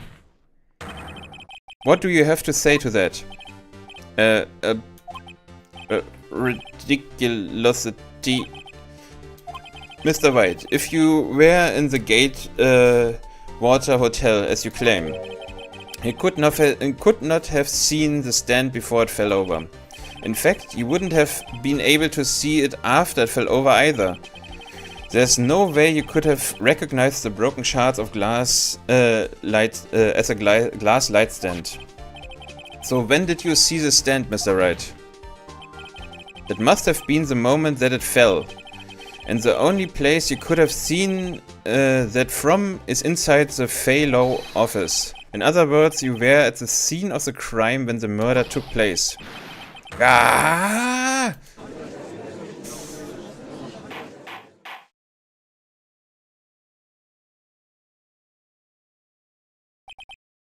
Mr. White? Mr. White? You did it, didn't you? Mr. Your Honor? Miss May. Yeah, looks like we are about to get our verdict. It's fine enough, Phoenix, right? What? I forgot about Edward. Mr. White. I think the time has come. Shouldn't you confess your crime now, What? I said you should confess your crime. Ergo, confess that you placed the wiretap. The wiretap? Order. Mr. Edward, explain to the court what you mean by this. Distinguished members of the court, Mr. White is slightly confused. Allow me to explain. What's this bullshit? Why can he explain what he did? That's so bullshit. As you know, Mr. White is the CEO of Blue Corp. He ordered his secretary, Miss April May, to tap the law office and Miss Fay. What does that have to do? Your Honor, the question is, when was the wiretap placed in the office and by who? No, you wouldn't. Mr. White, in order to place the wiretap, you entered Miss Fay's office, am I correct? Correct. You are most correct, Miles. Give me a break. Yes, in order to place the wiretap, I breached the Fay & Co.'s law office. That is when I saw that accursed light stand. Now I'm confused. Please explain to the court what all this means, Mr. Edward. Gladly, Your Honor. Mr. Phoenix Wright has made his position quite clear. He has determined that Mr. White knew the glass stand was in the office, and he has shown that there was only one time Mr. White could have seen the stand, and at the very moment of the murder. Thus, Mr. Wright, would you like to believe that Mr. White was the murderer? I see. However, it is a fact that Mr. White had been to that office well before the murder took place. When he went to place the wiretap, he could have seen the glass stand there. Ergo, Mr. Phoenix Wright's theory is revealed for the baseless conjecture it is. What the hey? Mr. White, you will testify to the court about this wiretap. Really? They really gave him a way out? That's so bullshit, man. Ahem. Leave it to me. I feel faint. The wiretapping. It was the beginning of September, the week before the murder. I had entered the Fay & Co. law office. Of course, I had done so to place the wiretap. That is when I saw this glass light stand. So you saw the stand before the night of the incident. And this is how you were able to identify what had fallen over by the sound. Correct. That is right. I see. Very well, Mr. Wright. You may cross-examine. Gah. What am I supposed to do now? Good luck, Phoenix. The wiretapping. It was the beginning of September, the week before the murder. I had entered the Fay & Co. law offices. Of course, I had done so to place the wiretap. This is when I saw this glass light stand. Okay. Let's first press him on the stuff. Do you have proof? What? Miss April May knew the details of Miss Fay's phone conversation. This is proof that the wiretap was placed before the murder. Right. I had entered... Okay.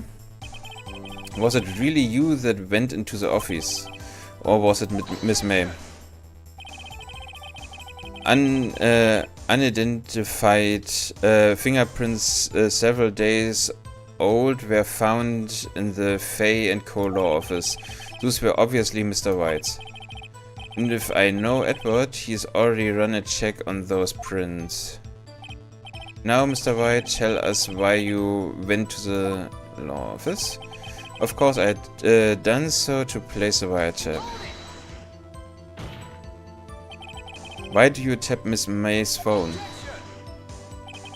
This has no bearing on the current case, Your Honor. Blue Cops is a detective agency of sorts. We have a responsibility to protect client confidentiality. That is when I saw this glass light stand. Why did you notice something as innocuous as a light stand? The light stand was made entirely out of glass. It was quite stylish, so I guess it made a lasting impact on me. Such a beauticious thing deserves attention, does it not? This is all. Damn it. There's nothing there for me to press him on. Oh well, maybe he's read it enough that I can bluff something out of him.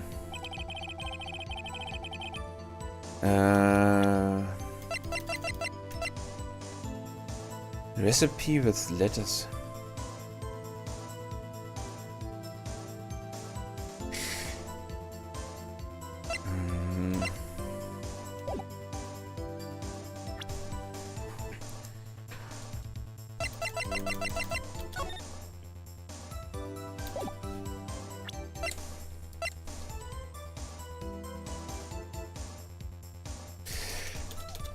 I want to know what that department store thingy is. Beyond all recognition.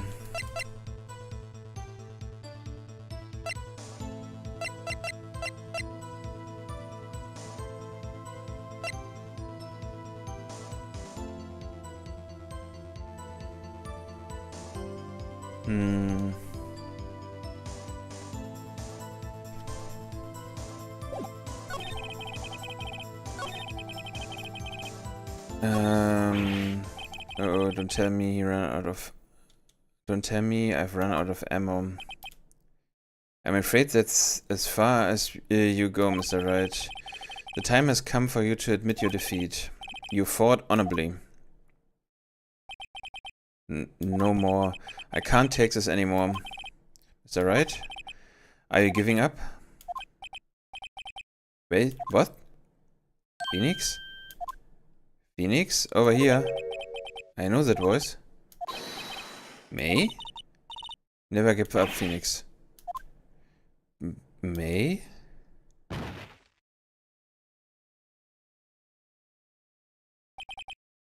Where am I? The waiting lobby? What happened? Oh, right. I lost the trial. I was hallucinating.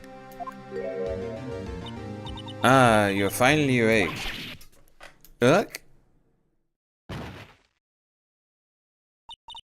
Hey, Phoenix. Look, that's not no way to greet an old friend. Phoenix, I want you to look at me.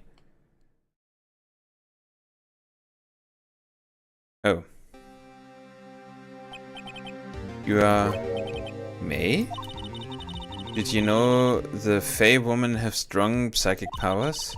When you accepted your defeat in court, it appears that was enough for of a shock to awaken May's true power. So, Maya is channeling May. That's right, I'm Maya, but I'm also May. Now, I want you to listen to me, Phoenix.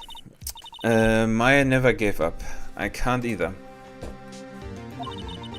That's what I came here to tell you. But we don't have much time, Phoenix. Now listen. You've already won. Huh? You have that recipe in the court record, right? Yeah, the one you wrote Maya on? Phoenix. White wrote that to not me. So what do I do with it? Look at the front of the recipe. I knew it! It is a recipe. It's a receipt for the lamp, isn't it? The front? It's a regular receipt. Looks like it's from a famous department store. $1,000. Wow, big spender. Item: glass light stand. Date of purchase: September 4th. That is... Okay, so he couldn't have seen it. September 4th. That's right, Phoenix. I bought that stand the day before I was killed. Whoa. Now, what did Mr. White say in his testimony? It was the beginning of September, the week before the murder. Yep. He said he saw the stand the week before the murder. There you go. I think the court is about to reconvene. Go do it, Phoenix. You know you're innocent now, you just have to prove it. Right. Finally. I knew it. It was... Okay. 1,000 bucks for a nightstand is insane. Court will now reconvene for the trial of Phoenix Wright. Is the defendant rather... Are you alright, Mr. Wright? Yes, sorry, Your Honor.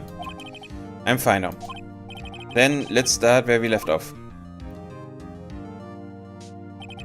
Your Honor, there's nothing to go back to. The cross-examination of Mr. White is finished. All that is required now is for you to pass judgment on the defendant, Mr. Wright.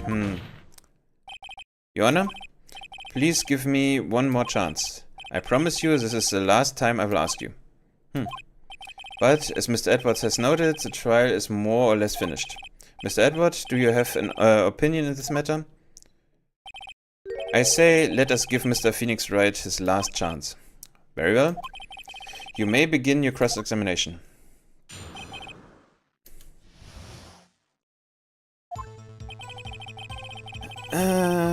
Okay. Let's do this. Look closely at this. See the word Maya written in blood? Wahaha, you are grasping. I think not. Look at the other side of the receipt. The other side? Your Honor, would you tell the court what is written on the other side of the receipt? Well, a glass light stand. And the date of purchase? Why, that's the day before the murder. You see, Mr. White, when you allegedly entered Fay and Co. law office at the beginning of September, the stand could not have been there.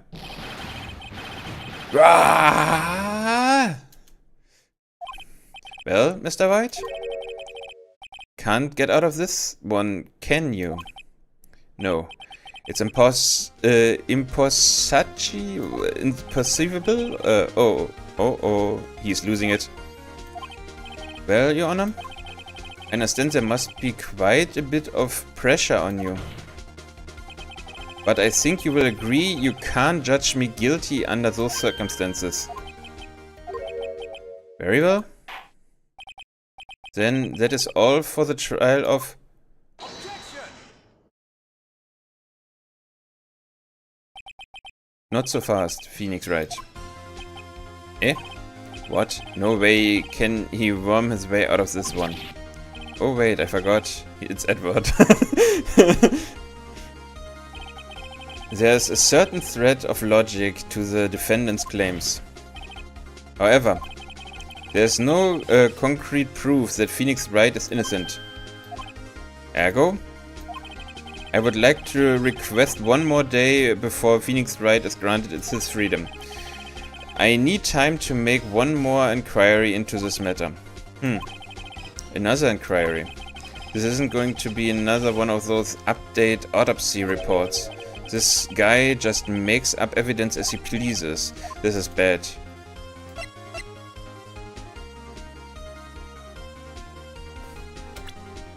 Let's save that really quick.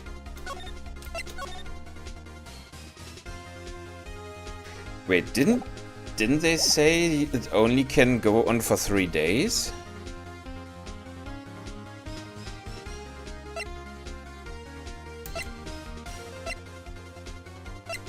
Let's object.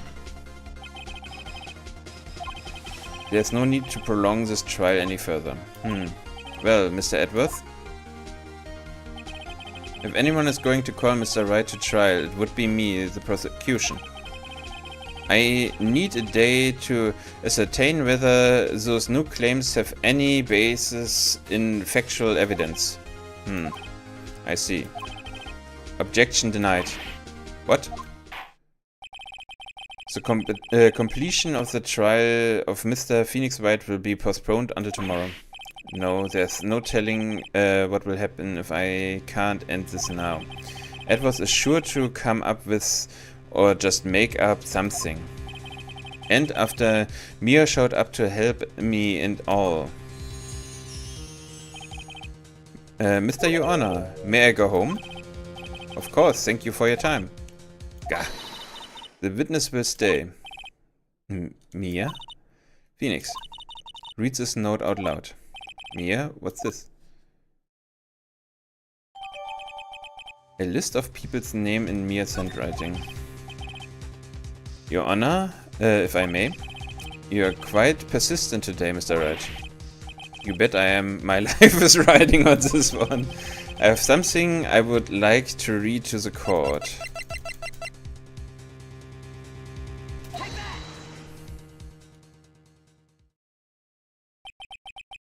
The memo Mia had given me was a list of names. Many of them sounded strangely familiar.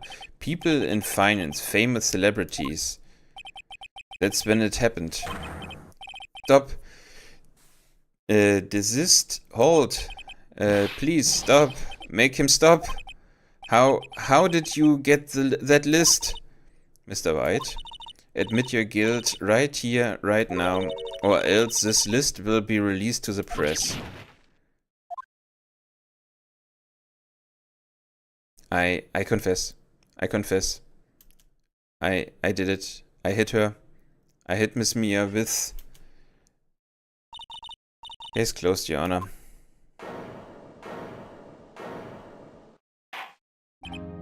Well, I see no reason to continue this trial. Mr. Wright? Yes, Your Honor? You have done it again. That was quite a spirited defense. Yes, Your Honor. I guess you could say that. If only you knew how spirited it was. Well. This court finds the defense... rather, the defendant, Mr. Phoenix Wright, not guilty. Nice.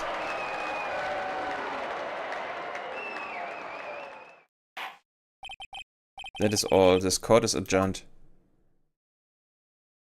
Okay.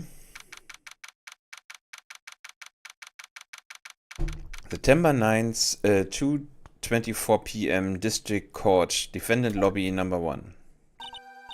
Well, I never thought I'd saying this again, but congratulations. You're lucky I wasn't born a fae. I'm lucky I had both you and Maya on my side. I'm glad you made it. Thank you, Phoenix. You risk a lot to help me and Maya. I won't forget it as long as I live. As long as you live? My time here is running out. Huh? Maya's power are still weak. I can't stay here that long. What? No, there's still so much to say. Don't worry. I'm sure we will meet again. Chief? I'm not the chief anymore. Can you come to the office tonight, say 9? The office? I will see you later. Chief? Mai?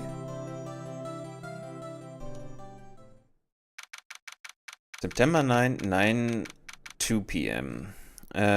Faye and Co-Law office. Being here, it's hard not to think about that night you came. Mia? I was kinda worried you might not. Huh, of course I came. Well then, I'm pretty hungry. How about a burger? Mia? Wahaha, you should see your face. Mia? What are you talking about? It's me, May. May? What, did I look like my sister? Look like you were. I might be able to use that. Oh, Phoenix, go to the store and buy me lunch, would you? May, why are you here? Because of this? See? Mia wrote me a letter. Take care of Phoenix for me. Take care of, huh? She means the office, this office. Someone has to help with the new Wright and Co-Law office, right? And who better but me, May Faye. Reporting for duty. Wait, no. 1 second. On second thought, let's make this casual. Yo, Nick. May here, ready to go down to business. You don't mind me calling you Nick, do you?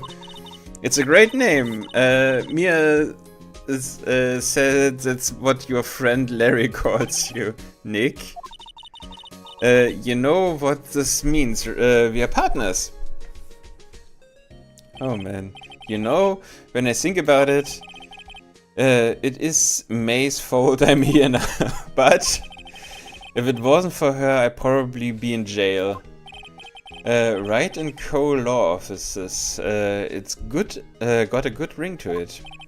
Yeah. Thanks, May. Nice. Good luck, Phoenix. I will always be here, watching. Oh, that's so cute. Okay, right. Okay, Nick. Let's do it. Huh? Do what? Burgers, dummy. Burgers. There's a great burger joint just down the street. Come on. Time's a wasting. Okay. Wait up. Chapter 2 finished.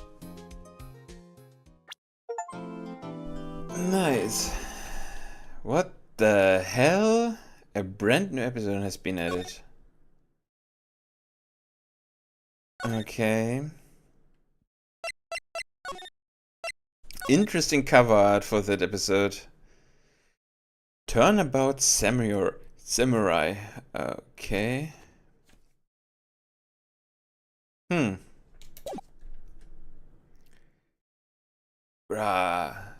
You've disgraced me for the pale moon in the sky cries for your blood.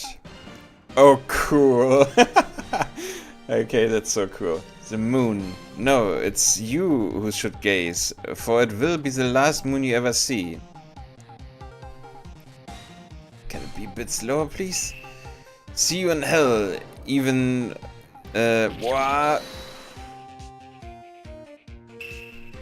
The warriors saw it gleam and strike in the moonlight, and one has fallen, but who? Only the moon knows. Don't miss next week's exciting episodes. The Dark Messenger returns.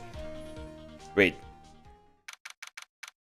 October 14th, 5:31 p.m. Right in Coal Law Offices. That rocked! See you in hell, evil magistrate. Oh, stop waving that broom around. Oh, Nick, I didn't know you were here. Of course I'm here. What was that surreal show you were watching? What? Nick, you mean you didn't know the Steel Samurai? Oh, goddamn. I mean, it is looking cool. He's only the most popular TV hero for young people. Young? Like, how young? 10 years old? Then what the heck are you doing getting all excited? Hey, I'm only 17. What? That's 17? See? I'm a teen, not like you, Nick. Hey, don't talk to me like I'm your grandpa or something. I'm only 24 myself. Then watch it with me. He is really cool and it's really popular. When they ask grade school kids what they want to be, Steel Samurai was #1. I really worry about kids these days. Gramps. Well, the Steel Samurai is over. I guess it's time to close up the office. I guess. Wish we had some clients. A month has passed since my trial. Mia's murder was the talk of the town for some time, but no one paid any attention to Wright and Co.'s law offices. How am I going to pay the rent this month? That will be okay. I'm sure some big client is just around the corner. Hey, that's a cube, man. October 16, 8:14 a.m. Phoenix Wright's bedroom. Bring. Beep. Hello? This is Phoenix.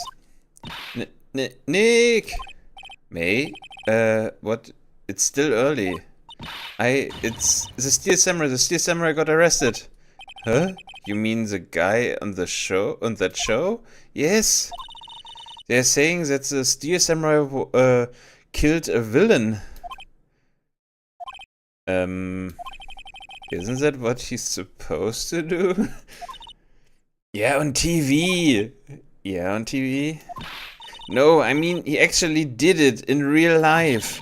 He skewered a villain with his samurai spear. I have absolutely no idea what you are talking about. Just come to the office quick, please, Nick. Wow, he doesn't have an easy life. October 16th, 9:22 a.m. Right in Co Law Office. May's here, watching television. Now for the morning news. The actor Will Powers was arrested yesterday, Powers plays a lead role in the popular kids show The Steel Samurai, Warrior of Neo Oldie Tokyo. Oh my god. He was arrested on suspicion of murder. The victim was Jack Hammer, who plays the villain known as the Evil Magistrate. His body was found still inside the Evil Magistrate costume. The samurai spear was also found stuck through the body. Police believe this was the murder weapon and are investigating further. This has to be a joke. No. It's a nightmare. The Steel Samurai is over. The world is over. Bring. Yes, right in Cola office. What? Nick! It's a Steel Samurai. What? Yes, of course. We will be right there. Let's go, Nick! Go where? They have the Steel Samurai down in detention. So what? So I've decided this will be our first, guys. Oh god damn it. Perfect time for ads.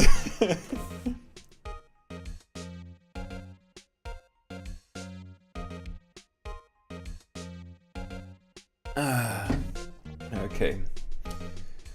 And yeah, there we go. Okay.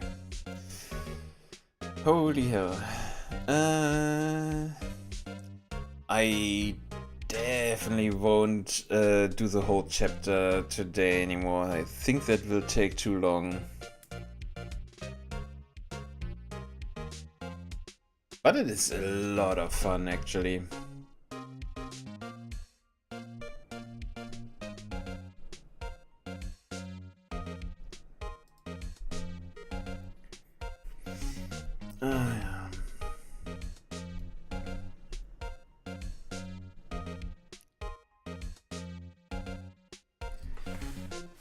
But yeah, I must say it is really a lot of... This game is really cool. I can absolutely see why everybody likes this game. And we are only in chapter 3 of 13, I think.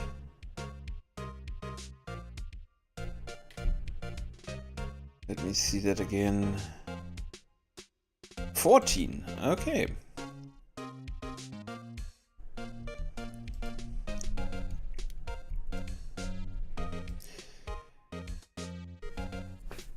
I think that could be a cool game that we can play one day a week or so.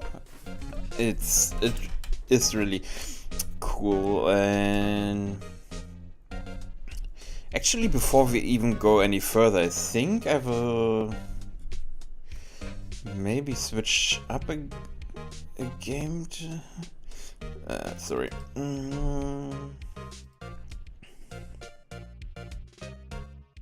How long is 5 hours?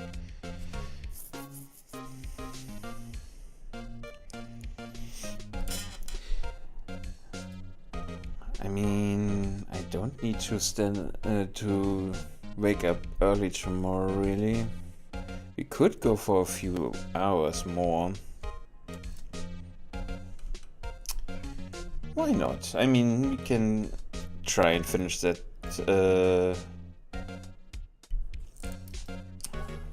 Okay. The ads are over.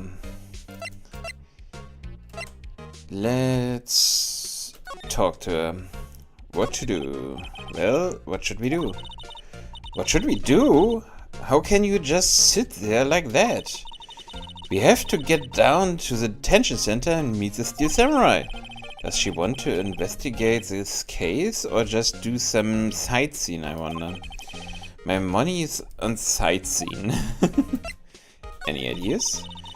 We don't have enough information to make a case yet. Just admit it, you don't have a clue what happened.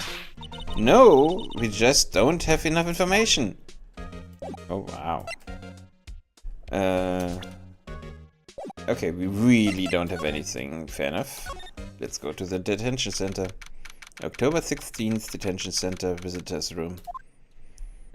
Wow. That's the Steel Samurai. What's wrong, Maya? It's him in the flesh. Is that guy really him? What do I mean, that guy? Of course it's him.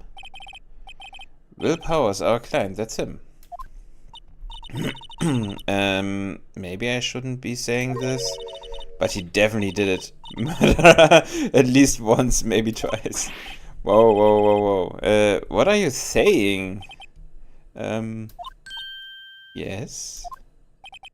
Something wrong? No? It's getting off to a great start. I know, you are disappointed, aren't you? Disappointed? Oh no, oh no. No, it's okay, this is the real me. When I got the part of the Steel Samurai with that mask, I decided I would never show my face in public until the job was over. It's the kids, you know. I didn't want to wreck their dreams. Oh. I guess it didn't matter. So much for dreams. I wonder what they think of the Steel Samurai now. Sniff. Nick. What? He's a good guy. I mean, he's good. Yeah. He didn't do it. Oh, god damn it, wow. Lady, you're flicking around like a pendulum, man. What happened? Maybe you could start by telling us what happened. Yes, of course. It seems like it was only yesterday. Actually, it was only yesterday. The cast had come down to Global Studios for a run-through. We went through a few action sequences at 10 that morning. There was a rehearsal scheduled for 5 in the afternoon. But when 5 came around and the staff gathered at the studio, the evil magistrate was found lying in a crumpled heap near the set. They took his mask off. They took off his mask and discovered that it was Jack Hammer dead. He had been expertly skewered with a samurai spear. The samurai spear? Yes, it's a long spear that the Steel Samurai, use as a weapon. Steel Samurai. Maybe you could explain to me just what the Steel Samurai is. Nick, how could you say such a thing? I'm sorry, sir. I apologize for my partner. He's new to this and a bit out of touch with the world. Hey, who's new to this? No, it's alright, really. The Steel Samurai is the lead character in a popular kids show. He walks the street of Old Tokyo, fighting battle after battle against the evil magistrate and his minions. Of course, he never really defeats the evil magistrate, although I guess he did defeat him this time. Sniff. I see. Neo Oldie Tokyo. Who comes up with those names? Yeah, sometimes I really ask that too. Powers alibi. No, where were you on the day of the murder? Well, that morning I came to the studios at 9. We worked through some action sequences until noon. Rehearsal was to be at 5, but I was a little tired. So after lunch I took a nap in my dressing room. When I woke up it was after 5. I was late for the rehearsal. I hurried to the studio and found everyone looking shocked. They arrested me on the spot and brought me here. So he was sleeping the entire afternoon of the murder. Some action here. What will the kids think? I think I should probably check out the scene of the murder. Right, Global Studios. I will draw your map. Wow, Nick, let's go. I'm willing to bet $10 she asked for for autographs. Okay, so we don't have anything else, so let's go to the studio main gate. October 16th, Global Studios main gate. Oh, the music is awesome. Whoa, so this is where they make the Steel Samurai show. Awesome! Aren't you excited? Hey, you there. You want in? You gotta go through me. Oh, sorry? We were, lawyers. Oh yeah? Well, that's great. I'm security. And it's my job to make sure that gawkers like you stay out. Gawkers? Gawkers, sightseers, tourists. I know the type. You heard about the incident and came to snoop around. Use today. Something wasting your time. Oh god freaking damn it, lady. I can't read that fast. Hippie clothes. Nick? Will I grow up to be like her? Please say no.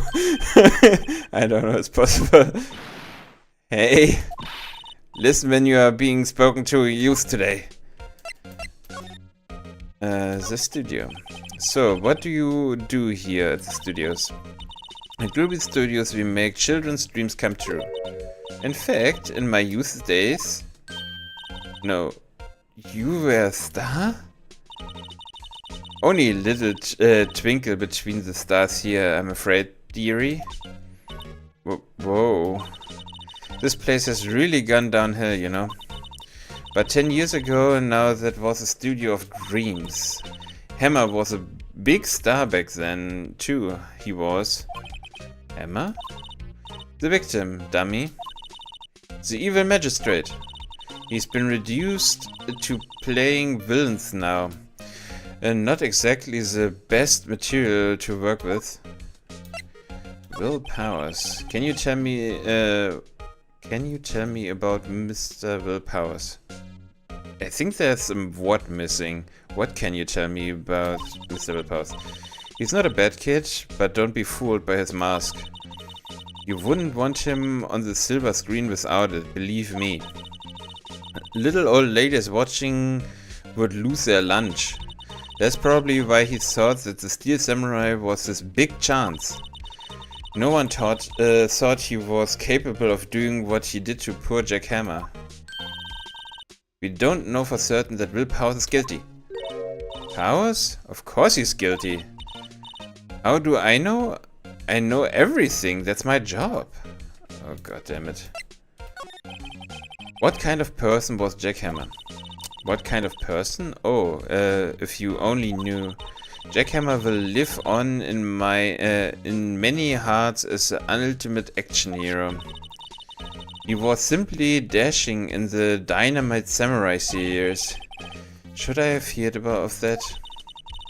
But there was an accident during filming 5 years ago. He got an unlucky break after that.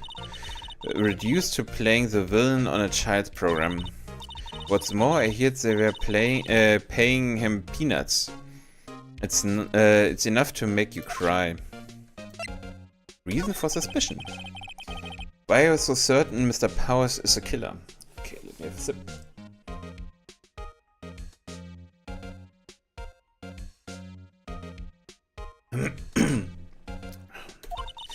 I was standing right here yesterday, I was here from 1 in the afternoon to 5 when they found the body. Now the studios where the murder took place is to the left here. So if you want to go to the studio you have to pass by me.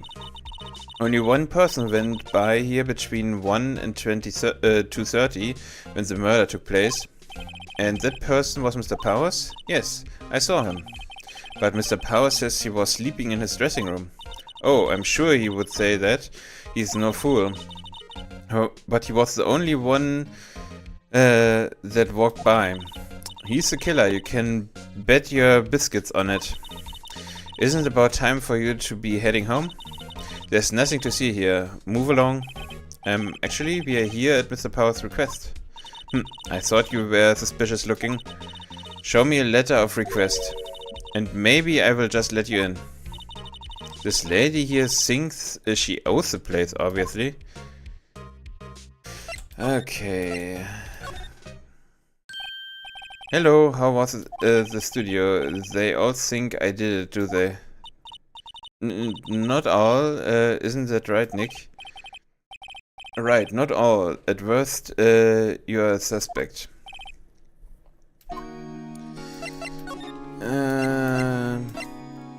Your alibi. Mr. Powers, you aren't hiding anything from me, are you? What? No, I'd never do that.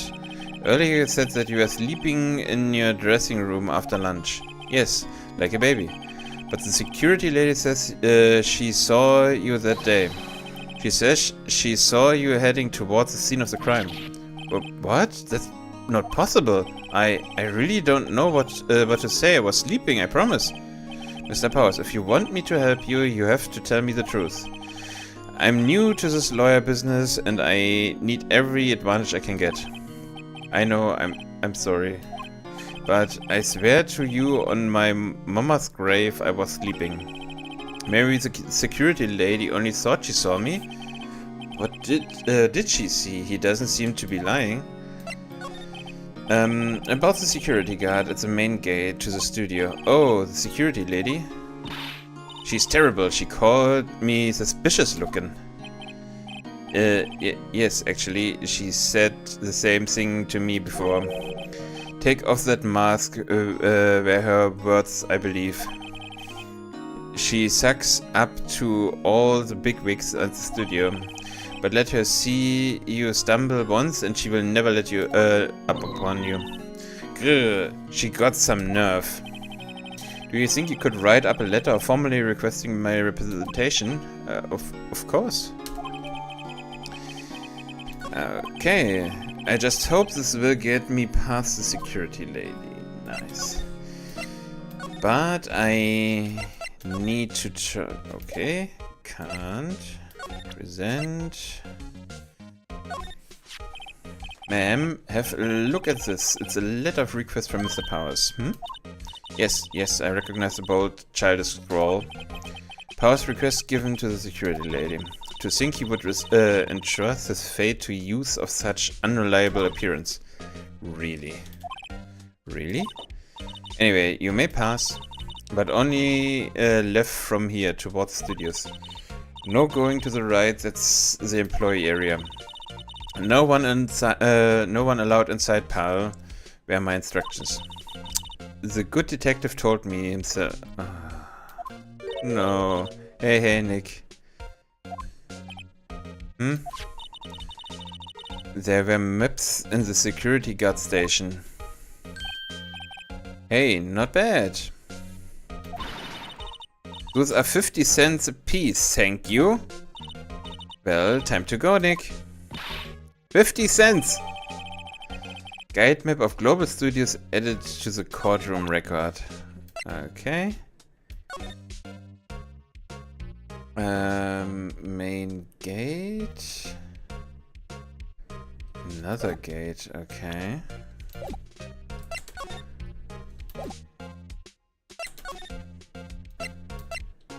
Outside Studio 1. October 16th, Studio 1 entrance. Hey! Aren't you the murderer from the other day? Ah! It's that confused detective! Hey pal, you know Prosecutor Edwards is all upset and it's your fault. I saw him sipping tea and staring gloomily out the window. So? Hey! If he's depressed, it's all your fault for doing sloppy detective work. Detective? I think you hurt his feelings. Oh no, I'm sorry. Well, I think his feelings are easily hurt. You're right, pal. It's all my fault. I can blame other people all I want, but I know the truth is in my heart. Hey, don't take it so hard. There's always the next case. Yeah, I suppose you're right. Hey, what exactly are you two doing here? Well, we are on the case too, pal. Huh? Hey, you can't just go around saying pal like that. That's my endearing character trait, really. My endearing character trait. Oh my god. Okay, that's too good. That's absolutely enough. I'd say he's a character, alright. Oh god damn it. The investigation. So, how is your investigation going, detective? Well, it's... Hey, I can't tell you that, pal. Nick, maybe you need to be a little more indirect with your questions. Right, so, detective, mind if I take a look at what you got? What I got? The autopsy report, the latest version, if you please. Right. Sorry about what happened last time, pal. Autopsy report added to your court record. Pierced through the chest by a spear. 10... How did she know that it was 2:30 PM when that happened? I thought everybody noticed him at 5 PM. Interesting. Okay, so we have our first point that we can definitely ask a pointy question about. Where was Mr. Powers arrested? Simple, pal. The murder took place right over there in Studio 1. Now the victim entered Studio 1 at approximately 1 PM. At that time, there was no one other than the victim in the studio. According to the autopsy report, the time of death was 2:30 PM. Only one person went to the studio between 1 and 2:30. And that person was none other than Will Powers. No one else, pal. If you think I'm lying, ask the security lady at the main gate. Nick, if that's true, anyone would think that Powers did it with that kind of evidence. Thanks for cheering me up. The security lady. About the security lady. Oh, that sweet old lady, what a charmer. Really, huh? Are you talking about the same person? When I showed her my bed, she gave me a donut and some coffee. Remember what Power said? She's a sucker for authority. She even gave me a piece of valuable evidence. What? Decisive evidence. What kind of evidence? That photo. A photo of the steel samurai heading towards the scene of the crime. What? Who took that? See the camera up on the gate, pal? That gate? You mean the one with the welcome sign? Yeah, whenever someone walks by, the camera automatically snaps a photo of them. Oh no. Nick, here's evidence. We are finished. Funny, for some reason with hard proof he doesn't look too happy. What's wrong, pal? You seem down. Don't look so happy when you say that. Oh,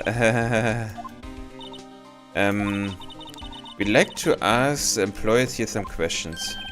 Sure thing, pal. Go wherever you like. Of course, you're not going to find any clues I haven't already found. I'm glad someone around here seems to be enjoying themselves. Nick, let's go. We've got a free pass to the place. Now's our chance to check things out.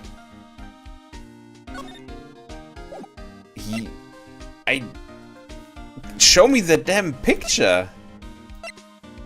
I mean... Okay.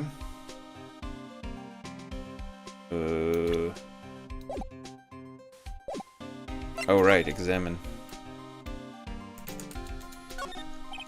Hey, there's a camera here. It's a security camera. It takes photos of people going to the studio. All you have to do is look at the data and you can see who went there.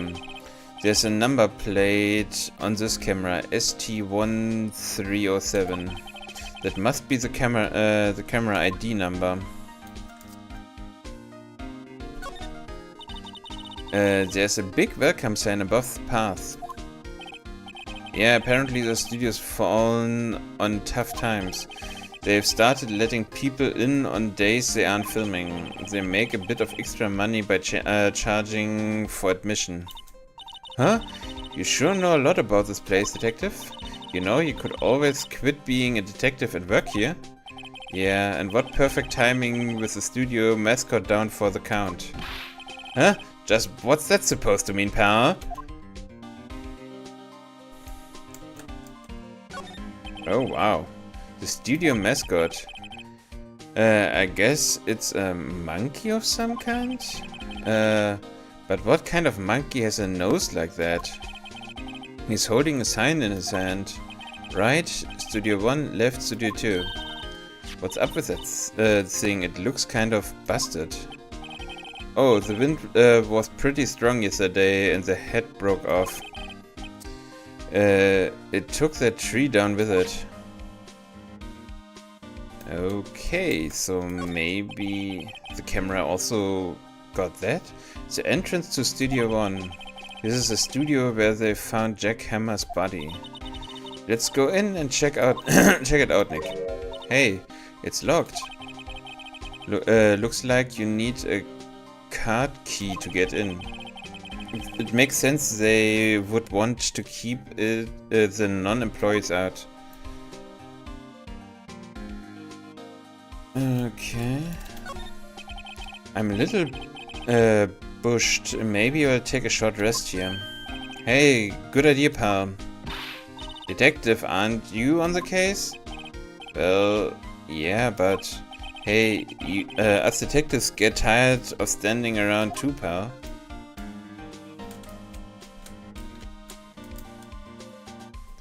Okay. Oops.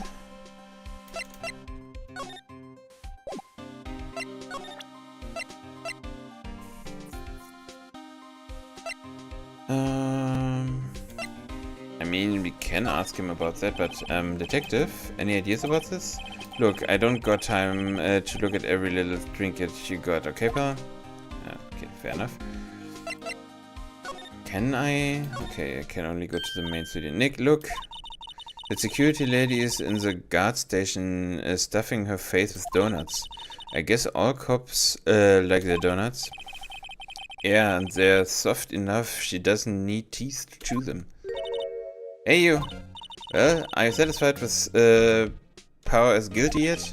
Look, she had to make my life harder by giving that photo to Detective Gump, so... Photograph proof. Why didn't you tell us about the security photo, ma'am? Oh, that. I just thought it would be more thrilling to talk with the detective himself. These things are important, you know. Oh, just the left. Oh, just to the left from here is the gate with the camera that took the photo. It's my job to check the photos every day, you see. Reason for suspicion. The guard station is in a central position. No matter where you go here, you pass by my station first. Now, poor Hammer, he went to the studio just before 1. The murder happened right around 2:30, see? The only one I see go through here between 1 and 2:30 was Powers himself. The security camera got a good look at him too. If he's not the one what did it, I don't know who is. Maybe it was you. Haha, good one, Sonny. She thinks I was joking. What is the victim, Mr. Hammer, was the victim, Mr. Hammer, a popular actor? Didn't we ask that already? Oh, he was the biggest star in the studio. Was? Past tense? Oh yes, he was great as the bearded samurai. That too, yes. He shone the brightest back in the day. Making a star like him play the evil magistrate is a disgrace, I tell you. Hammer took it pretty hard, and who can blame him? Automatic camera. About the security camera. Oh yes, the camera. It's automatic. It can tell when someone walks through the gate, see? Then it snaps a photo. Apparently it records the time when it takes a picture too. But I don't bother myself with the details. I just view all the photos on the computer over in the security guard station. I check them every day before going home, I do.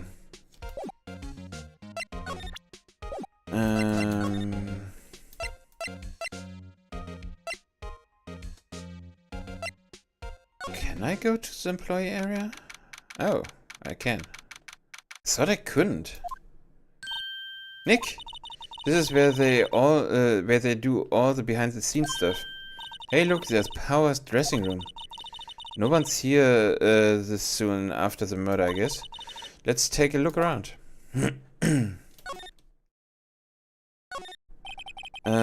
There's a sign by the dressing room door. Will Powers, it must be neat to be the star and have your own room like this. Okay. The door in the dressing room, it's not locked. Hey Nick, let's take a look inside. Maybe we can find something as a souvenir. What do you mean find? You never know, there might be something like the samurai spear? We don't need a spear! And that's a murder weapon for carrying out loud. For crying out loud. A window into the dressing room. The glass is frosted, so I can't see inside. Let's see. Cola, candy, chips, gum. It's so normal. I wasn't expecting some some cool seam snacks or something. Popcorn at least. Wait, look, samurai soda. Nick, try this. Ladies first. Okay. The remains of yesterday's lunch are scattered around. Everyone was probably too shocked to clean up. There's a T-bone on one of the plates, minus a steak. T-bone steak, that would have hit the spot. You just had a burger. Yeah, but I have a second stomach, just for steaks. What? Okay. That must be the storage room. That's where they keep all the filming equipment. Wow, Nick, you know a lot about the industry. What else would they keep in a film studio? Anything else? Okay, doesn't look like it. Okay.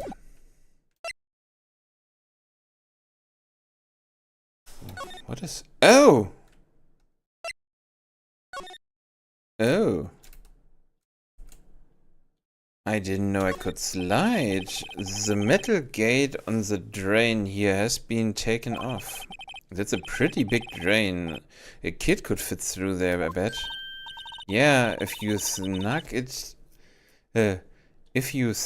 in that way, you wouldn't have to pay at the gate.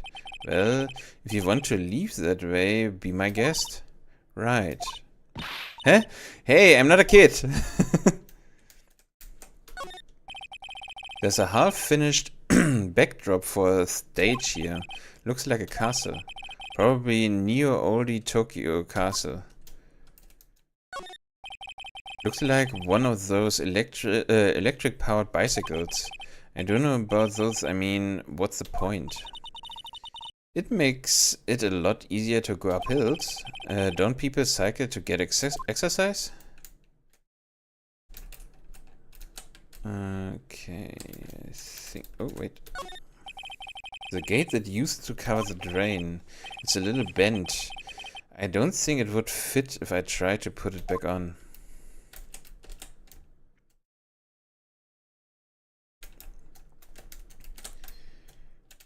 Okay, I think we got everything here, so... let's move... Oh, wait, I can go in through the dressing room? Oh, nice. But I need... I'm definitely drinking a lot, because I need to Yeah, for my throat, but I also need to go to the toilet too often, so be right back.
And I'm back.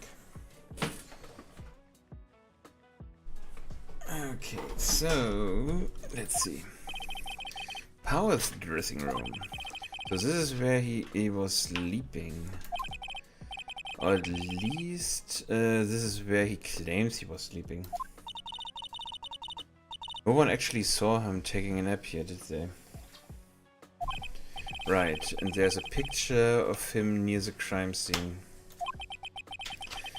I hope he's telling the truth for his sake. Let's see. There's some regular suits in among the costumes here. Those must be his own clothes. It'd be fun to wear one of those costumes. I'd say you were already wearing one myself. They always have mirrors like this in dressing rooms. I see my hair is still nice and spiky, just how I like it. God damn it. There's a vast area of cosmetics here. Oh, this is a wig he used in Samurai Boogie Woogie. What the fuck? Nick, try this on. No. And how can you tell the name of a show just by looking at the wig? I am kinda like samurai movies. Kinda. Yeah. I think you're more of a samurai movie nerd. This must be Power's bag. Hey, don't open that. Look! An employee card. A card key. This isn't... Shouldn't it be key card? Whatever. That must be Power's. It says Studio 1. Let's take it. Borrow it, you mean. E-card added to the court's record. Okay. I wonder what else is in Power's bag. Stop that! My partner's a thief in training.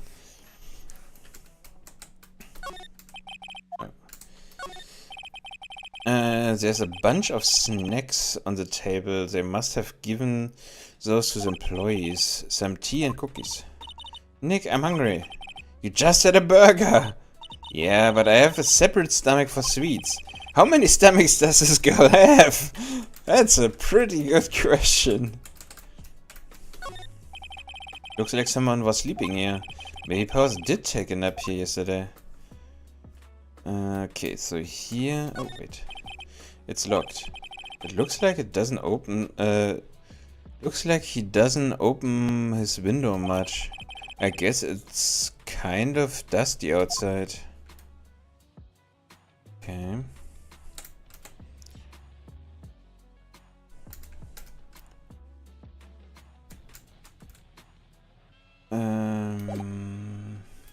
Move. Employee area. Move. Studio main gate. Right. I think we never really examined here. The computer that runs the studio security cameras. Hey, no touching! An overhead map of the studios. Right from here is the employees area. The left are the actual film studios. Alright, let me stop the music. The main entrance to the studio. There was a big scene here yesterday with onlookers pressing up against the gate. Okay. Looks like a studio van. They probably use it to carry around film equipment.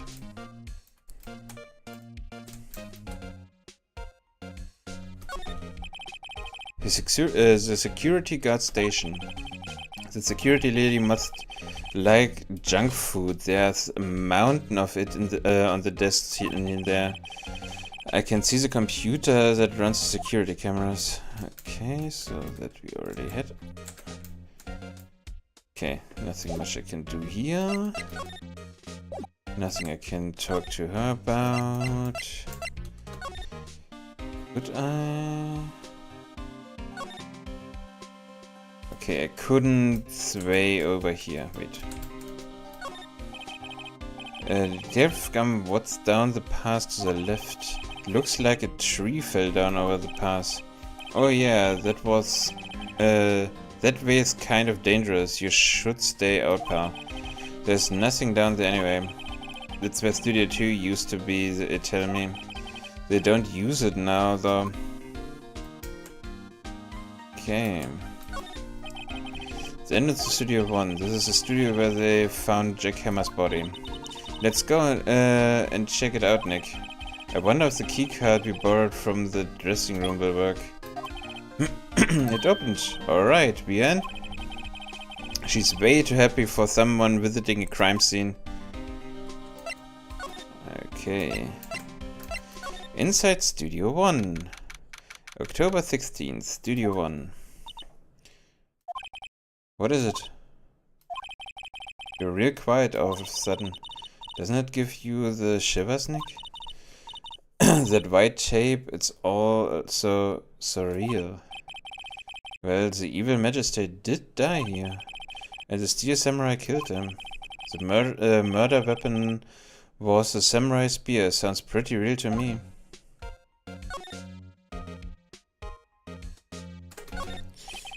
Looks like a backdrop for a stage. This must be used in the Steel Samurai show. Of course, it's Mount Neo Fujiyama. Doesn't the Steel Samurai take place in oldie Tokyo? So you even see Mount Fuji from there? Not oldie Tokyo, Neo oldie Tokyo. Oh, right. Wow, look at the that camera. That must cost a ton. Yeah, so don't touch it. Whoa, it's heavier than I thought. Hey, you! No touching that. Sorry, my partner is kind of, you know... You know? No one... No, I don't know. Who are you? Who? Me? I'm an assistant here. I help with props and stuff, moving them around, ordering new ones, etc. We are lawyers presenting Mr. Powers. Oh, you're VP's people? VP? Will Powers? VP? I get it. I don't envy you guys one bit, but do what you can for VP, okay? He'd never hurt a fly. He has to be innocent. Don't worry, leave it to us. Okay, let's first talk to her. The day of the crime. Could you tell me anything about the day of the murder? Yes, I was in the studio the whole day. I was the only assistant on staff that day, you see. Only one assistant? Yes, well, the studio isn't doing so well right now. And yesterday was only rehearsal for our action sequences. Oh, I see. In the morning we went through the action sequence in the employees area. Oh, sorry. VP and Hammer were there along with employees, with everyone else. The employee area, that's where Power's dressing room is, right? Yes, that's the place. After eating lunch, there Mr. Hammer went to the Studio 1. Then I saw VP go into this dressing room. But I didn't see either of them after that. Well, Powers. Did you know that Mr. Powers was sleeping in this room? No, I wouldn't go in there unless I had some urgent message for him. I mean, it is his private room. What kind of a girl do you think I am? What kind? No, I'm sure you're a fine girl. I'm sorry. So much for getting a confirmation of Powers' alibi. What do we do, Nick? We haven't found anything. If VP is the only one who came to the studio, then he has to be the killer. They even have a photograph. Sorry, I know you're busy. Not really. Actually, there has been something bothering me. Aha! That's what I am talking about. A clue, a lead. Well, I don't know about that, but that day, just after noon, I sensed someone was here. You sensed? Yes, several times. Some other studio employees, maybe? No, I don't think so. The only thing we had scheduled was an action sequence run-through. I was the only assistant here that day. I have a feeling it was someone from outside. Really? But wait, if someone had come in here, wouldn't that security lady have noticed them? Yeah, you're right. I'm sorry, I didn't have any better information than that. No, thanks. That helps us a lot. Anything helps. Let's go put the security lady on the spot. Sensing someone. So you sensed that someone other than the regular film crew was in the studio? Yes, I think. I think it doesn't cut it in a witness testimony. Nick, what about the security lady? If someone else came into the studio, she must have seen them. Not if they went through that damn open gate or whatever. Wow, look at the camera. Must be yeah. So don't touch it. Whoa, it's heavier than I thought. Okay. Look, a ladder. That's a step ladder. So, what's the difference? You need to stop judging things based on narrow-minded culture assumptions, Nick. Right, sorry. That girl's out there. The outline where Jack Hammer's body lay with tape. His body was found still inside the evil magistrate costume. I guess that's why he had... Why the head part looks like a helmet. Funny, I expected a spear stabbing would leave at least a few bloodstains. I guess the costume must have absorbed most of it. Interesting. Hey, look, that's the chair the director sits in. I always wanted to sit in it, sit in one of these. Hey Nick, take a look at this. At that.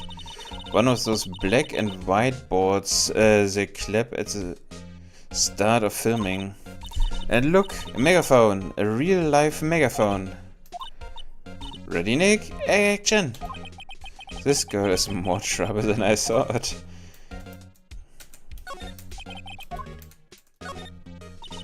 What's this? That's for reflecting light. They call it a reflecting screen or something like that. The assistant holds it during filming. Oh. What? Where's your enthusiasm for all things entertainment? Well, lighting is fine, but I want to be the director, or maybe the Steel Samurai. I think she's being serious. Oh, God damn it, man. Okay, but I think I got everything in here. Okay, can we talk? No.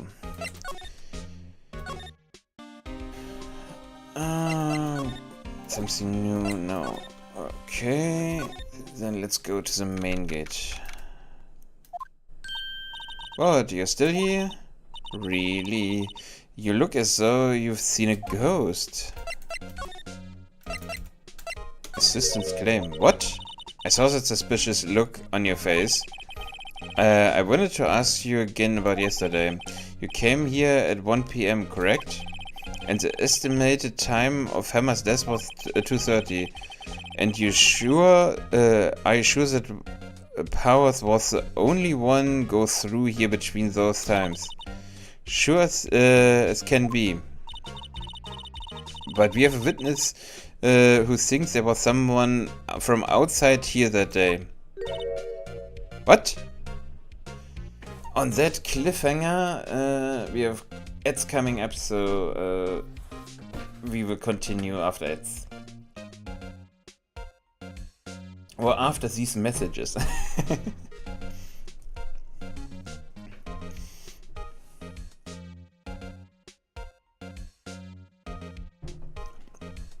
I mean, that lady really looks like she could be on some TV alert system, so makes sense. I mean, as a security guard, it makes sense that she is kind of like protective of everything, but I don't know. I don't really like people who are just going around and blaming everyone who they don't agree with. I don't know.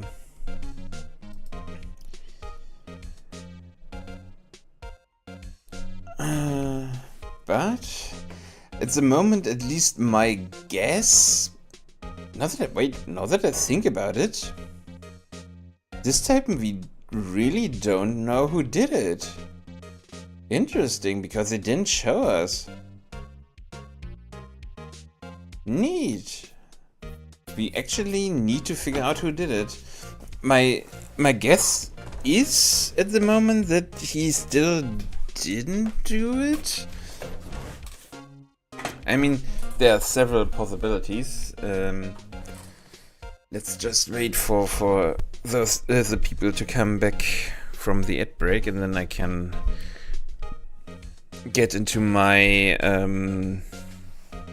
suspicions about who or what could have happened.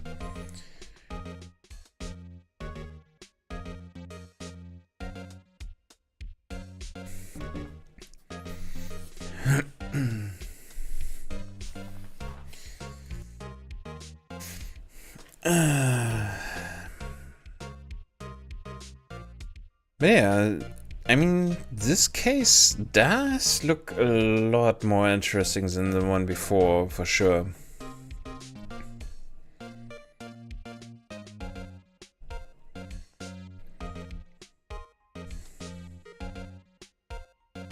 At least it is more of a mystery what actually happened. So, yeah. Welcome back. I was just saying, I noticed that this time around they actually didn't show us who is the murderer, so we actually need to figure out what happened.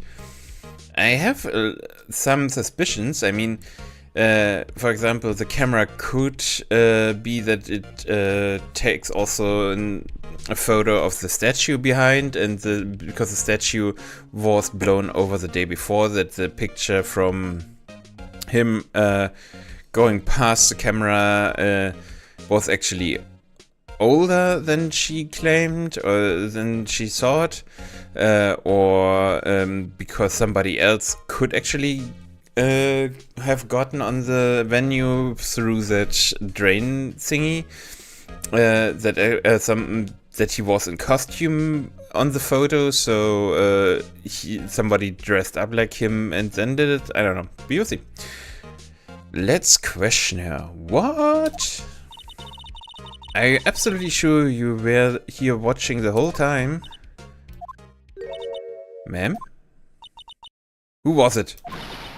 Who told you that? Who dares question me? Ich? Alright, you better tell me, and tell me quick, you spiky-haired cretin. Someone's been complaining about the work I do, eh?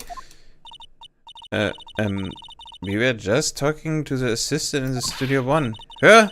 She's not even a full-time employee. All you youngins...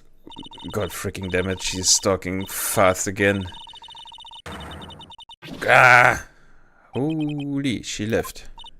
Well, Nick? This is our chance to do what we can without her looking over our shoulders. The computer that runs the studio security cameras. Nick! Maybe we can see the photo that powers with the computer. Yeah, maybe. Should I try the computer? Try it. Okay, let's give it a try. You know how to work those things, Nick? Looks like I just have to enter a few numbers. Let's see. First, I need the date of the murder. It looks like the camera turned on at 1 p.m. at that day. That was when the security lady arrived at the guard station. Please enter the number of the security number. I think it was 307? There, entered. Hey, it printed out the date for that day. Let's see what we got. Huh? How is this a picture of Powers? Well, he is the one who always wears that suit. I guess that's why the security thought it was him. I don't imagine the detective was very happy with this photo as evidence. Huh? Something's printed out on the back? Huh? October 15th, 2 p.m. Photo number 2. What does that mean? Maybe there's more photo data from that day? Nope, that's the only one on the computer. Powers, question mark, photo added to the court record. Hey, Nick. Can't we just use the photo as evidence for the trial? Yeah. We will put the security lady in her place with this. Right, we'll put her in her place. Hey, that's what I said. Anyway, let's show her this photo and see what she says. Wait, let's not. Why not? It's never a good idea to reveal your hand and to the enemy too soon. Nick, you're craftier than I gave you credit for. Why, you could be the next evil magistrate. Hey, why do I have to be the villain? Relax, it was just a joke. So are we done for today? I think this photo is what we need for the trial. Still, it'd be better if we had some idea who the real killer was. Maybe it really is a security lady? I mean, what is strange is that the person must be shorter or something.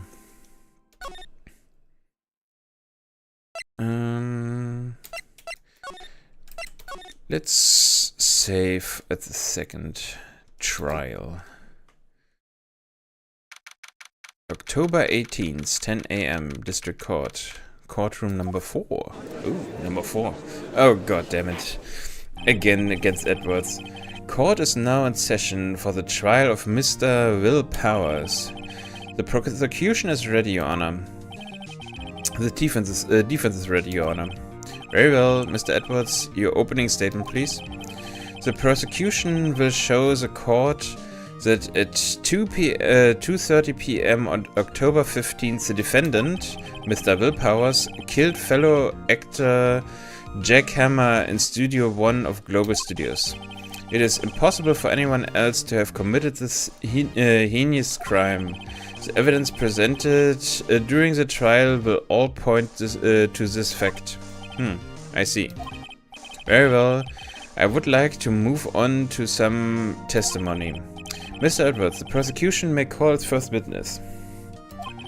Very well. I call a most familiar face, Detective Gumshaw, to the stand.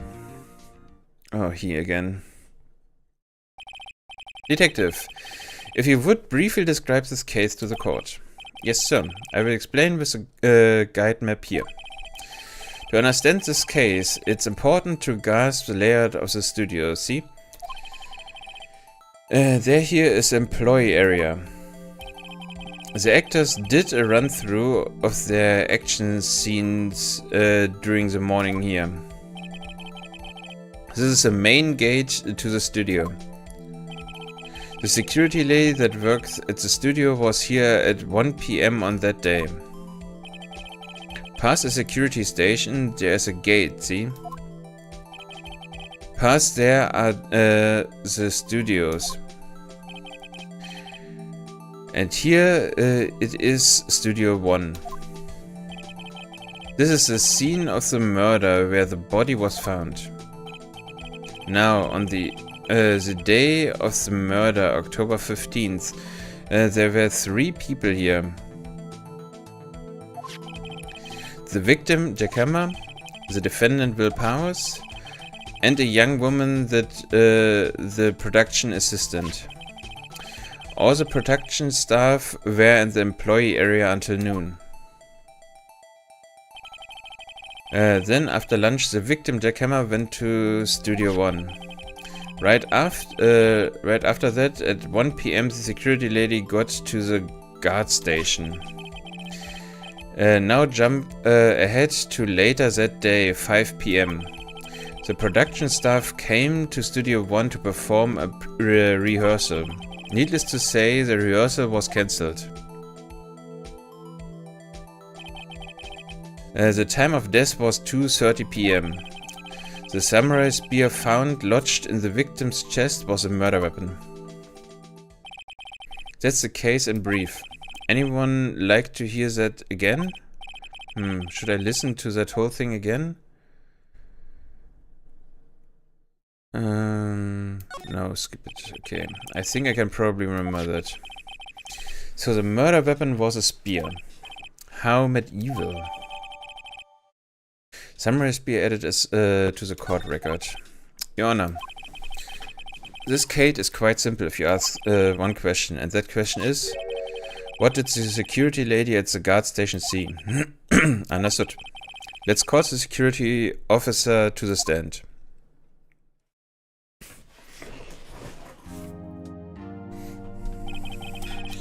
Will the witness declare her name? My, aren't you a handsome fellow? I'm afraid I'm a bit flustered. Your name, please. Oh, dearie, no need for you to be embarrassed. Just call me Grandma. Oh my god. Your name, please! Seems Edward has a bit of trouble getting his witness to say their names. Wendy Oldback, dearie.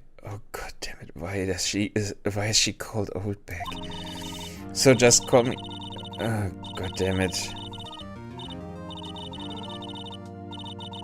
Can you stop? Objection, I object to the witness talkativeness. Objection sustained. The witness will refrain from rambling on the stand. I was just getting to the good part, dearie. Perhaps we can get the testimony. Now, the witness was stationed at the main gate on the day of the murder, correct? Yes, see, I was. And to get to the scene of the murder, someone would have to pass by you. You know your stuff, dearie. You may begin your testimony. She sure is one hell of an old bag.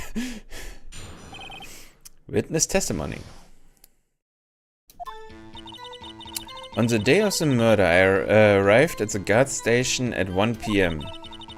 Poor old Hammer and the rest had been doing a run-through there since the morning. I had some errands to run that morning. Anyway, it was 1 when I got to the guard station. I was at the main gate from then until 5. Now, the murder happened at 2:30 p.m., right? Interesting to me because a certain man walked right by me at 2 p.m. It was Powers, the man right there, and he was heading towards the studio. You saw the defendant then? Very well, let's begin the cross-examination. Yes, Your Honor.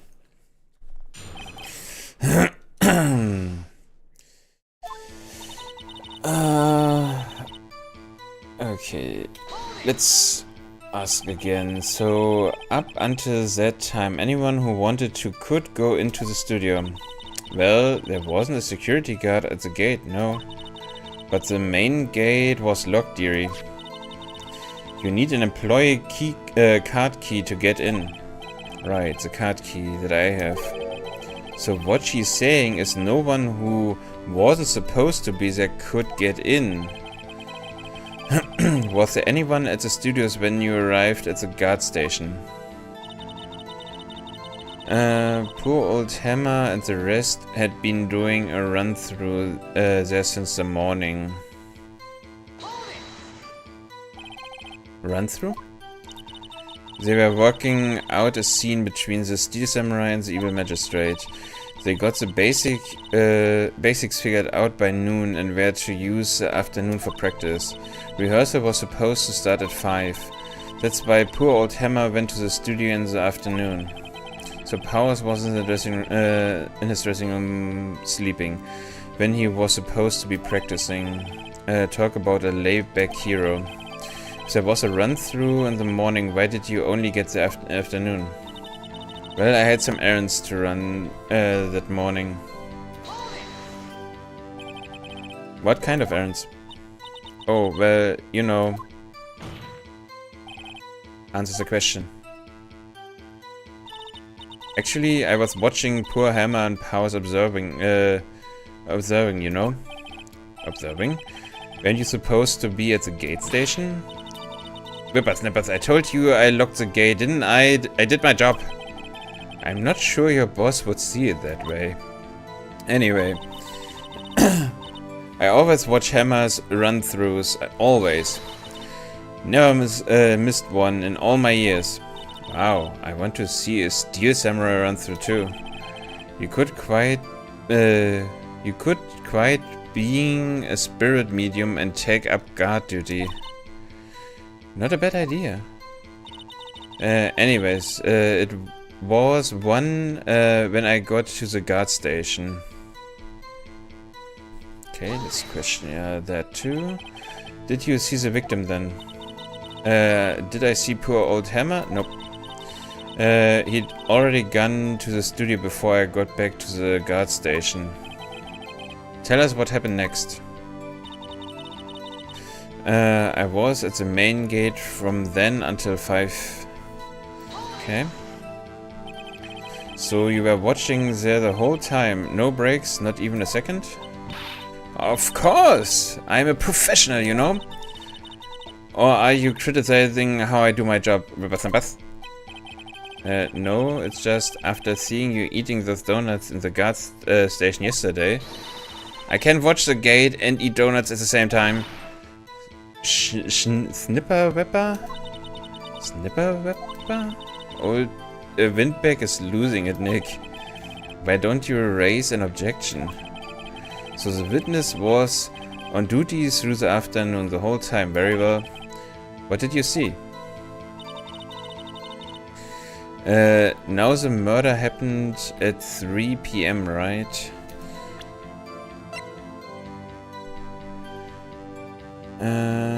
Cause pierce through the chest.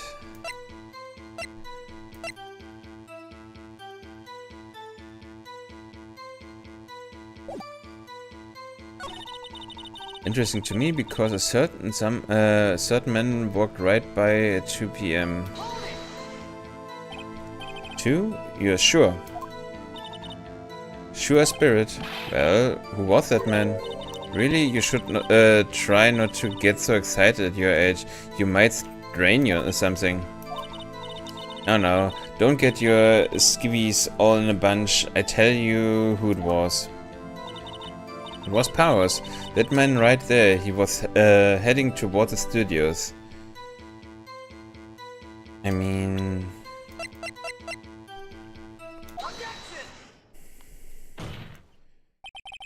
Let me get this straight, Oldbeck. Miss Oldbeck. You've been saying since yesterday that you saw Mr. Powers, correct? But you're talking about the man in this photo, aren't you? Just a moment, Mr. Wright. Let me see that photo. What is this exactly? None other than the Steel Samurai defender of Neo-Oldie Tokyo.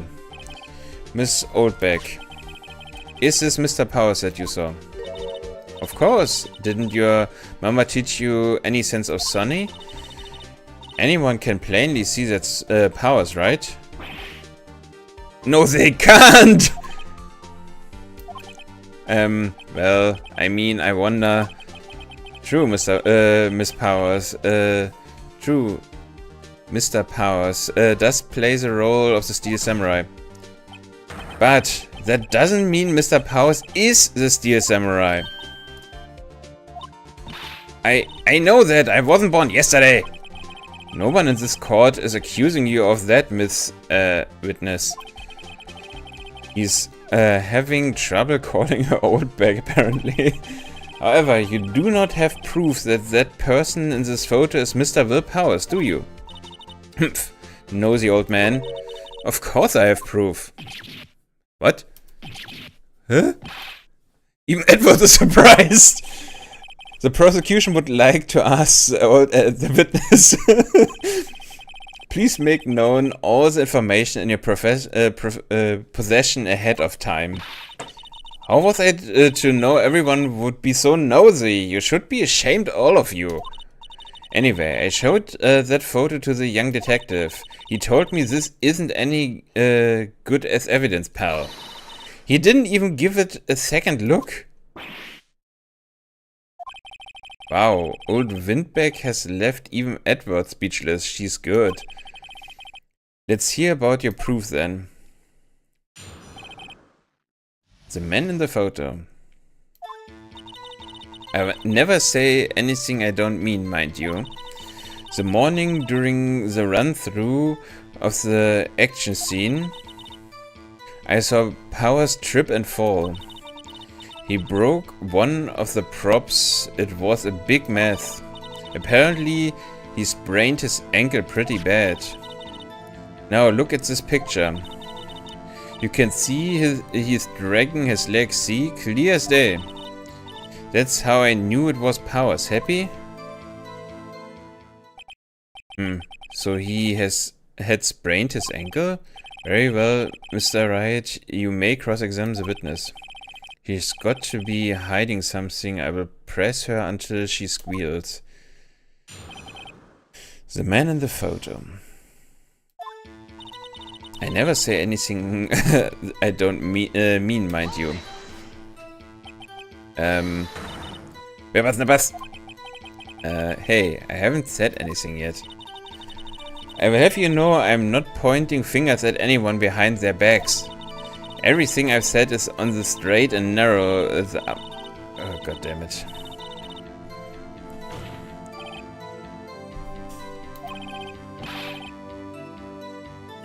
Please, for all our sakes, try not to upset the witness.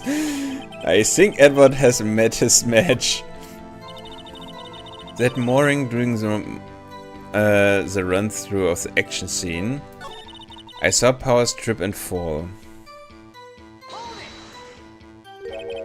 Trip and fall? Yes, and to think he's supposed to be the Steel Samurai, what a laugh. So Powers strained his ankle. I helped make it better for him, of course. You helped make it better? I kissed it where it hurt. Let's just skip over that part, shall we? Where was the assistant then? Oh, her? She was cleaning up backdrops, I think. She didn't know about Power's ankle. You may continue your testimony. He broke one of the props. It was a big mess. He broke a prop? Sure did. His own samurai spear. His samurai spear is a murder weapon? Luckily, I was there with my duct tape to fix it. This strikes me as a significant detail. I'd better write this down in the court. The murder weapon, a break in the shaft, has been mended with duct tape. Apparently, he sprained his ankle pretty bad. Was Mr. Power's ankle badly sprained? Not so bad that he couldn't walk around. He went to his dressing room to rest up after lunch. So, thus the nap. Anyway, I saw him dragging his foot when he walked. Dragging his foot, okay. I think we heard enough. Haven't we, Your Honor? Well, there's one thing that bothers me. Which is? Where is the steel samurai costume now? Actually, well, we couldn't find it. We are looking through. Anyway, that's not important. The witness did see the steel samurai, yes? And it's clear that the person in the steel samurai suit was Mr. Powers. I suppose that's right. Are you sure you're sure, Your Honor? Holy. Object. Hold it right there. We keep talking possibilities, but we have to agree that this photo shows a steel samurai. Nowhere in this photo can we see Mr. Powers. The defense has a point. I also wonder if someone else not caught on camera could have killed Mr. Hammer. We have to consider that possibility also. What do you want to... Then allow me to remove that doubt from your mind, Your Honor. Will the witness continue her testimony, please? No need to ask twice. A count. Okay. The time of poor Mr. Hammer's death was 2:30 p.m., true? The only person I saw go to the studio before then was Will Powers. No one else went there. If they had, I would have seen them. So if no one else went to the studio, then it would have to be the steel samurai who did it. Mr. Wright, you may cross-examine the witness.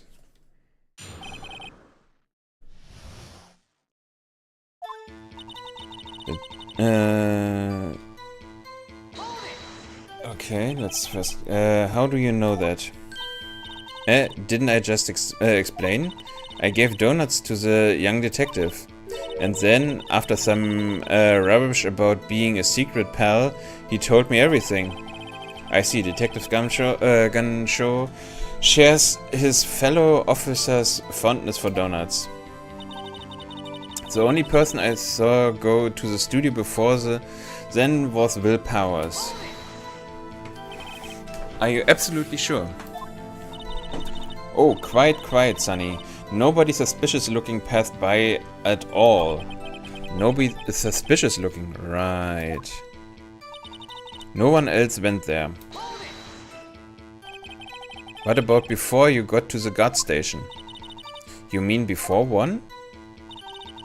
Why, everyone was in the employee area before then. And I locked the main gate so no one could get in. Not to mention, if they had, I would have seen them. How? Are you sure? The witness has answered the question. Anyone going into the studio had to pass by the witness. That's right, Sonny. You let him have it, edgy boy. Edgy boy. Old Wingback sure has balls, or, well, you know what I mean. Old Wingbacks, Windbags have a way of skipping over important details after all. Or for what that matter, entirely forgetting, or for that matter, entirely forgetting them. How convenient. Something for you to look forward to, perhaps? The time of poor Hammer's death, the only person I saw. No one else went there. If they had, I would have seen them.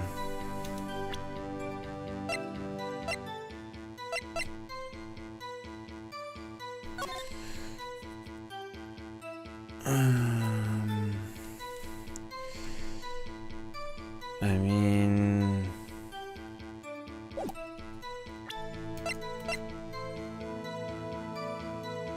He's dragging one leg.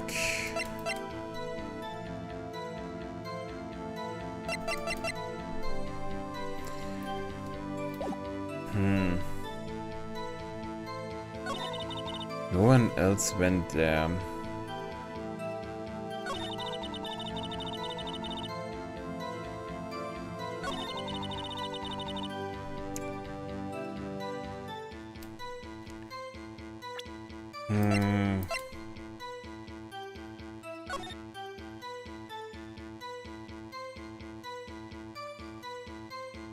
I don't know.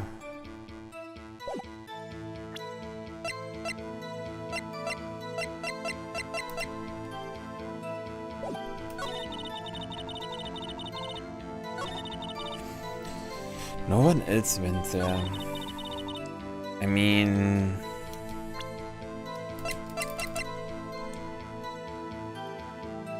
I'm not entirely...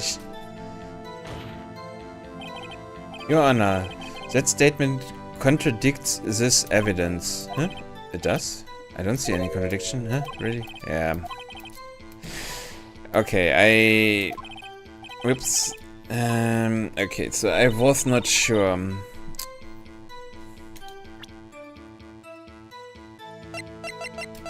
I mean, if you really look at it, the problem is, here's the main gate. And if you just go from employee area to studio 2, you can easily, I mean, also you could just jump over, so... But yeah, I don't know.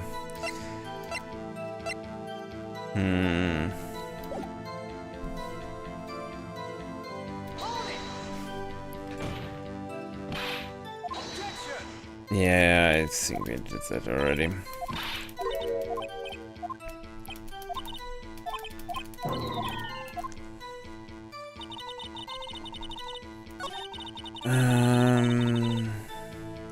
The only person I saw go to the studio before then was Will Powers.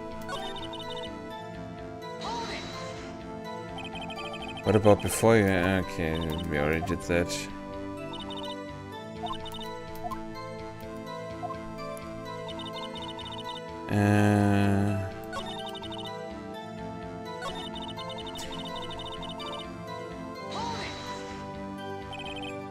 Are you absolutely sure? Oh, quite, Sunny. Nobody suspicious. Nobody suspicious looking, right?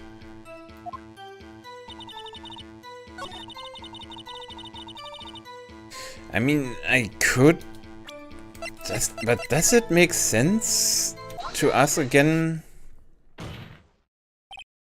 Hold on. Look at this photograph one more time. This photo was taken by the camera at the gate for the studios, correct? Yes, sirree, Sunny. So, whenever anyone passes by here, it automatically takes a picture. And, here I thought you didn't know your head from a hole in the ground. Right, anyway. It's also true that the computer in the guard station records all security cam data. Oh, you know, if you wanted to work at the studio, we might have an opening. That very computer printed out this photo. Note that on the back of this photo are printed the words October 15th, 2 p.m., photo number 2. Even I know that means it was taken at 2 p.m. on October 15th. Really, Sunny? Actually, I knew that too. The issue is that the bit where it says photo number 2. Photo number 2? The computer only held data for one photo on that day. Don't you think that's odd? Shouldn't this photo be photo number 1 if it really was only one photo? Order, order. Please tell the court what you mean by this, Mr. Wright. Actually, that's what I want to ask the witness. The evidence shows that not 1 but 2 people went to the studio that day.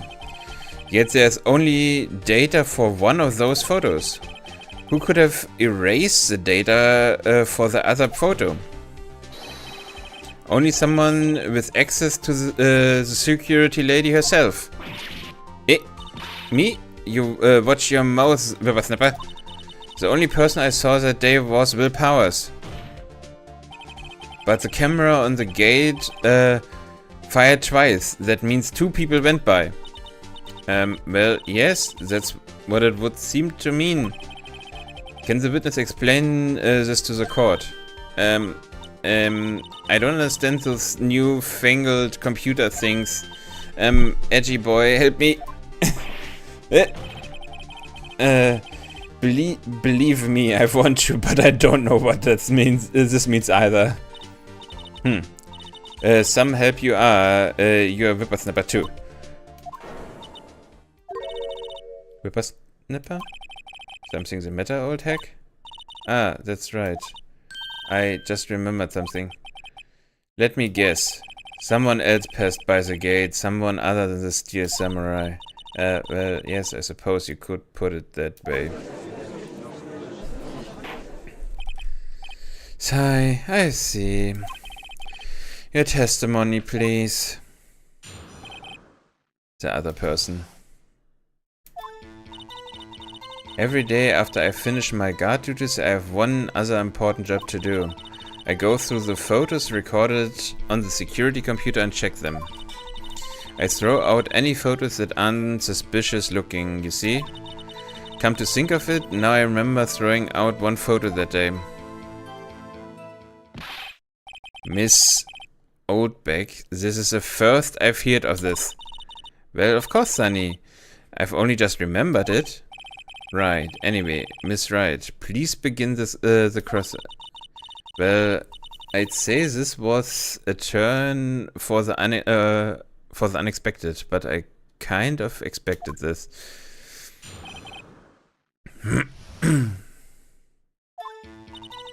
Every day after I finish my guard duties, I have one other important job to do.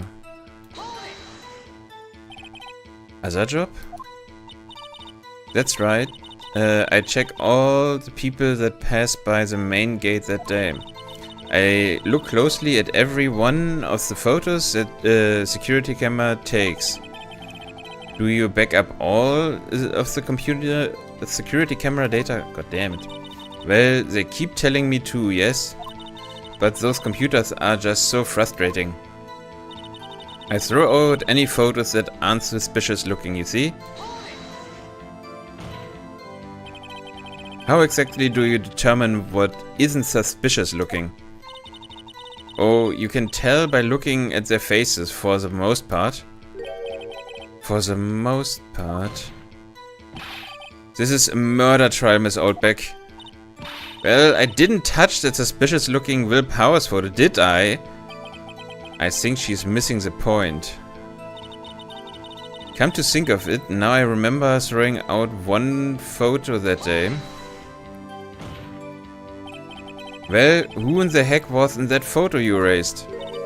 A fanboy. A fanboy? Steel Samurai fanboys. Real freaks, if you ask me. They get information about the Rehearsal from gosh knows where. They are always hanging about. One was there that day. Wait a second. Didn't you just say no one else could get in? I locked the main gate so no one could get in. Those were your words. Well, if you must know, there's a drain that goes into the employee area. The gate has been loose for a while. It leads outside, and well, that's where they come in. They come in through the drain. I told you they were freaks. And they're kids, children. Wer war's denn best? Kids? So, on the photo that you erased, it was a boy, probably 2nd or 3rd grade. What? Order. Let me get this straight. You saw 2 people pass the gate on their way to the studio that day. One was a steel samurai dragging his leg. The other was a boy who looked to be in about 2nd or 3rd grade. Oh yes, well, we see his type there every day. Can't stop him, can't catch him. A boy in 2nd or 3rd grade, I assume it would be hard, if not impossible, for a young boy to wield a samurai spear. Impossible, I think. It's quite heavy. Right. As I said, I didn't pay him much mind. That's why I erased the data. Nick, what's going on? I mean, the boy was there. That makes him a suspect. Yeah, and they are already trying to unsuspect him. This court will take a 5-minute recess. I want the defense and the prosecution to consider this new information. And no forgetting vital information this time. Okay.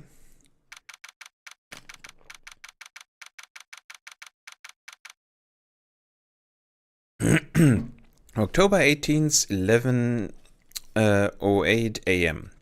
Let's record defendant lobby number 3. Mr. Powers. Yes? Demonstrate. Were you really in your dressing room? You didn't go to the studio. I didn't go to the studio. I was sleeping, honest. So was a steel samurai in that security photo? How should I know? The steel samurai costume was off in the corner of the dressing room. Everyone could have walked in and taken it, really. What? You should take better care of that stuff. I couldn't imagine anyone would want to steal a steel samurai costume. So, where does this leave me? It doesn't look good. You're the only likely suspect right now. Nick, what are you going to do? First we play for more time. We will start targeting someone else that could conceivably have done this. Right. And it will take them so long to shoot us down that we can get another day. Right. But if we pick the wrong person, we might lose on the spot. You don't sound very optimistic. I'm not optimistic at all, actually. Hey Nick, it's time. Okay, let's go. What does that mean? Please don't sigh like that.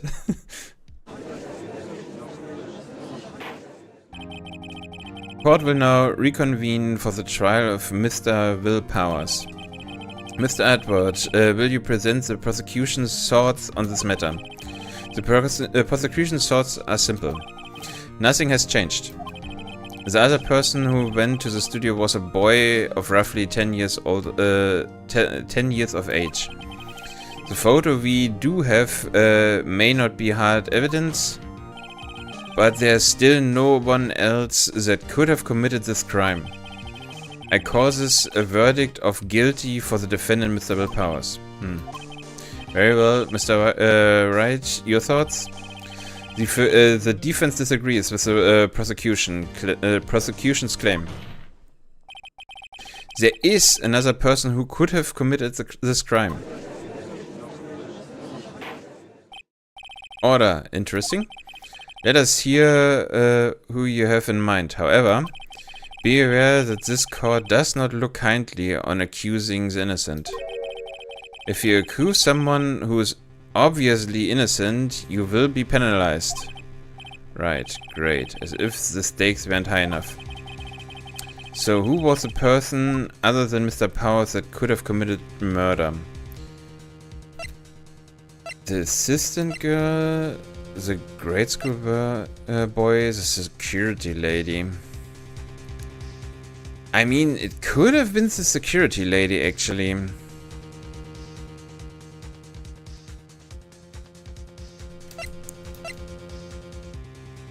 To be fair, I mean, let me just in case save real quick.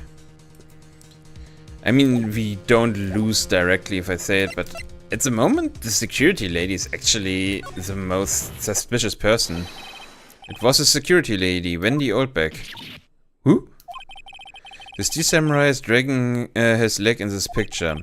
That means whoever was in the suit knew about the morning injury. Maybe because they had been watching the action scene run through. There was only one person other than Powers and Hammer who knew about the injury. The security lady Oldbeck. But what? Wer was das?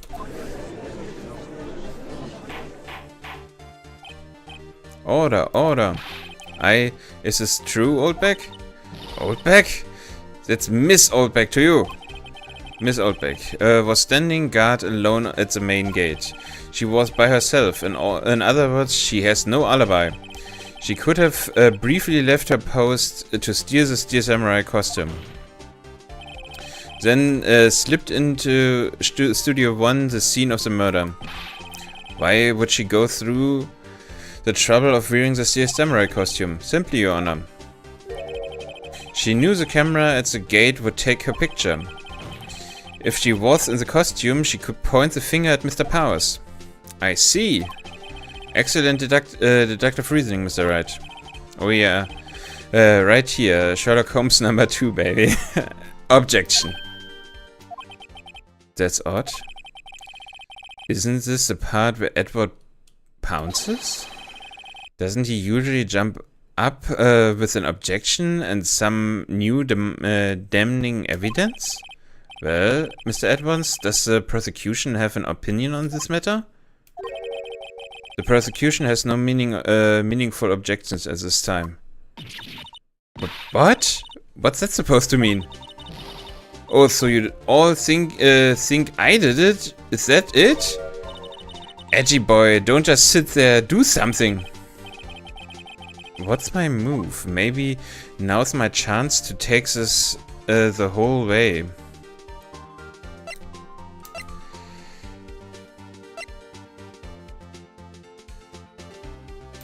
The problem is, I mean, I could press further, but it is strange, like he said, that Edward didn't object to it, so it feels like I'm missing something.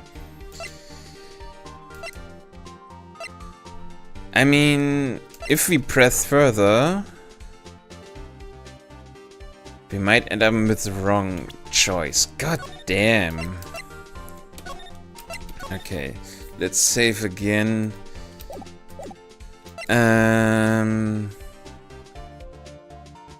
Give Granny a break. Let's see. I guess this does kind of make it look like she is a killer. Funny. I feel bad for her all of a sudden. It's true that the witness could conceivably have committed this crime. Yet we must not forget that the victim was an action hero. As formidable as her personality may be, I doubt she'd be strong enough. If he removes her from consideration, that means Mr. Powers is it. Sorry, Windback, but I don't have a choice. The very same reason that makes Mr. Powers a suspect in this case can be used to cast doubt on Mrs. Oldbeck's action on that day. But why would I do something so horrible to poor Mr. Hammer? You forget that Mr. Powers lacks a clear motive too. Indeed. That did it. And now Windbags is one of the suspects. No hard feelings, I hope. Wait just a minute. What about the other person who went to the studio? The boy, the one whose photo I erased. He's only a grad schooler, so as you said, second or third grade, was it? That doesn't matter. When I was that age, I could pin my old man in 10 seconds tops. Your thoughts, Mr. Wright? That boy is not the killer. What? How can you be so sure? Oh, or is it be nice to kids and mean to elders, Dave Whippersnapper? I have proof. Proof? Indeed? Then let's see this proof, Mr. Wright. You have proof that shows the boy could not have committed this murder. A break in the shaft has been mended with duct tape. I feel like that could be it. Oh, right. The proof is the dragging of the leg. But before we go into that, we are having an ad break, so we will continue this after the ad break.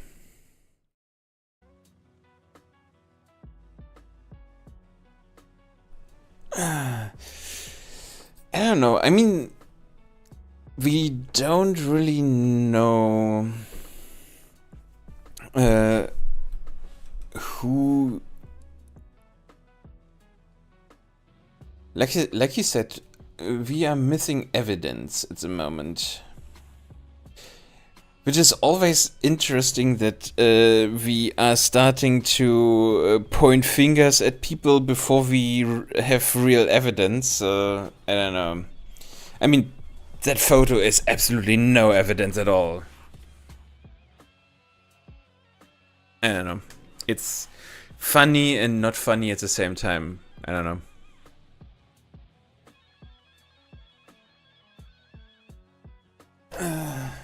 But give me a moment, be right back.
Okay. Perfect timing. I also just came back.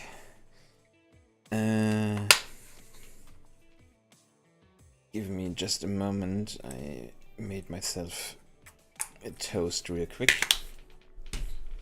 So let me just eat that in 2 or 3 bites.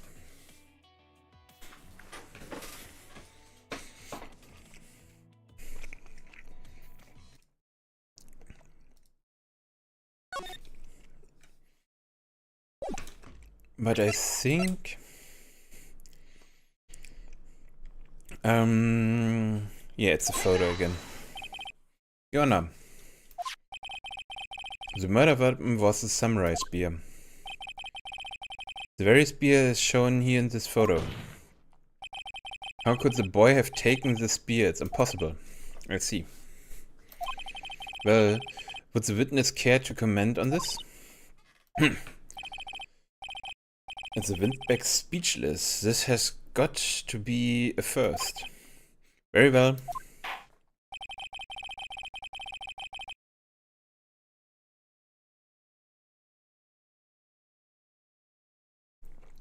This court will suspend proceedings on the current trial for today.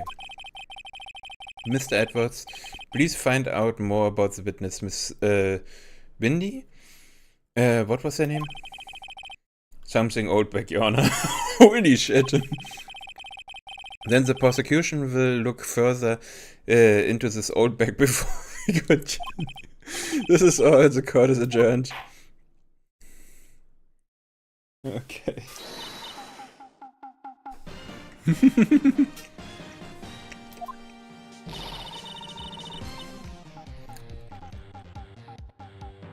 I'm not just going to I'm not going to just sit here while you're run off barking up the wrong tree. Me. I'm talking. Oh great. Stop the press. The Windbag wants to talk. Holy shit. Miss Oldback, what is this all about? Have you omitted something from your testimony?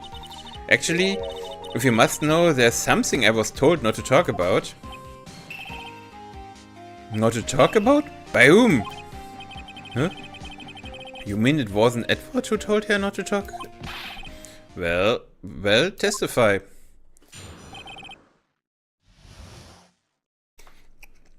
My lips were sealed.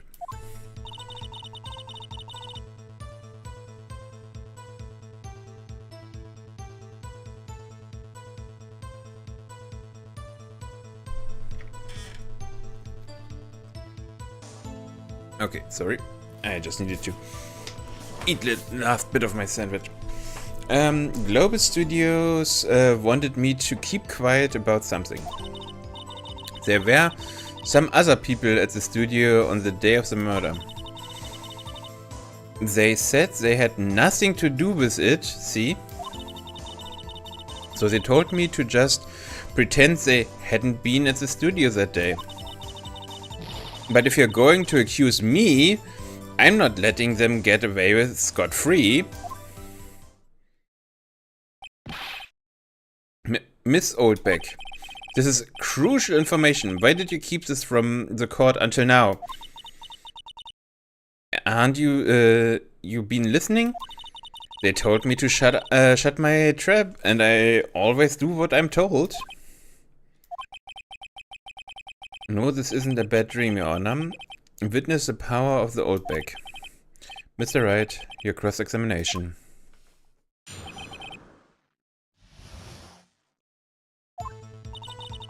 Dolby Studios wanted me to keep quiet about something. Okay. So, you were told not to talk? That's right, by the studios and the TV bigwigs, no less. Why didn't I hear about this? Don't be too hard on yourself, Sonny. We were all in on it. There were some other people at the studios on the day of the murder.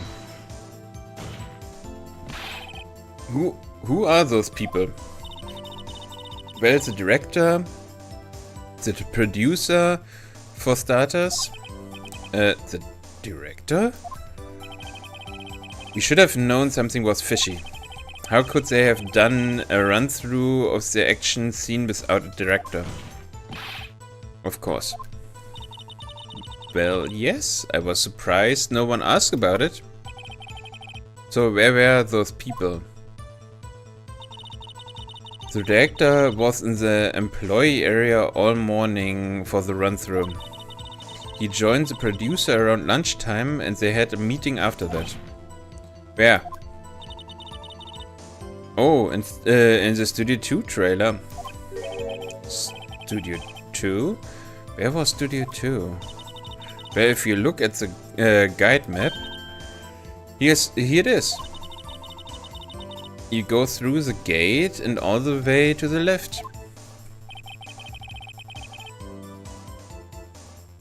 The path where the monkey's head was fallen over. Well, Mr. Wright, would you like to continue the cross-examination? I think I've already asked all my questions, but...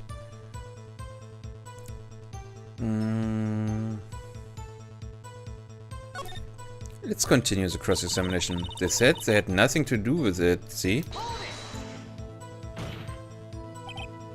Miss Oldbeck, this is a trial for murder. I know that's silly. Still, they were pretty convincing about having nothing to do with it. And they gave me a little bonus on the side. So you got your bonus and you still talked. I think I've asked all my questions I've asked. Okay, take a break. Your Honor, we have learned there were others at the Global Studios on the day in question. The director and the producer and some bigwigs were all present. Yet, as we stand here, they have not been questioned. I hold that it is impossible to declare a verdict on the defendant, Mr. Powers. The court acknowledges the defense point. The prosecution will gather more information about the witness, Miss Oldbeck, and more information about those other people we have just been told of. I understand your order.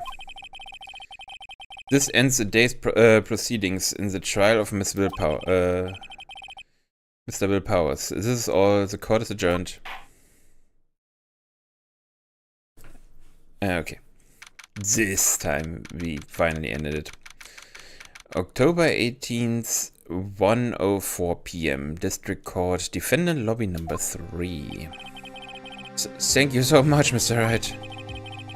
I was right to ask you to defend me. Oh, really? It's nothing, Grin. Or should I say, Sniff? We will be going down to the studios to do some more investigating. We have to find out more about this director and producer. They will be turning up in the next trial as witnesses for certain. So now's my chance to get material for the cross-examination. So Nick, have you figured out just who it was in the Steel Samurai costume? Could it really have been old Windback? What do you think, Mr. Powers? I don't think it was her, really. Neither do I, Nick. Yeah, I know. Look, I was just buying time back there. Someone had to be the bad guy for a bit to take the pressure off Mr. Powers. Poor old Windback. I feel kinda sorry for her. Well, she wasn't winning any points in there with or without my accusation. Okay, let's get down to the studios. Right, we will be back to visit you soon. Thanks guys.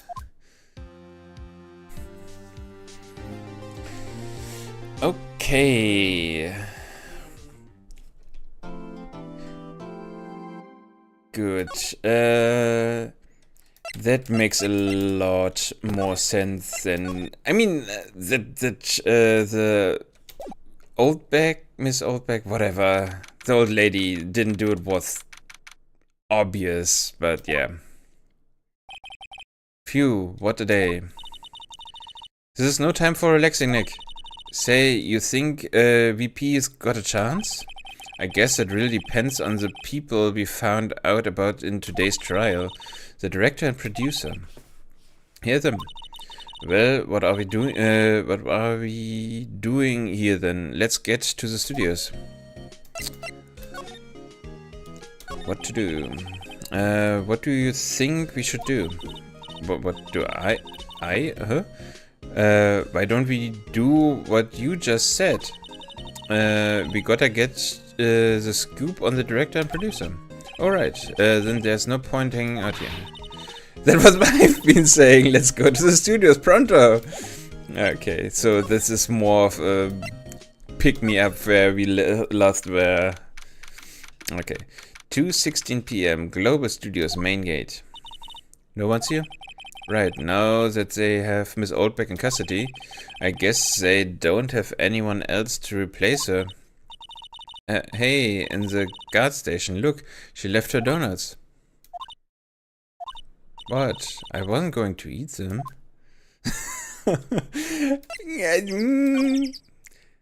What the hell is that? Is there a bird somewhere? I can hear birds. The computer then runs the studio cameras, huh? It looks like it's been turned off for the day.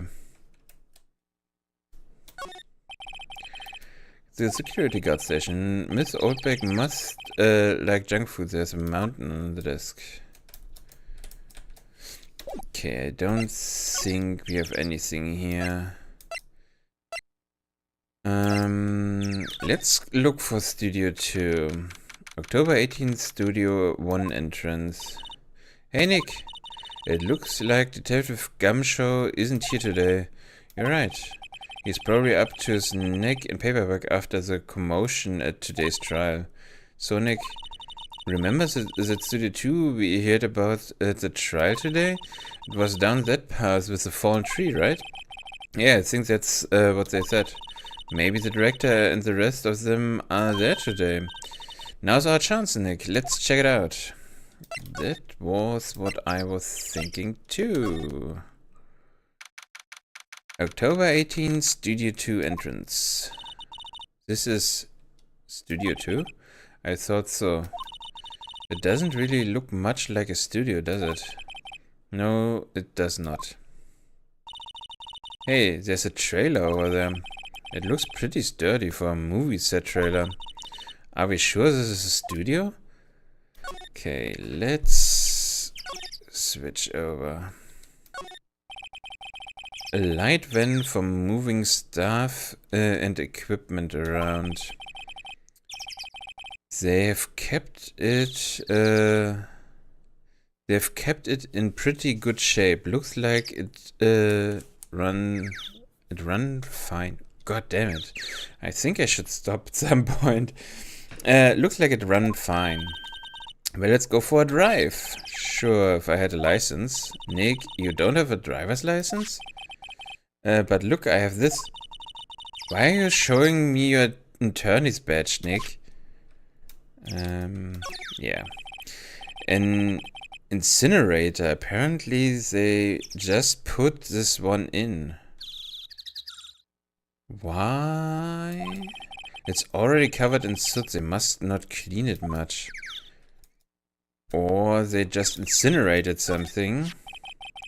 Looks like two people ate here. There's nothing left on this plate. Hey, so they ate T-bone steaks too. What is it with steaks around here? Hey, there's always room for steak, but something does seem out of place. What? I don't know, I just feels odd. I mean, it feels a bit odd that there's no... there's a big 2 painted here. The bones are gone, probably. Probably because this is Studio 2. Probably. So it doesn't look anything like a studio. Okay. I can't look for the huge gate that... whatever. Those look like materials for making a movie set. They've been sitting here for quite some time. This might as well be a junkyard. There are some flowers here. Ooh, so pretty. They're taking care of those. Don't get too close. That fence looks dangerous. Yeah. I have a feeling that he fell on that. On close inspection, this trailer looks like it's been here for a while. I don't think this part of I don't think this is part of some temporary film set. Nick, let's go inside. You think it's okay? Okay. Oh well, it's locked. Oh shucks.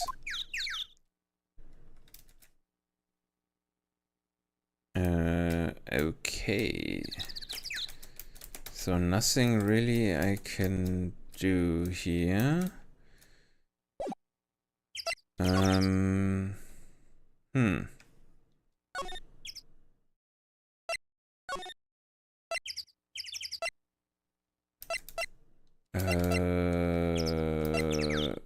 Studio 1. I don't really want to be in here. Yeah, it's a murder scene. I want to go someplace else, Nick. Sigh.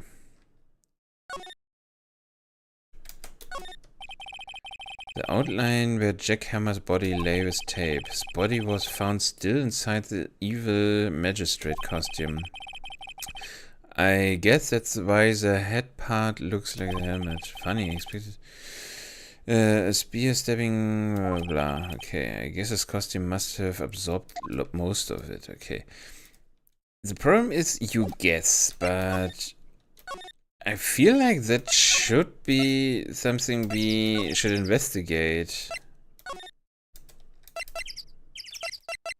Okay, maybe the employee area has something new? Look, it's the assistant girl. Hey. Hey, hi, VP's lawyers, right? I heard about the trial. Great job, guys. Oh, don't mention it. Is it true though? True they caught the security lady? Haha. Actually, she just called me. She told me to cover up the drain. You mean that one? Wow, that's a mess. I know. I'm not so good with handiwork. Some assistant, right? Yeah, but you do work on the props and the backdrops, right? Right. Just lots of time they end up looking worse than they did before I fixed them. Oh, well, I'm sure those things happen. Nothing to worry yourself about. You're right, I won't. Personally, I think she should worry at least a little bit more. If you excuse me, I have to go to the guard station. I'm supposed to fill in for Miss Oldbeck. Right. See you later then. Good luck with your investigation.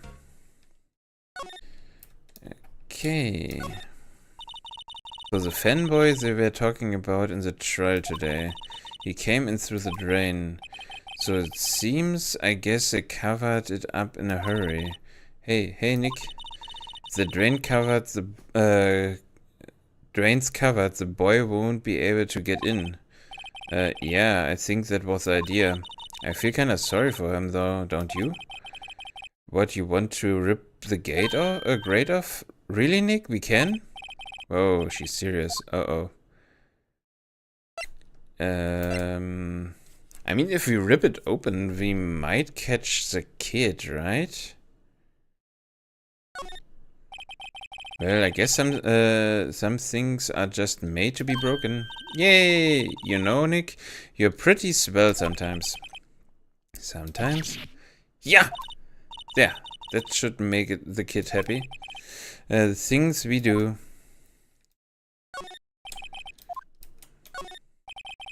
The drain gate is off. And I know who did it. Now the kids will be able to come in again. Doesn't it make you feel great? Must be nice to live so free of guilt. Yeah. There's a half-finished backdrop for the stage here. Looks like a castle. Probably new old Tokyo castle. Yeah. There's the remains of the other day's lunch are scattered around. Everyone was probably too shocked to clean up. There's a T-bone on one of the plates, minus a steak. let's switch over.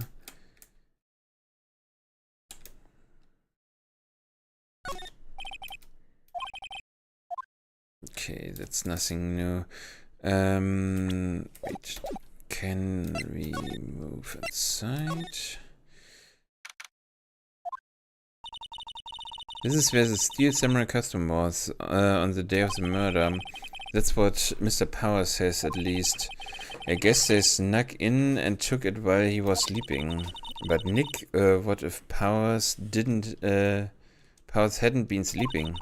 I wonder what the killer was planning on doing then. She's got a point.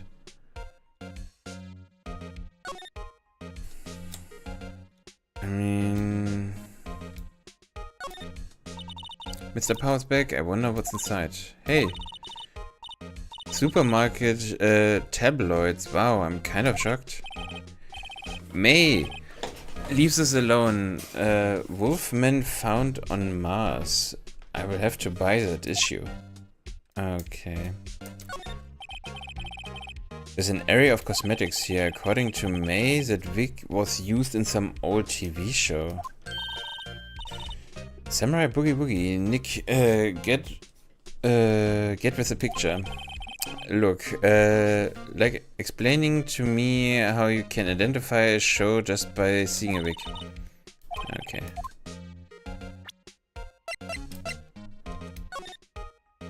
Okay, that does look a bit different. Fair enough. Okay.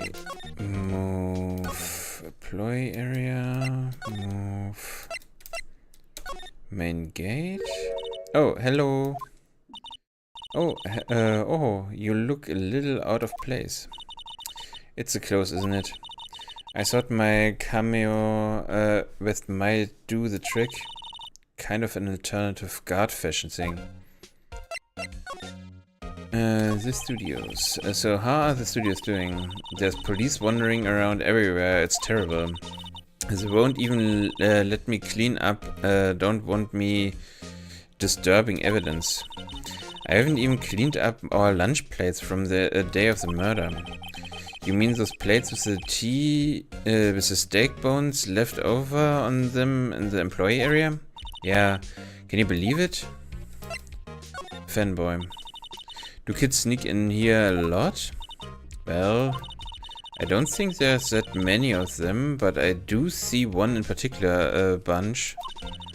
He is always gawking at the sets or snapping pictures. You should see old Windbag's eyes flash when she sees him. She has a bit of trouble catching him though. I heard something at the trial today. They said that the director and the producer were here the day of the murder. Oh, sorry. I was in the props storage room, so I didn't see them. I guess they were here though. The studio head seems pretty eager to keep us quiet. So they were trying to protect the director. More the producer, really. The producer's our real star here. She saved these studios from the brink of disaster and kept them running. I don't think we'd still be in business if it weren't for the producer. The producer?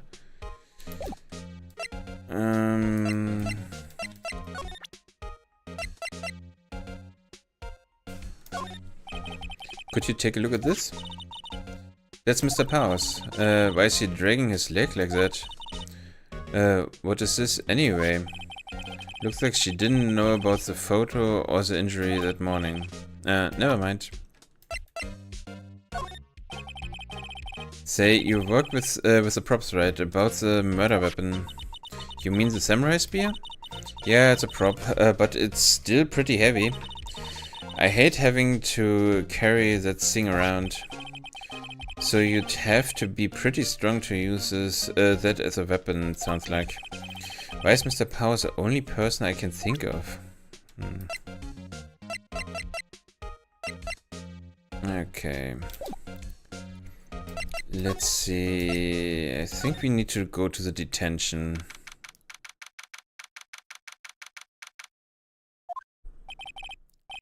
Oh, Mr. Wright, thank you for earlier. Not at all. We got lucky, to tell the truth. You can say that again. Let's not. So, VP, do you have any leads that might get us going in the right direction? Sorry, but no. Be sure to tell us anything that comes to mind, no matter how small. We can't rely on getting lucky again tomorrow. Yes. The fanboy. Do fanboys sneak into the studios often? No, not that I know of. The security lady's pretty strict with them. But in today's testimony, didn't she say they were often hanging around? That kids really love to. The kids really love the Steel Samurai. They sneak past when she's not looking, I guess. The director. Was the director present in the morning run-through? Yes, he was. He was directing how the Steel Samurai and the evil magistrate should move. Why didn't you tell us that before? Well, just the studio asked us to keep quiet. That has nothing to do with this. I hate to repeat myself, but Nick here is a newbie lawyer fresh off the bar. When he loses, he's going to lose big. I see. Who said... whose side is she on? You aren't hiding anything else from us, are you? No, I sure hope not. Okay.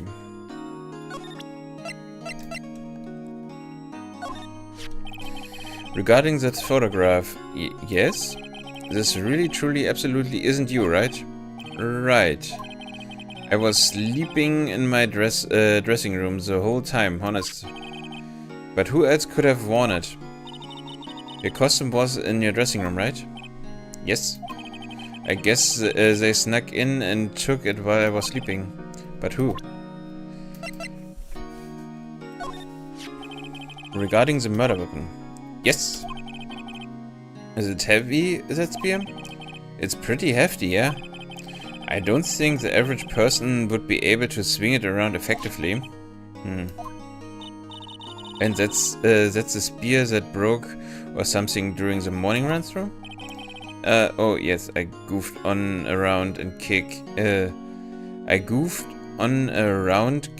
You see. I broke the spear. The security lady fixed it for me right away though. With duct tape. Weird.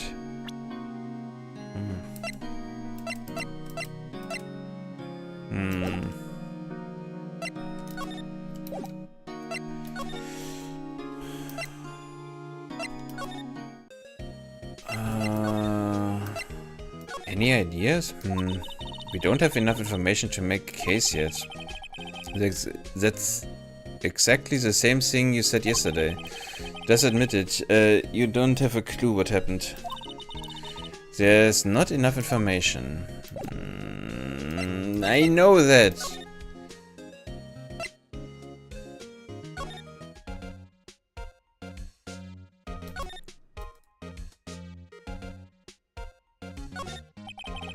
The main entrance to the studios, they probably have a police officer on patrol out there. The studio right here is an employee area. To the left are the actual film studios. Blah, okay. Looks like a studio van. They probably blah, carrying heavy equipment. Yeah, I knew that. Oh, please don't touch anything in there. The security lady would knock the stuffing out of me if she knew. Okay.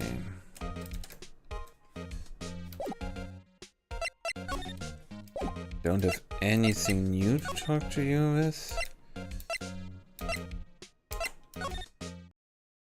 I don't know. It's a security camera that automatically takes pictures of people here. It took 2 pictures on the day of the murder before the actual death. One of them was a Steel Samurai, the other was a Grancy boy. It doesn't seem to be switched on today. It says welcome. They let people in here when they're not filming, right, Nick? Let's come here someday. What did I say? Sure, that security lady lets us in. It's a studio mascot. Apparently it's a monkey of some kind. Okay. Why don't they put his head back on? Maybe we should ask the assistant. I'm not sure we really want her fixing it. Anything. And you probably need a crane to move that thing. Probably so.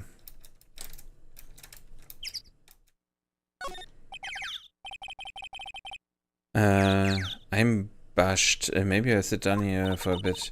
This is exactly why I don't want to get old ever. Hey, I'm still young, I'm just tired. Nick, when you start having to say I'm still young, you know it's all over. But I am still young. 24 is really young. In the trail, they said this Studio 2 was down this path. The monkey head is in the way, but we should be able to get by it without a problem. I mean, the monkey head is really heavy. Well, it did knock the tree over when it fell.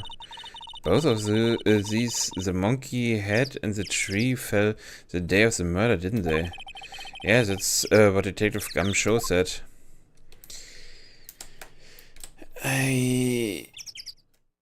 That is what is most interesting to me, but I don't know.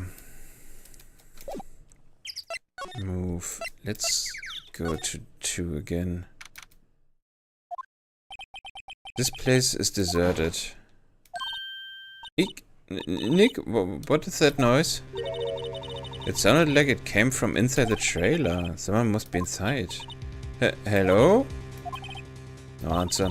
Pretty suspicious, if you ask me, Nick. Let's go in. I'm not sure we should be barging in. Huh? It's locked. What? Don't we have a key? No, but there's probably one in the guard station at the main gate. Then what are we waiting for? Let's borrow it. If they let us. If they will let us. I mean, wouldn't it make more sense that one of us is waiting them?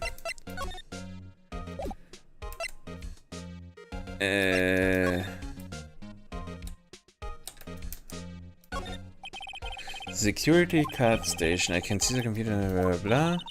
Oh, please don't flash. Maybe next time? What the fuck?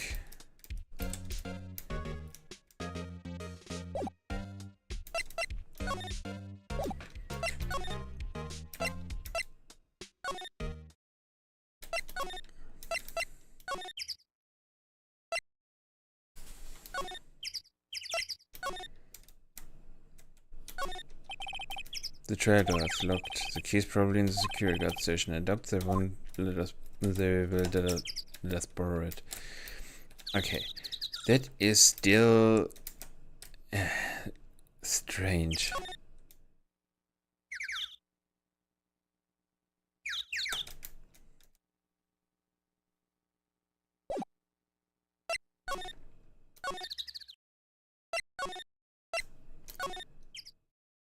Okay, there's nothing new in here.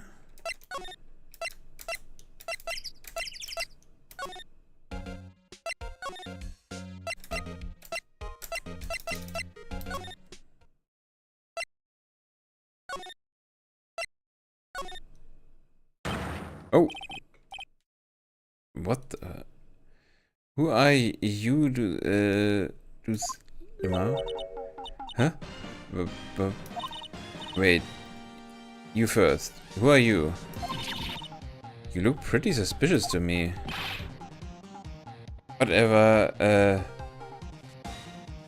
Lamas?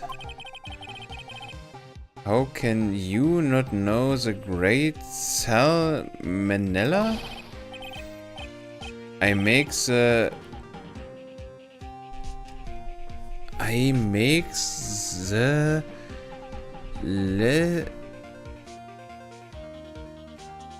list Lead? Oh, I make the lead show the Steel Samurai. Mine. Read the film credits. Really? You are the Salmonella? I'm so sorry. I just you looked so sorry.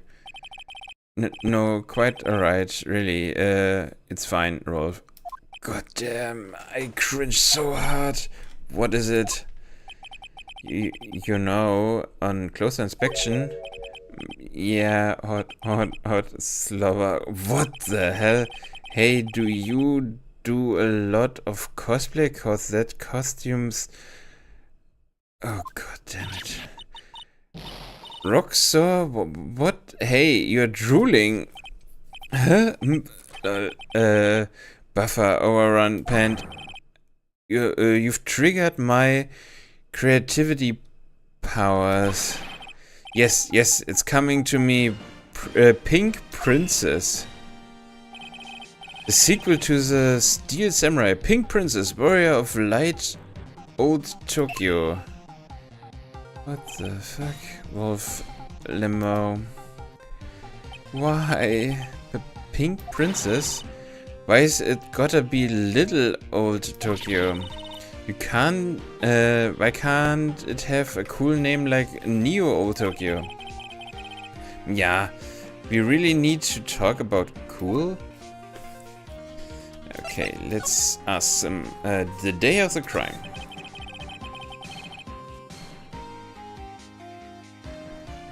Did you notice anything unusual on the day of the murder? Oh, I know who you dudes the security lady told you about us, eh? That's right. It was a pretty rare day. We had a run through for an action scene in the morning, then a meeting from lunchtime in the Studio 2 trailer. Hey, I was so busy I didn't even get a chance to eat lunch. A T-bone steak, was it? Yeah, I hate missing out on food. Nick, what does Saxor mean? No idea. Anyway, I was in a meeting from noon till after 4 PM with the producer and some bigwigs from the network. Mr. Hammer's time of death was estimated at 2:30 PM. If he's telling the truth, that meeting gives him an alibi.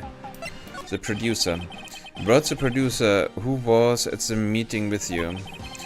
Oh, you mean D. Vasquez? She's a genius. Mad skills, all the way scary, so sweats. She brought the studios back from the brink of destruction. She's the one who made it possible for me to make the Steel Samurai. You had a meeting with her on the day of the murder, right? Yeah, we were together from noon to 4 PM the whole time. The bigwigs. Who exactly are those bigwigs people we keep mentioning? Oh, the boss over at the network and some sponsors. Also a few production guys. They piled into a limousine and got here right around noon. Major tension. Were all of them with you the entire time? Yeah, unfortunately. They are all gray-haired geezers. Sounds like they'd all be reliable witnesses.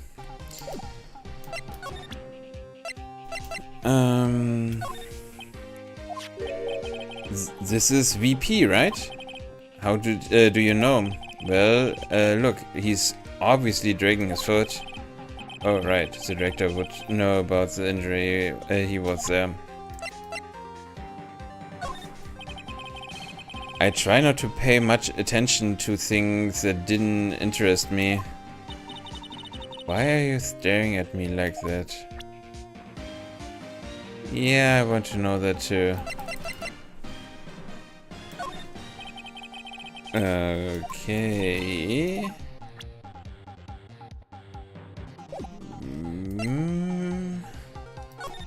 Okay, we don't have much to talk with them about, so let's move.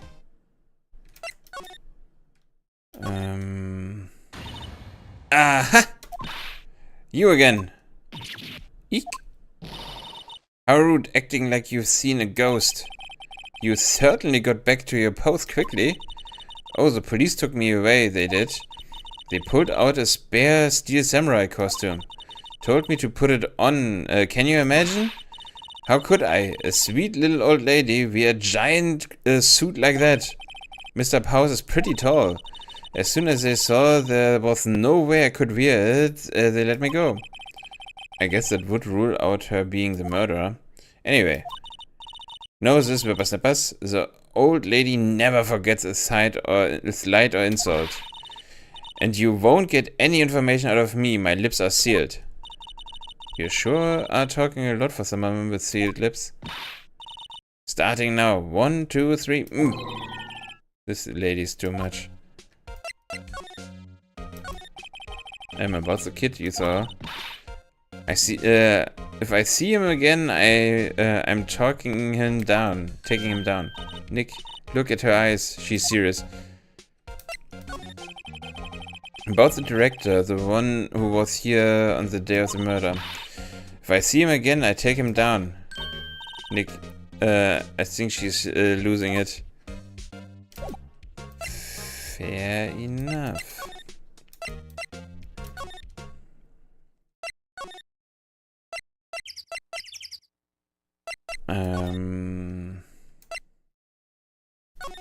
Okay, nothing over here. We could. Oh wait. Oh, she calmed down pretty easily.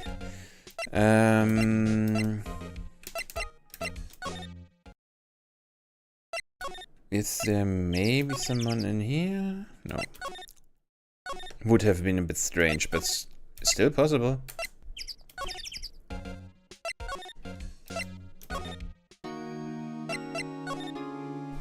Okay.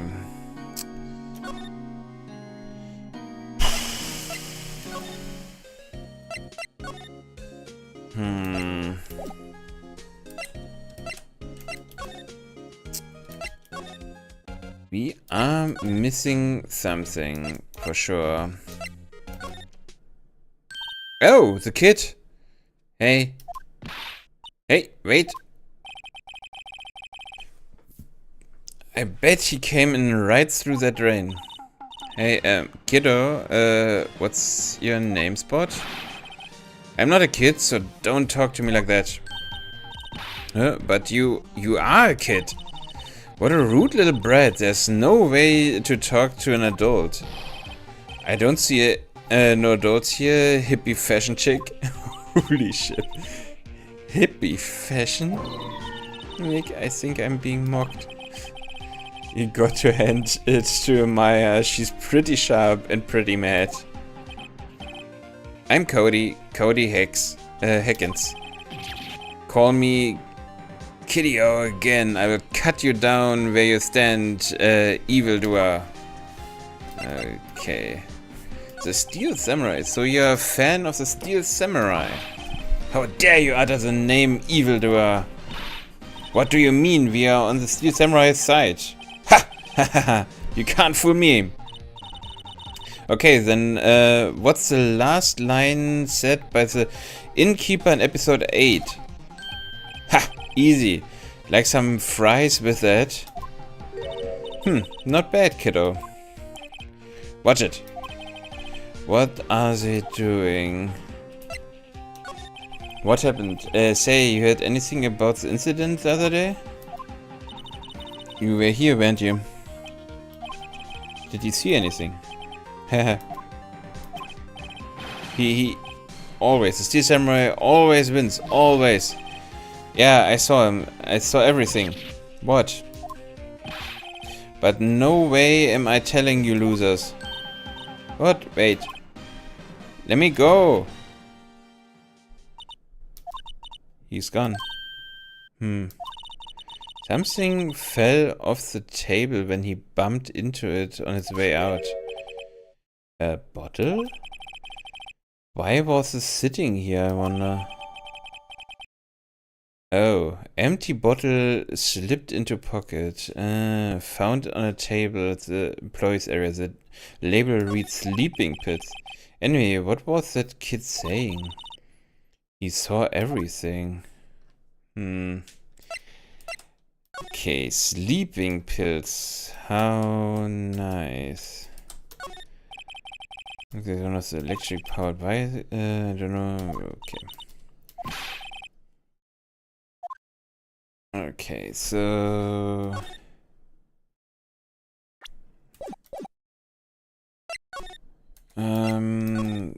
Dressing. Okay.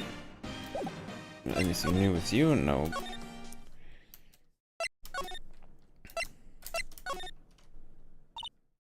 Oh? Where's that old windbag? Odd of her to leave her post. Hey. Nick? That was her. Stop! Whippersnappers. Yeah, sounds like she's chasing that boy. Net. Ooh, she tripped. May Shear looks happy. Okay, let's get that key, shall we? Hey, Nick! Now's our chance. Let's check out the guard station. Good idea. Oh, this is it, Nick. The trailer key. The key to the trailer in Studio 2. We will borrow this, right, Nick? Yeah. We're definitely borrowing this. Okay, let's go outside here. And we have another ad break coming up, so while we wait for that, let's hear a little bit of music and rest. I definitely need to drink something.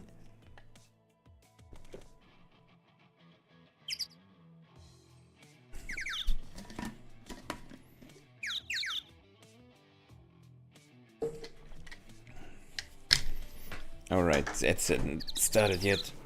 I don't know. Those messages come a lot earlier than the ad start for some reason. I don't know why.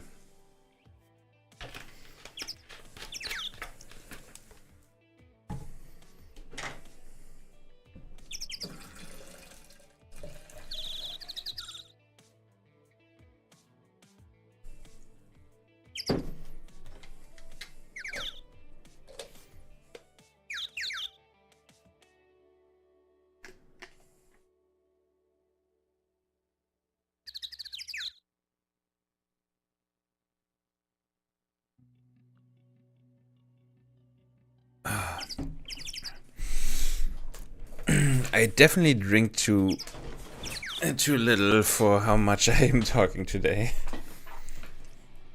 But I really like the game. The time between between us flying at the moment, it's crazy.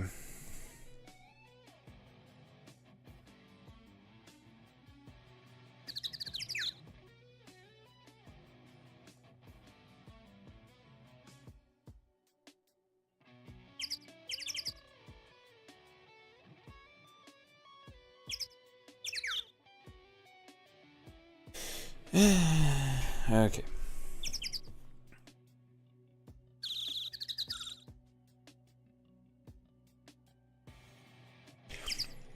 I'm torn. I mean, I could make the ads a little bit. I could make them more frequent, but then they don't take it, and they don't take as long. But I think having more time before the ads come is better, but I don't know. At least I'm pretty happy with my notices. It doesn't overwhelm the complete area, but it is noticeable at least.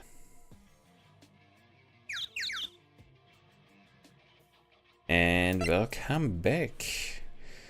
Let's move to outside area 2.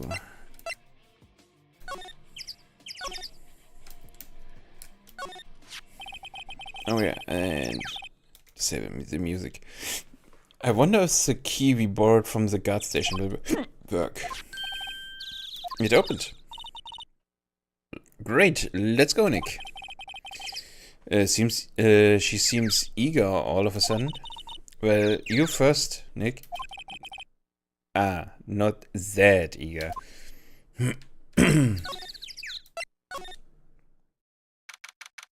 October 18th, Studio 2 trailer. Oh.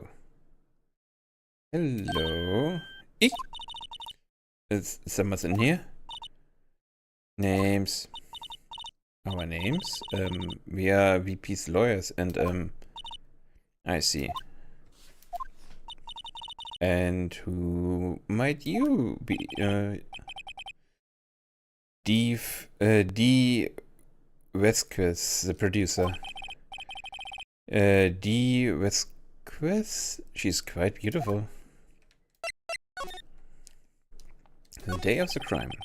I was wondering if you could tell me about the day of the murder. Miss Vesquez? Script. Excuse me? Script. I'm looking for a script. A script? The Steel Samurai episode 13. I need it. Could we ask you a bit about the day of the murder? I need to read it. We are getting nowhere fast. The Steel Samurai. We'd really like to ask you about the Steel Samurai. Miss Venkers? It's on TV every week. That's all I have to say about it, Ed. Nick, she's telling us to go watch TV. The nerve of her. Hey, don't get mad at me. The director. About the director, Salmonella. Was it?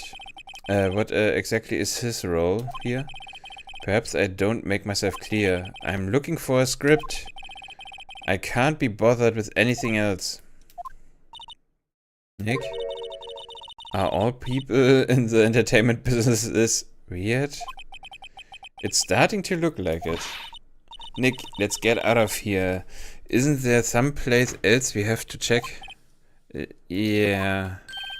Wait. Yes. If you see Manila, give him this. But why do you have to do? Why do we have to do your errands?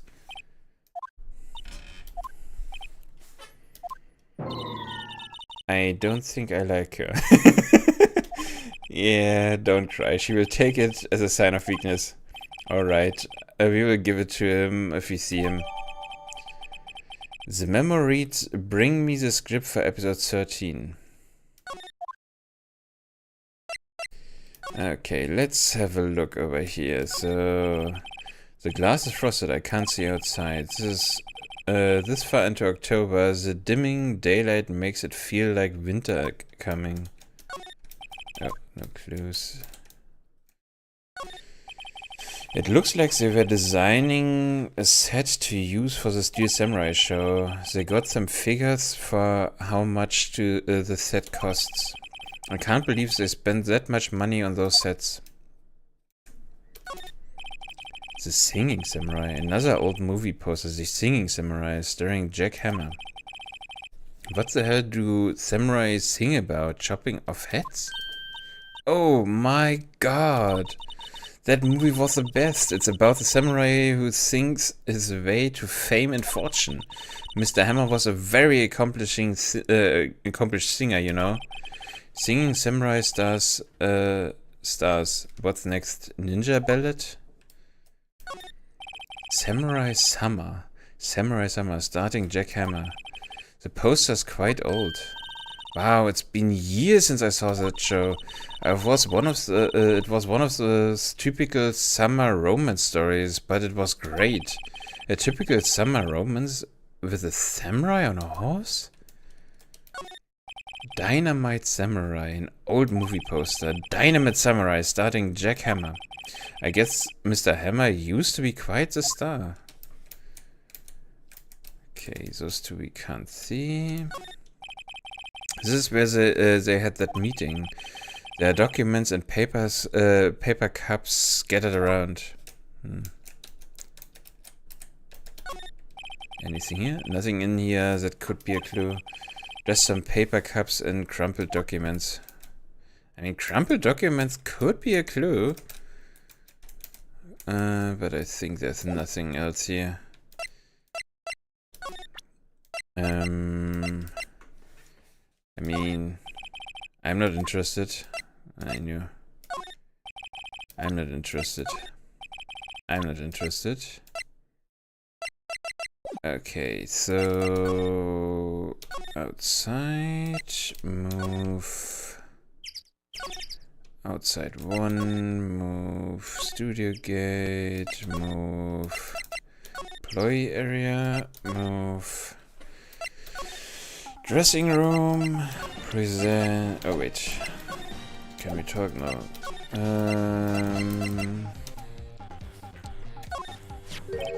Yeah, I got this from the producer. Huh? Bring me the script for episode 13. Episode 13? Where did I put that one? I must have left it somewhere. My ass is pwned. If I don't find it. Nick? It might be quicker to just look in all the places where he's likely to have been. I agree.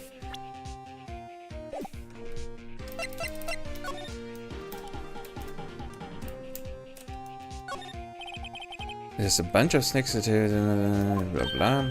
Hey Nick! What? The snacks? There was twice as much here before. I ate them. They were past the expiration date anyway. She's biting her lip and staring at me with tears welling in her eyes. What the hell? Lady. There's some regular suits. Okay. Oops. No clues here, yeah. They always have mirrors in the dressing rooms. I see my ass. Okay, whatever. It's locked. I guess he doesn't open his windows much.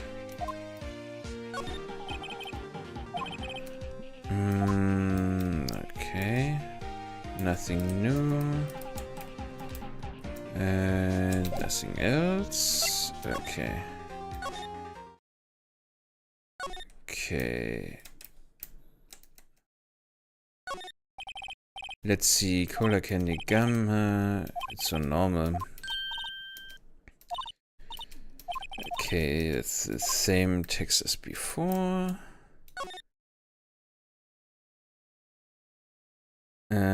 Oh wait, I might know where it might be. Move. Probably over here in Studio 1. We are back at the scene of the crime. Let's find what we need and get out of here quickly.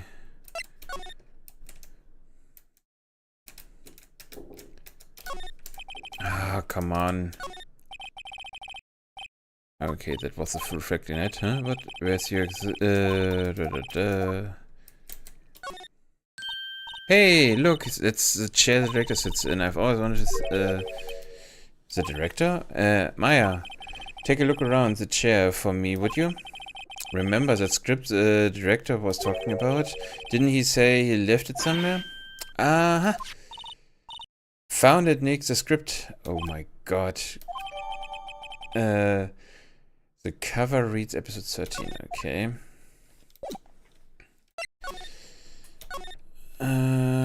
Move to move.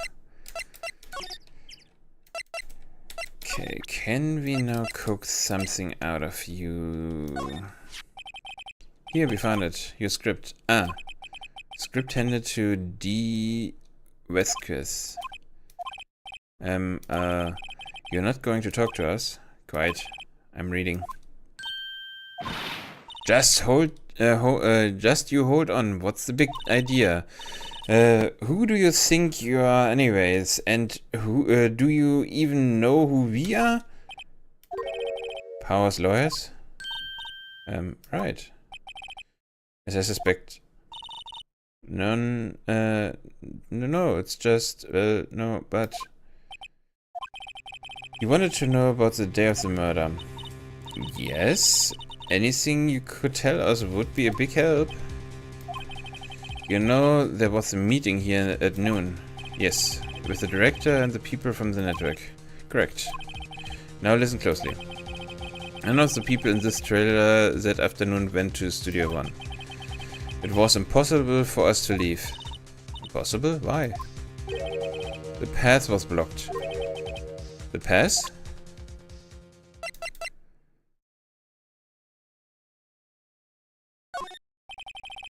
I'm not interested. I'm not interested. What the heck? Oh, right. No. But... eh? I'm not interested. What do you want me to show you? God damn.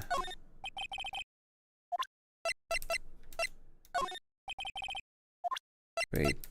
Did I open that by accident?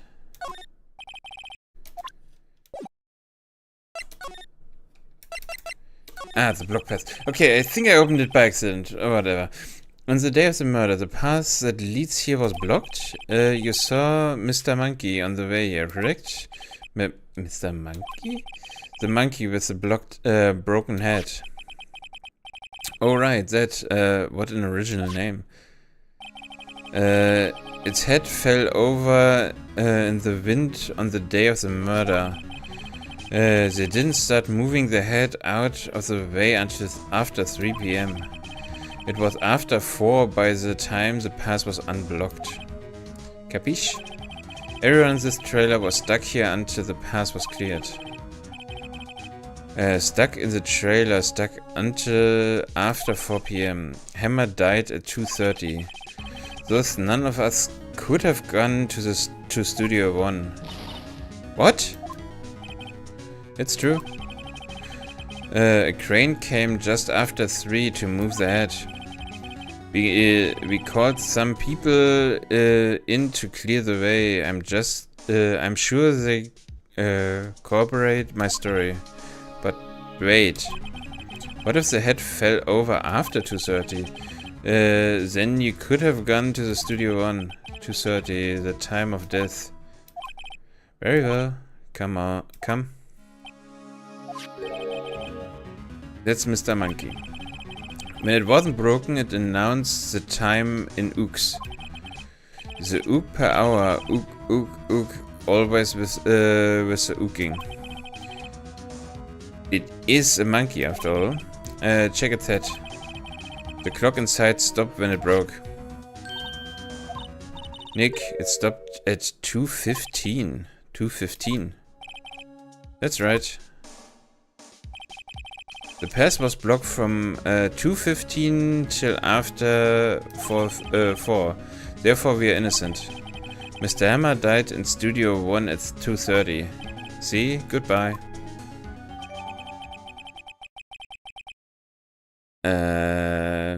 That is... What do we do, Nick? There isn't anyone beside VP who could have killed Hammer. It's over, we are finished. It sure doesn't look good. Guess we should head back to the office and plan our strategy. Okay.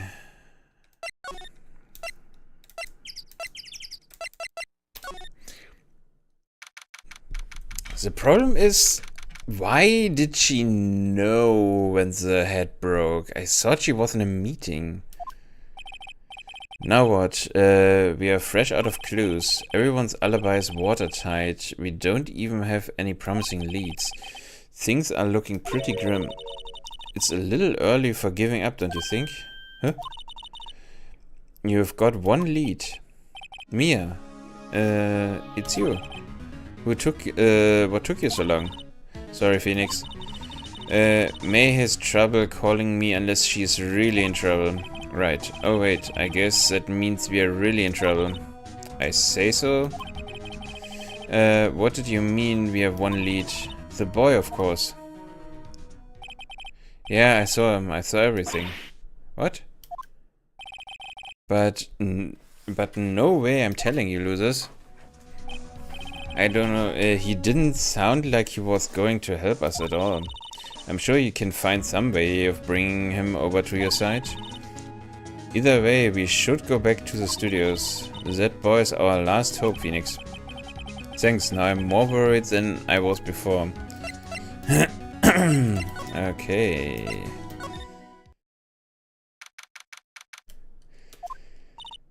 Puff, puff, huff, puff, huff, puff. What's wrong? She's been chasing that boy this whole time. When I catch him, sounds like she hasn't had any luck catching him. I got hostage now. A hostage? The fanboy. What happened to the boy? If I see him again, I will lay him flat. My, what a violent old lady. Actually, I met with the director just now. Eh? My heart, I don't feel so good. Is she okay? Before I go, I'd like to visit this place where poor Hammer died. Right, she was saying she wanted to visit the studio where he died. What's this about a hostage? When that boy was running away, he dropped this and ran. He will come back for this one. It's kind of hard to understand her with all the huffing and puffing. Phoenix, that hostage might be what we need. Cody might talk to us if we give him that. Good idea. Miss Oldberg might die. No. I'm catching that brat. It's the last thing I do. Phoenix, do you have anything you might trade with her? A trade? I wonder. I mean, I could. Hey, that's a card. Studio 1? Right, a key card to Studio 1. I could visit poor Hammer. I'd like to visit. He died. Phew. I was his fan. You don't have your own cards, Miss Oldberg. Studio 1 isn't my turf. You will let me borrow it then? If I give her the card keys, then I won't be able to get into Studio 1. Lend her the card. Why don't you let her borrow it, Phoenix? I guess it can't hurt. Here you go, Miss Oldberg. Listen to me, Sonny. I don't like having debts to no whippersnapper. You take this and we're even. Deal? What's this? A Steel Samurai trading card? That sneaky kid dropped it. I figured it's pretty important to him, though. Thank you. I may have to a use for it. This may be the hostage she's talking about. Yep, that is definitely what she was talking about. Right, I'm off. There she goes, hobbling off toward the studio. Hobbling? Oh, damn, wrong one.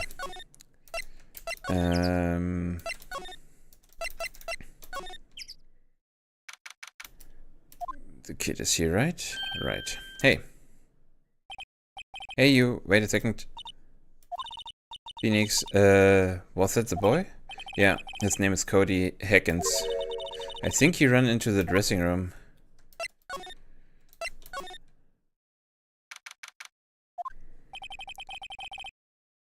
He's sure to be in here somewhere.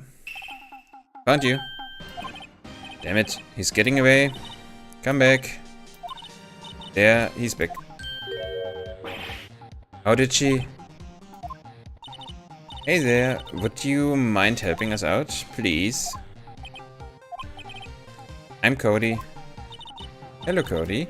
I'm Mia Fey. Nice to meet you. Yo! And I'm Phoenix Wright.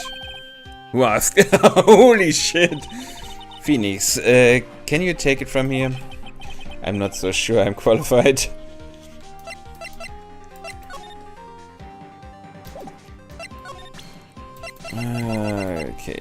first.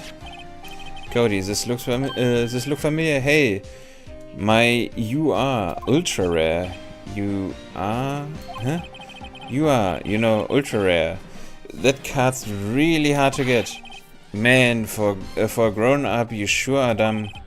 I will give you this if you help me. But that's my card. By offering me something I already own, you are in effect swaying the very basis of our consumer society, namely the principle of fair trade. Man, for a grown-up, you sure are dumb. What do they teach these kids in school these days? Quantum physics? Whatever, I don't need that card. Who? I got a double. Just keep it, it's yours. What? After I went through all that trouble? If you want to trade, find me a real rare card. Really rare? You mean there's something rarer than ultra rare? Ultra rare premium cards are way rarer than plain ultra rare cards. Come on. Man, for a grown-up, you sure are dumb. Premium rare. Why do I feel like we are talking about steaks? Okay.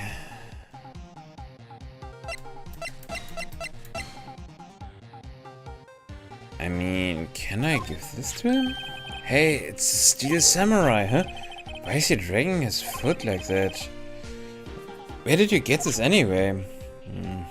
Okay. Can I still? Steel Samurai is cool. I think he's the bomb. Huh? What would a lamer like you know about the Steel Samurai? Hey, watch that attitude. Phoenix, you really shouldn't yell like that. He's only a kid. Yeah, don't yell like that. I'm only a kid. Okay, what happened? So do you know anything about what happened here? Could you tell me, please? I don't know nothing. Looks like a little persuasion is necessary. Maybe a bribe? I mean... Mr. Power's back. Now, Phoenix, it's not polite to look through other people's belongings. Hey, don't look at me. Tether to your sister. Fair.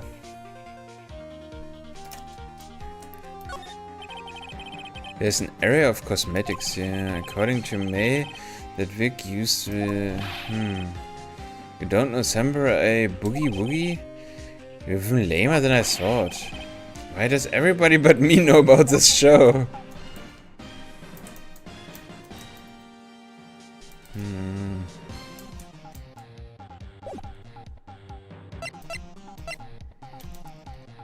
Okay. Where do I get those cards?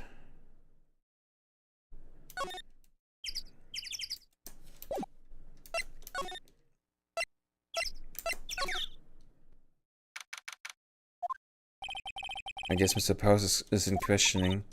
Oh well, let's try again another day, Phoenix. Okay. We don't really have a lot of points of interest. Maybe over here we have...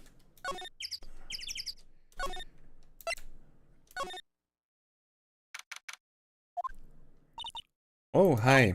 Hello, what brings you here? Oh, well, I had to arrange some stuff. Yes? The girl with you, doesn't she seem a little different? Like, is she even the same person as before? Nope, she's the same as always. Same as always? Okay, whatever you say. It's a fanboy. Have you seen that boy since then?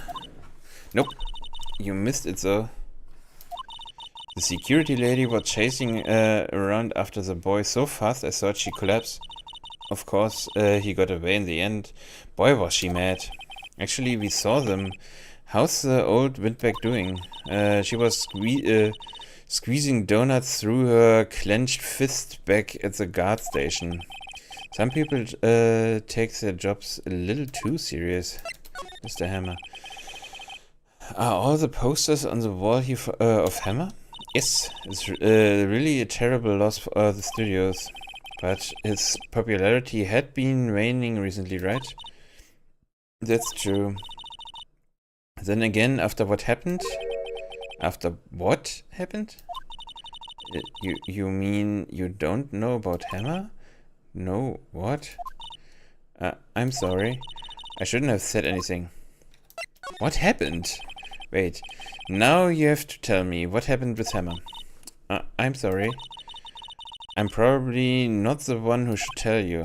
Uh-oh, why do I get the feeling something's being covered up here? Yeah, of course it is.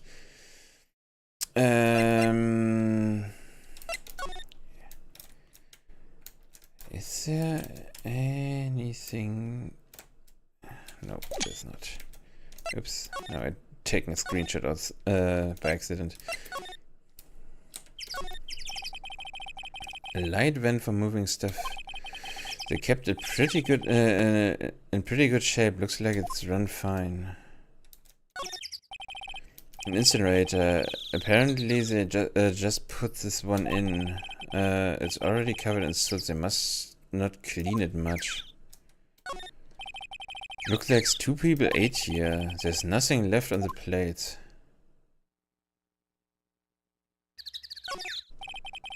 There's a big painted 2 here, probably because it's a studio 2. Probably, so it doesn't look anything like a studio.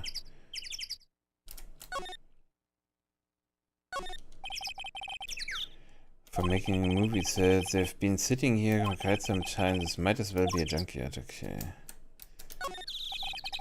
Close inspection, this trailer looks like it's been here for a while. I don't think this is part of some temporary film set. Nameless flowers bloom in solitude. They probably have a proper name. But it's not for me to know, not know, nor ever till the end of my days. I need a vacation. Fair. Who doesn't? Move.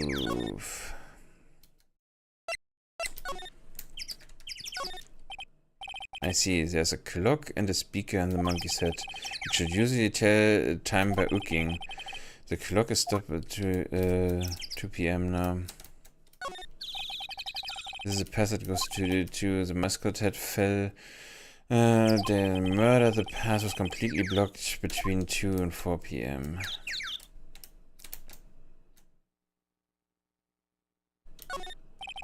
Welcome. I wonder if the murderer will make this place famous too. The entrance to Studio 1. This is a studio where they found Jack Hammer's body.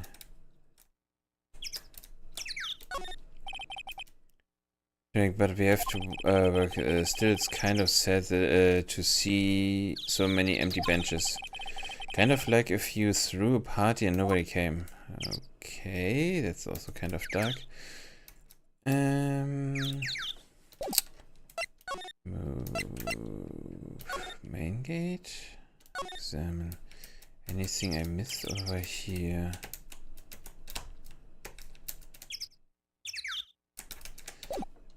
Okay, I mean, we could...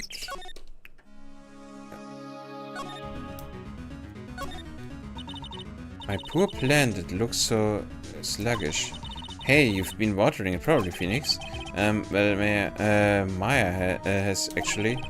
I think maybe she's giving it too much. Oh, Maya, sorry, Charlie.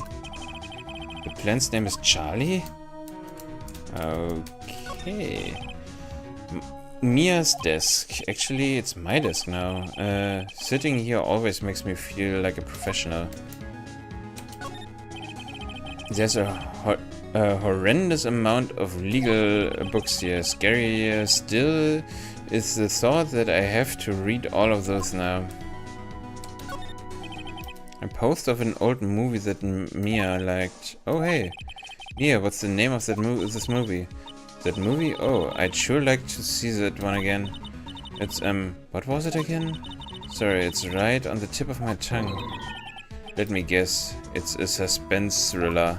Oh god damn it. It's a nice day outside. The hotel across the way is always full these days. There Yes, this is a bellboy happily cleaning the room. Okay. Okay, so there's nothing here either.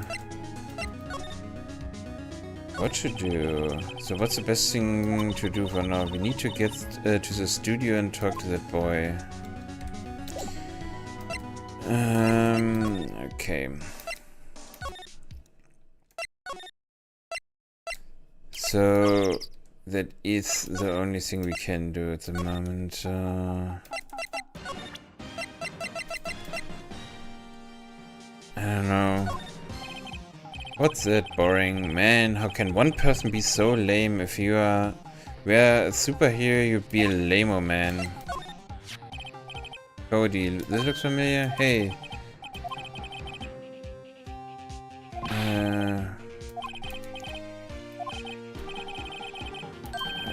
Okay, yeah. Huh? I got a double. What? Find me a really rare card. Really rare. Okay, Premier, come on.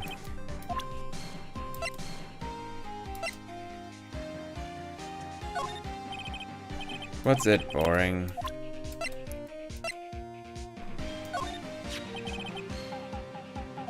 Totally clear. I wish I had one too. This kid and Maya would get along great. What's that boring? What the hell? I mean, he wants an ultra rare card, but where do I get that? There's a box of snack and can of soda. They are all empty. I'm glad Maya isn't here to see this. She would be devastated. Sorry. What was it about Maya? Oh, nothing.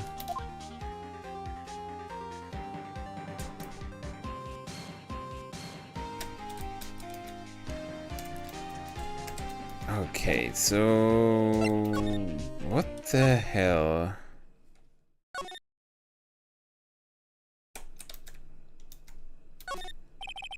Let's see.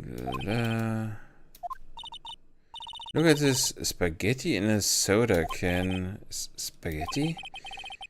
Wouldn't just the sauce come out of the noodles the second side best when slammed? I guess they want you to drink it in one gulp? Slamming spaghetti, right. What the heck? Yes, I don't know. Willpowers.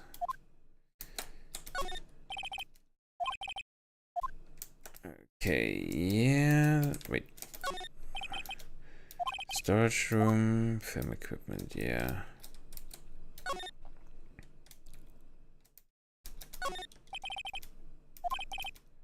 Little bin, blah blah, yeah.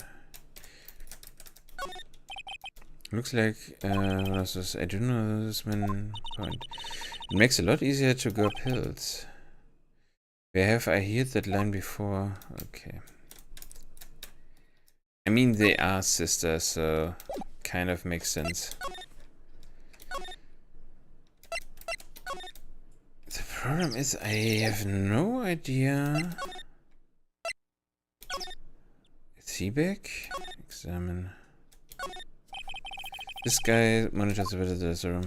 Yeah, okay. The easy answer would be no. But I think I was everywhere now, wasn't I?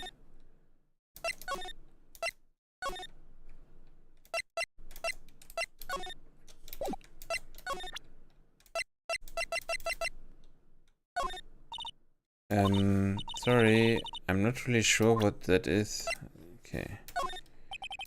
Do you know anything about this? Hey, that's a steel samurai trading card. I collect those actually. I'm one card away from completing the set. A complete set? Yeah, a set of one of each card. Ooh. Wait. Is this... That's the card I need. You don't know how long I've been looking for this. I don't care what kind of girl you might think I am. I need that card. Please, I beg you, please trade with me. Trade with you? Yes, trade cards.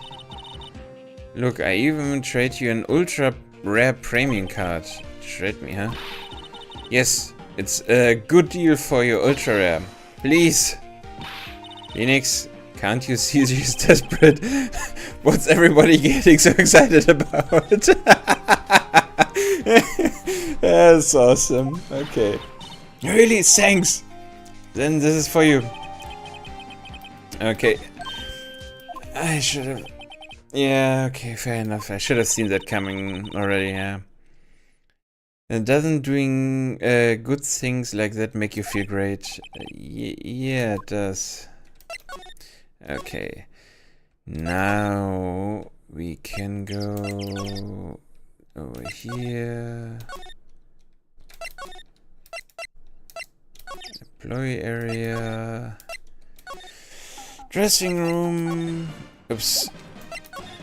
And ultra rare card. See this card? Yes, so wait, that's it. That's the last ultra premium card I need. Come on, give it to me, please. You gotta give it to me. Wow, I've never seen him so eager. Right, okay, how about a trade? Yawn. I will give you a samurai spear and throw in an evil magistrate to boot. No, not that kind of trade. I don't want cards. I want information. Huh? You sure? Fine by me. URP card given to Cody. Okay, Phoenix, let's hear what he has to say. If he knows something that could help us, we can have him take the stand tomorrow. Okay, let's talk with him. So you like the Steel Samurai, he's so cool. I guess you're judging him by his looks. You have to look at his action, at his life. I'm being lectured on life by a grad schooler. You like him too, don't you?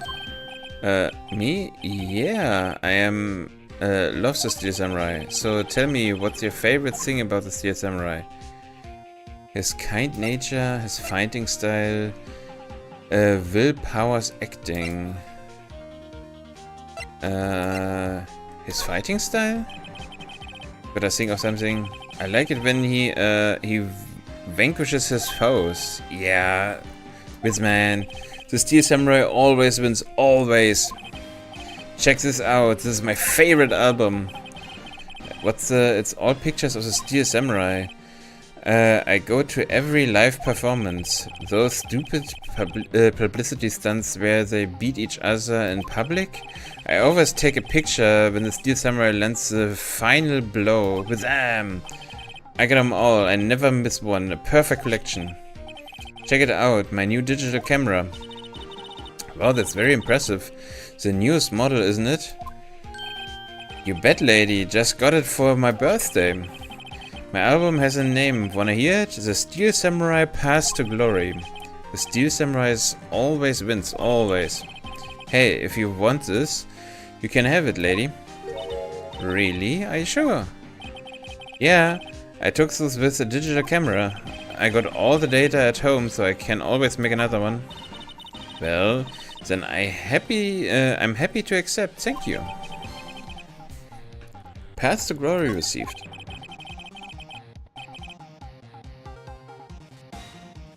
What's with people always giving stuff to Mia? What a life. What happened? We were here on the day of the incident, right? Yeah. Did you see anything unusual? Cody? Cody, he needs to know because he's fighting for justice. Isn't that the Steel Samurai's motto? For great justice? You have to help us fight for great justice too. I saw everything. Well, we might get some useful information out of him yet. What you saw? Cody, I need to ask you something very important. What did you see on the day of the incident? I got here that day around 2.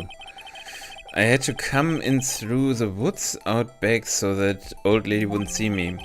I got kinda lost though. I was in there for maybe a half hour or so. Then I finally got to the studio. After that... What is it, Cody? The Steel Samurai killed the bad guy. He used the samurai spear, just like always. One shot, one kill. It happened so fast, I got scared. I went home after that. I see. It must have been hard for you. Man, you say those nice things, but it's so obvious you aren't speaking from the heart. Right, Mia? Yes, I think we can say for sure this means the Steel Samurai did it. True enough. And the director has an alibi, so it wasn't him. Indeed, so the only person left who could have been is Will Powers. I have to admit, it's kind of a shock. But if you put this boy on the witness stand, your client will be guilty for sure. Let's not call him then. I think that would be wise. Best to leave this alone. Not so fast, pal. I heard everything. This boy here is a key witness. And he is under police protection starting now. Come on, son. You've got a rendezvous with me down at the precinct. No, I ain't going. Wow. That didn't go so well. We are back to 0 leads. And now we have a serious handicap in court. What are we going to do, Mia? Well, I really need to be going. Don't worry, Phoenix. I'm sure you will be fine. Whoa, whoa, whoa, whoa. Come on, the trial tomorrow, please. I need you there. Phoenix, can I ask you something? Do you really believe that Powers is innocent? I believe. Of course he is. That's all I want to hear. Excellent. I will see you in court then. Great. Thanks, Mia. See you soon. Okay.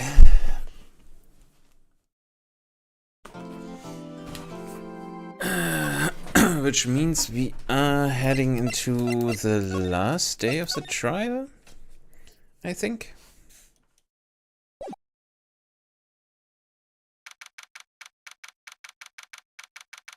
October 19th, 9:42 a.m.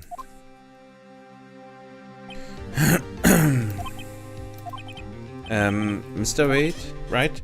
Yes. Why do you look so unhappy? Oh, nothing. Really, it's nothing. Right, Mia? Uh-oh, she looks even unhappier. Phoenix, your client's now practically a dead man walking. Perhaps that's why I feel particularly close to him. This is no time for dead people jokes, please. You know we are going into this trial utterly defenseless. Yet if Mr. Powers is truly innocent, we should be able to find something overlooked in the evidence to prove it. Something overlooked. You have to find something, Phoenix, today.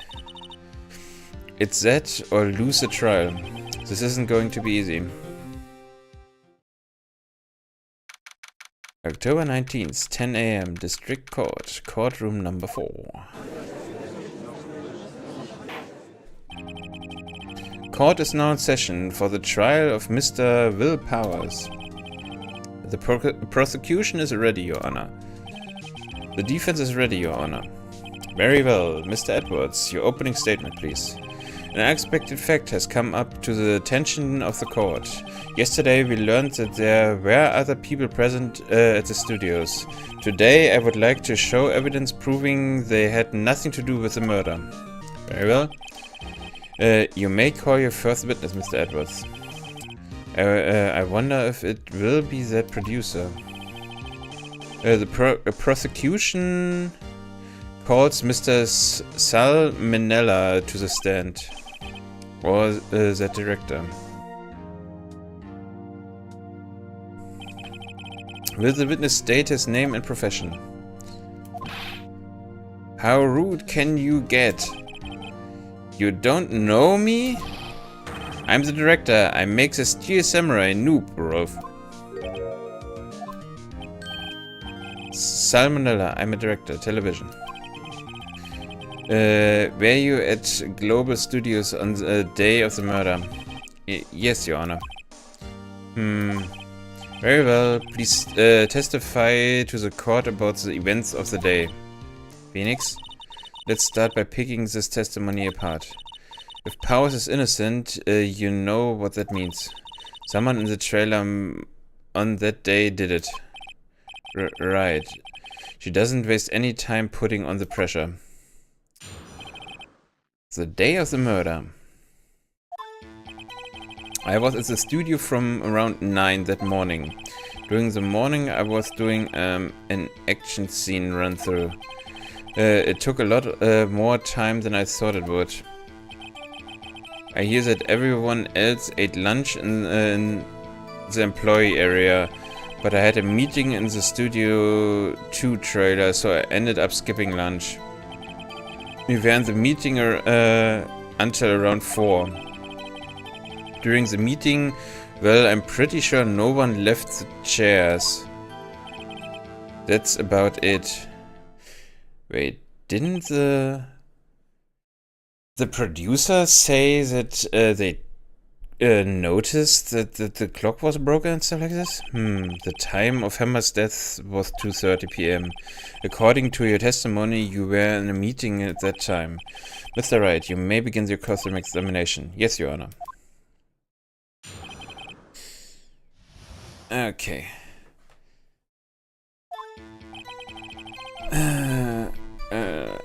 But while before we start really cross-examining it, there's an ad coming up, so I will be ready.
And I'm back.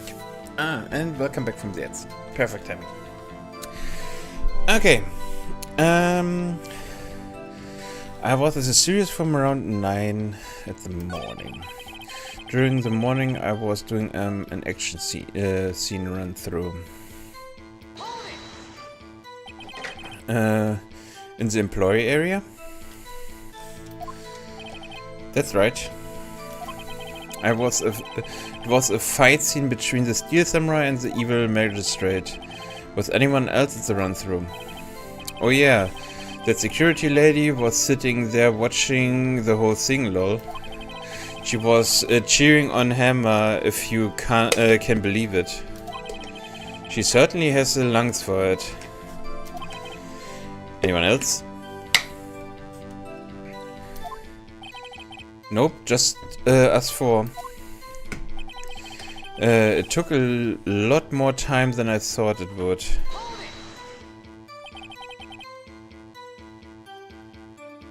Why did it go on so long? I'm pretty sure you've already heard about this, but VP twisted his ankle during the run-through, see? Alright, that's the limp. Which of course led to me missing my lunch. Ruffs? Ruffs? Rolling on the starving? Oh god. I hear that everyone else ate lunch in the employee area. What exactly did they have for lunch? T-bone steak. The assistant cooked some up. Come to think of it, there was a plate with some bones on the in the employee area. Everyone else, meaning that the witness did not eat with them?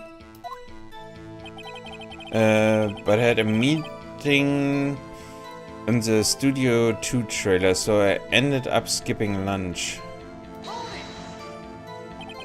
So, in the end, you didn't get to eat? Yeah, no steak at least. Can you believe it? That means, that must have been tough. Phoenix, yeah? Does something about that seem odd to you? It's a contradiction. It's a little vague. Actually, there's something bothering me. Mr. Manila, just now you said steak at least. So you ate something other than steak? Yeah, good call. I had some chocolate in my pocket, which I used to stave off starvation. I see. Is that all? I was sure I was on to something there.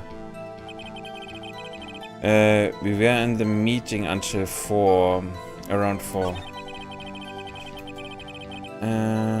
But I had a meeting in the studio today, so I ended up skipping lunch. Okay.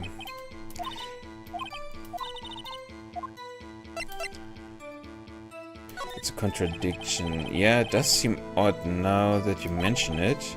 Salmonella. What do you want? When I went to the Studio 2, I saw something on the table there. There were 2 plates. The same kind of plates as the ones in the employee area. Who ate lunch there? You know, oh, good call. I was embarrassed, so I didn't mention it.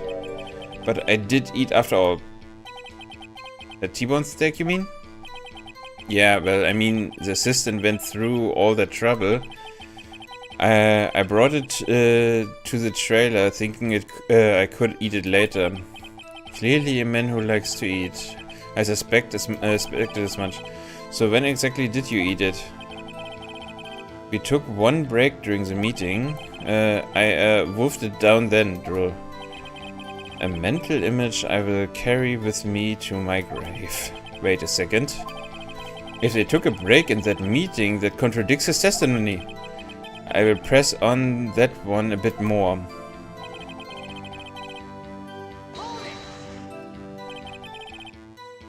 What were you discussing?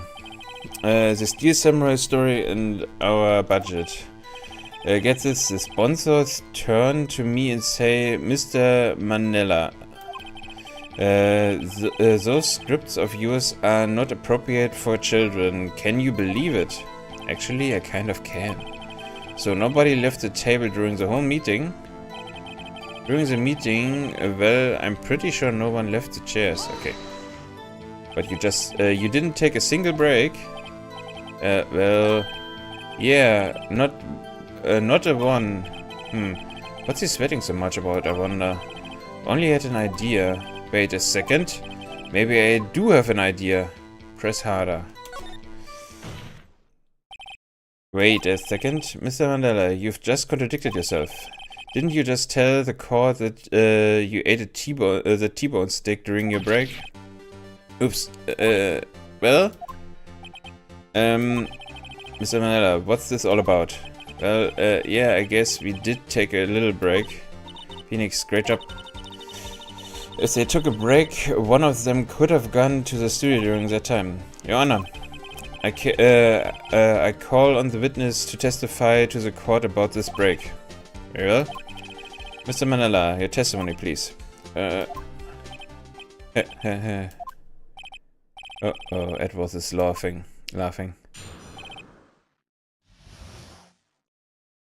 The break. Yeah, we took a break, Wolf. But it was only 15 minutes. 15. It's only 13 in base 12. Wait, what? That's only 13 in base 12.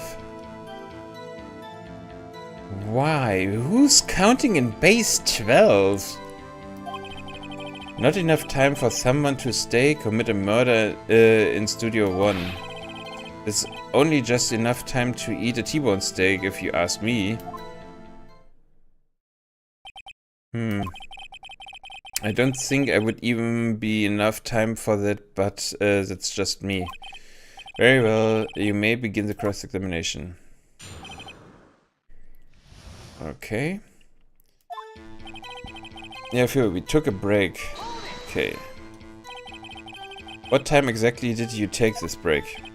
I'd say it was around 2:30 or so until 2:45. 2:30? That's the time of death. So he could have gone to Studio 1, killed Hammer, and come back. I guess it's possible, time-wise. But it was only 15 minutes. What were you doing for those 15 minutes? Eating my T-bone steak, what else? There were 2 plates on the table. Oh right, the other one was D. Vasquez plate. D. Vasquez, the producer. To eat a T-bone steak in 15 minutes, that's quite a feat. Not enough time for some to say commit murder in Studio 1. Why is that? Haven't we had enough of this pointless line of questioning? Your Honor, the testimony to this point has made one certain fact painfully clear. The people in the trailer had nothing to do with this murder. It was impossible for any of them to go to Studio 1. What? Something wrong, Mr. Wright? Surely you answered question, one of the people in the trailer went to Studio 1. Well, Mr. Wright? Phoenix, this is critical. Think about it before you give your answer. Do you claim someone from the trailer went to the Studio 1?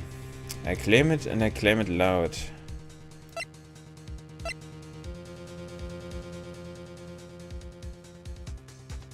I would say it's not. No, it's impossible. I claim it and I claim it loud. If I agree to let everyone in that trailer off the hook, then the trial is over. Mr. Powers will be found guilty for sure. The victim was murdered at 2:30, the exact time of the break in the meeting. With 15 minutes, murder is certainly a possibility. I suppose you might say that. Alright, I've got the judge thinking now. Never a dull moment with you, Mr. Wright. What's your point, Mr. Edward? You've been doing your homework, haven't you? Look at the court record. The court record? Surely you know that from 2:15 to 4 the path was between the studios was blocked. Miss Monkey's head fallen across the path. Oh, you're right. True, the break in the trailer meeting came right at the time of death. However, the path from there to the scene of the crime was blocked. The fallen Miss Monkey had barred the way. It's actually Mr. Monkey, but it was at a point. And somehow I feel no desire to correct him. No counter-argument, Mr. Wright? Then I'm afraid you lose this round. I believe we have seen enough evidence. I would like to relieve Mr. Manella from the stand. Oh, what? It's over? Very well, the court's opinion on this case is as follows. We have found that there were several other people in the studio too on the day of the murder. However, it is also clear that none of those people could have gone to the Studio 1. They therefore have no relation to this case. Furthermore, with regards to this photo of the Steel Samurai, given the size of the costume, none other than Mr. Powers could have worn it that day. All that is lacking is the decisive evidence that he is the one who did it. If we had that, I'm afraid I would have to find Mr. Powers guilty. Your Honor, the prosecution is pleased to announce that we indeed have decisive evidence, a witness. Who is this witness, Mr. Edwards? My witness saw the very moment when the Steel Samurai skewered the victim. Order, I will have order. I see. The court will take a 10-minute recess, after which we will hear your witness. Court is adjourned for recess. October 19th, 11:04 AM. What do we do now, Mia? Everyone in that trailer has an alibi. I'm sorry, Phoenix. I guess I was wrong. Mia. Don't tell me you are giving up. If you've given up, what hope do I have? Don't get me wrong. I've never given up on a trial before, not while there was a chance. Only one thing became clear in your cross-examination. The people in the trailer could not have gone to Studio 1. I thought there was more to it than that, but I was wrong. That's all there is. What's going to happen to me? It kind of seems like everyone in that courtroom thinks I did it. They think I'm a murderer. Don't worry, Mr. Powers. If you're innocent, we will prove it. I guarantee it. Leave it to us and be yourself. Be strong. You're the Steel Samurai, hero to children everywhere, after all. Thanks. Okay, Phoenix. This is one of for the kids. Let's do it.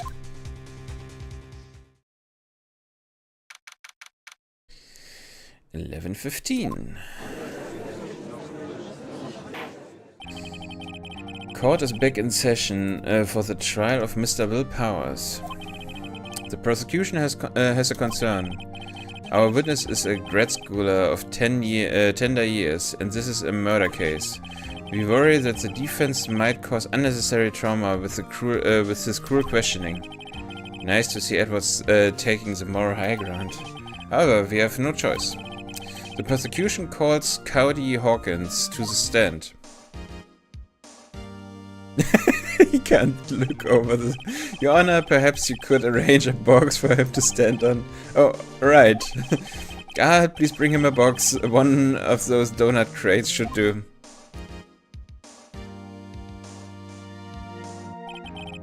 Will the witness state his name and grade in school?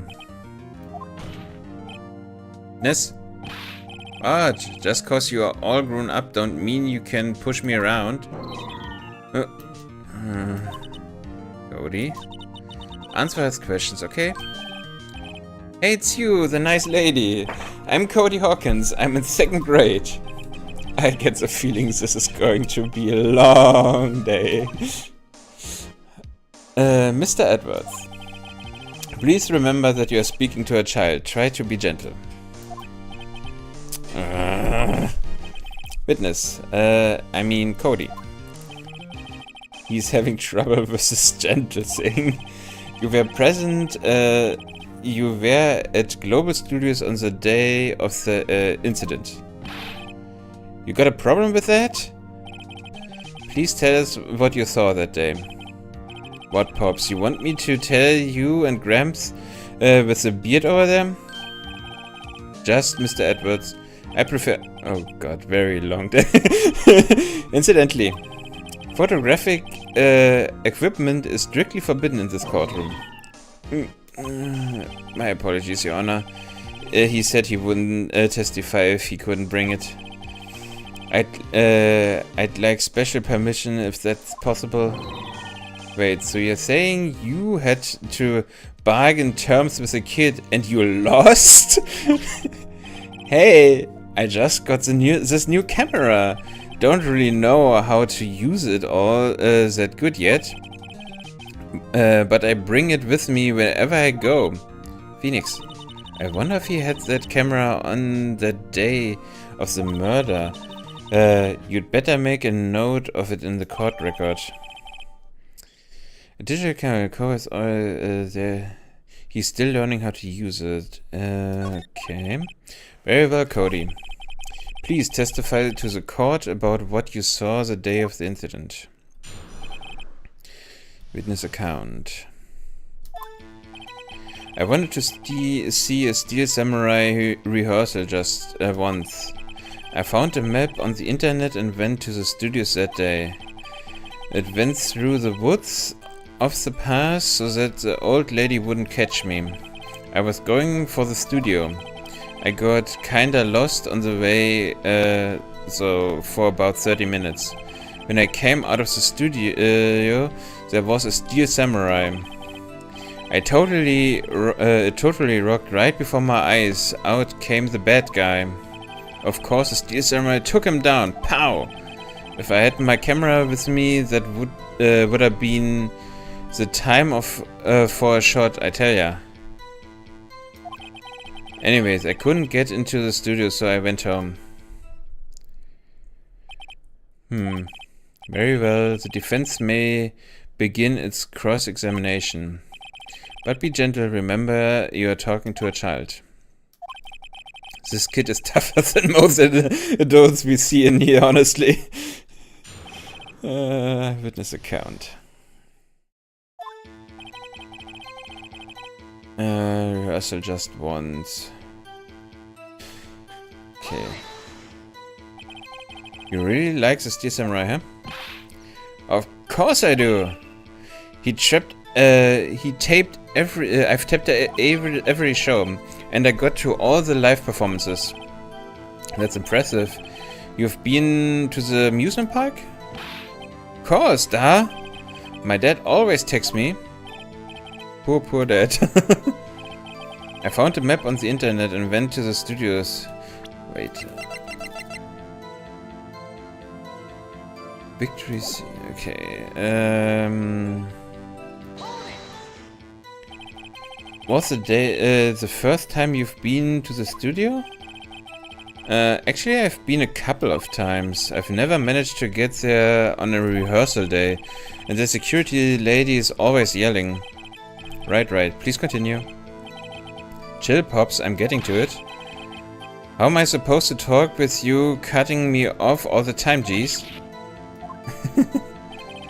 I went through the woods of the pass so that the old lady wouldn't catch me. Off the pass? Yeah, you know how the studios are in a valley there? If you go off the pass a little, there's woods, that's where I was. I see. Anyhow, I was going for the studio.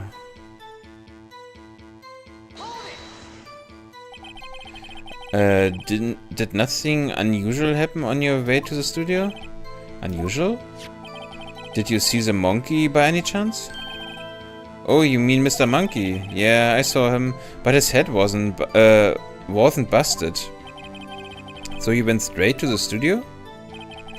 I got kinda lost on the way though, for about 30 minutes. You got lost in the woods?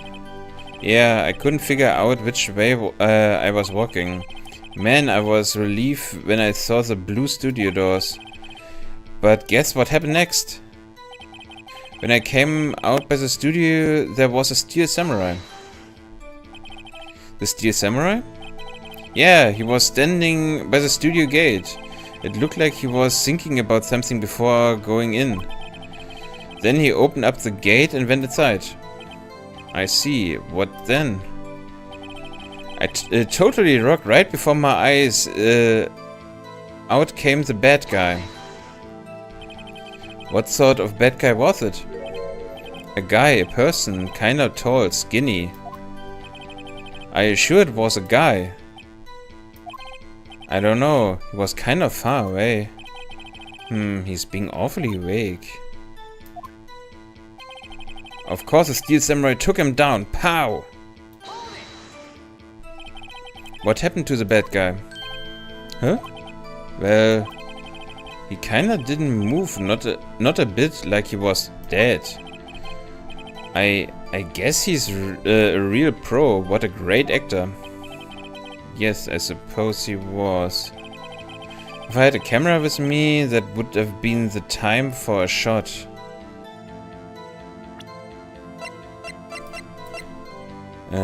Cody always carried it. Okay. Cody, what you just said seems, well, a little strange. Didn't you say before that you always bring your digital camera wherever you go? You were quite clear about that. Huh? Cody, you shouldn't lie here. You understand that, right? Mr. Wright, a word with you? Uh-oh, was I putting the pressure on too much? What is this digital camera contraption you're talking about? It's a digital camera, Your Honor. It's kind of a new sort of camera. How do I explain that? I see. Anyway, Cody, I can't believe you wouldn't bring your camera on a trip to the studios. You did bring it, didn't you? Mr. Wright, how cruel you are to terrorize a poor child so. I don't care if he's a child. On a prosecution attorney, no one should lie in court. What do you mean, or a prosecution attorney? Well, Cody? What? Yeah, so I had my camera, so what? You got a problem with that? So you did have a camera. And did you use this camera? Why would I use it? I was too busy watching. Very well. Please testify to the court about what you were so busy watching. What I saw. Yeah, I had my camera with me. But I was glued to the action. I couldn't take my eyes off it. The steel samurai goes for the bad guy. Wham! Then the bad guy stopped moving. He's so strong. The steel samurai rules. Is that all? Well, that was brief. Mr. Wright, your cross-examination. Okay, so he did see it, but I mean, yeah, he had this camera. I was glued to the action. I couldn't take my eyes off it. So what I am thinking at the moment is that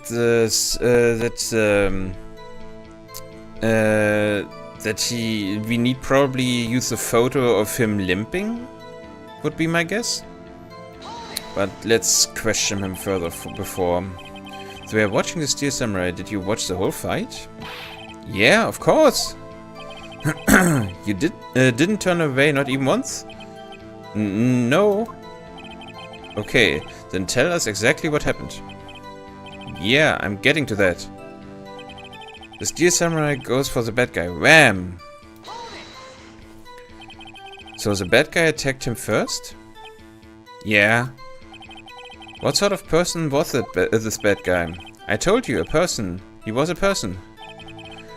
How was he dressed? I kinda don't remember. I was too busy watching the Steel Samurai. I see. And what happened next? Then that bad guy stopped moving.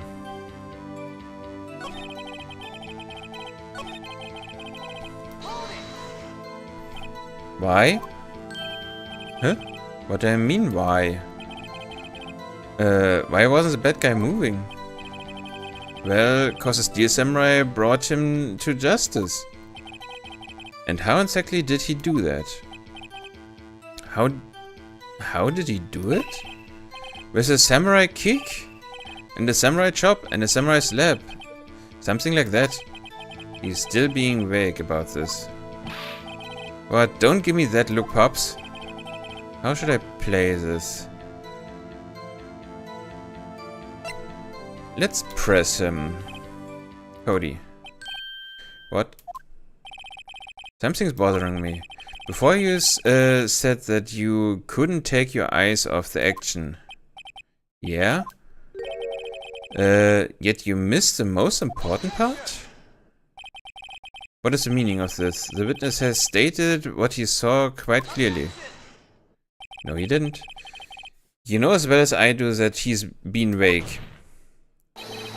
Tell me what kind of murderer uses a samurai slap. My point is this. Cody, you may have seen some of the Steel Samurai's fight. But you missed the most important part, the killing blow?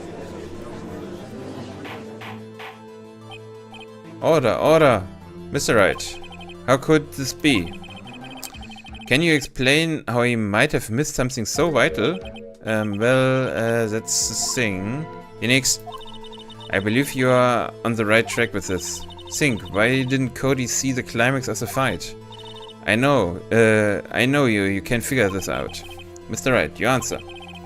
We have ascertained that this young boy is a great fan of the Steel Samurai. Why wouldn't he watch the climax of the fight?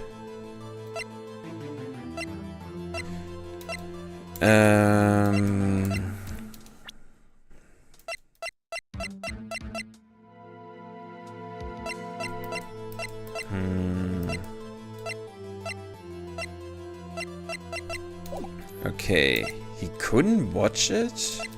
He was watching something else? Show evidence.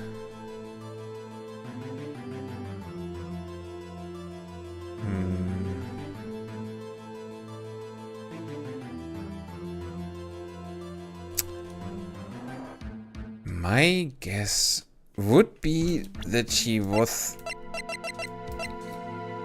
Contains photos of every victory seen in every battle the Steel Samurai has won. Okay, show evidence. Your Honor, I have evidence. Evidence? Yes, Your Honor. Why did Cody look away from the fight? I think... Here's my proof. Proof? Can I do that again?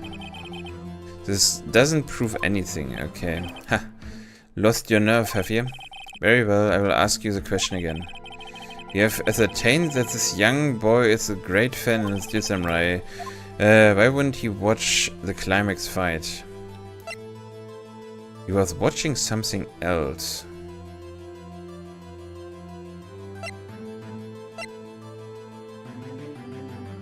He couldn't watch it.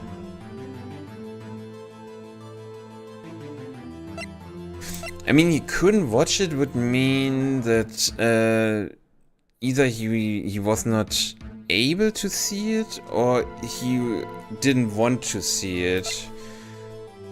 He was watching something else. Maybe that? It was something. He missed the climax of the fight because he was looking at something else, probably. Probably? Something else? Mr. Wright, explain yourself. What could possibly distract this boy from seeing his idol, the Steel Samurai, fight? What do you claim he was looking at? Oof. Come on, think of something. Think of something. Nothing. Is that right? Please refrain from making baseless claims. Yes, sorry, Your Honor. Do you have another explanation for this?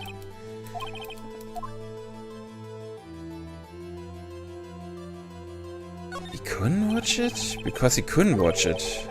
How could he calmly watch a murder taking place at his age? Just a moment, please. One thing has become quite clear in this boy's testimony. He did not believe he was witnessing a murder. He was watching the Steel Samurai fight like on TV. The more real the fight, the more he could watch. Oh, right. No. I know, no. Evidence. Yeah, and... Evidence, yes, Your Honor. He tried... He was trying to take a photo. Here's my proof. What's that? The camera? The witness stated that he recently received this camera. Yes, I'm aware of that. He wasn't entirely familiar with its operation. I'm aware of that too. Ah, correct. Why would Cody be looking somewhere else at the critical moment? Because he was looking at his camera. He was trying to take a picture. Bullseye. What's your problem, Pops? You got a thing for picking on little kids? Pressing, not picking. Good job, Phoenix. Cody was lying, clearly. Smart of you to realize there was no way he could just stand there watching his hero and not take a picture. Right. Cody? There was only one reason why you would have looked away from the fight. And that was because you wanted to take a picture. But having just received your camera, you weren't used to using it yet. So you missed the climax of the fight, correct? Yeah. Well, Phoenix? I will bet you anything he's hiding more than that. Have him testify again. Right. Mir means business. Your Honor. The defense would like to request that Cody Hackins testifies once more. Very well. Cody, could you please tell us about your camera? And about why you didn't take a picture of the fight? Welcome to the real world, kid. No photo. Yeah, you're right, Pops. The Steel Samurai had just escaped from the clutches of the villain, so I held up my camera to take a picture, but the lens wouldn't open in time, so I missed it. That's all that happened, yep. Anything strange in that testimony, Mr. Wright? I'm not sure, but I'd like to proceed with the cross-examination anyway.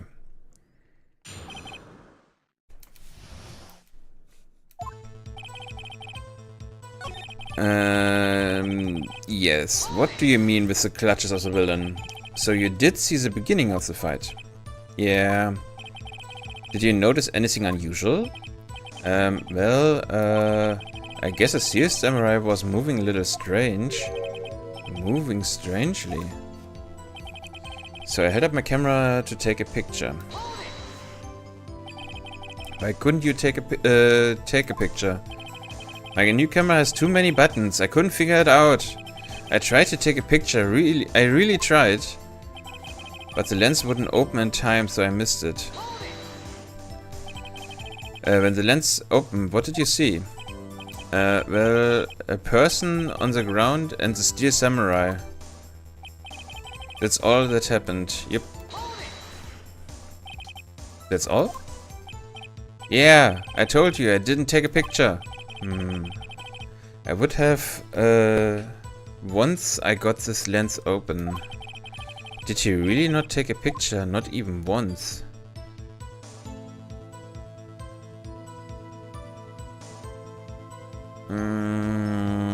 Yeah, let's press him a bit harder. Nah, he definitely would have taken a picture. There got to be something here I can use. Cody. Listen up, Cody Hankins. I know exactly what happened that day. You took a picture. Bullseye. How did you know? I see through all your lies, Cody Hankins. It's one of my powers. Wow. This feels great. You're bullying a kid, man. Yeah, I took a picture. Perhaps you can change your testimony to reflect this, Cody. I took a few shots, but it was too late, so I erased them. How can I pick holes in such a short testimony? There has to be something. Dig the dirt, Phoenix. Find out what this kid is all about. You're right, Pops. The Steel Samurai had just escaped from the clutches of a villain. I held up my camera and take a picture, but the lens wouldn't open in time, so I missed it. I took a few shots, but it was too late, so I erased them.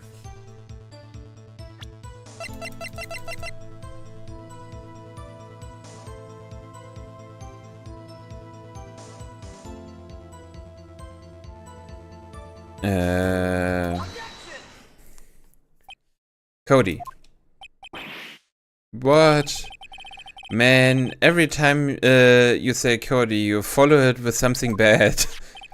I just wanted to thank you for giving me this the other day. Huh? Oh, right. What was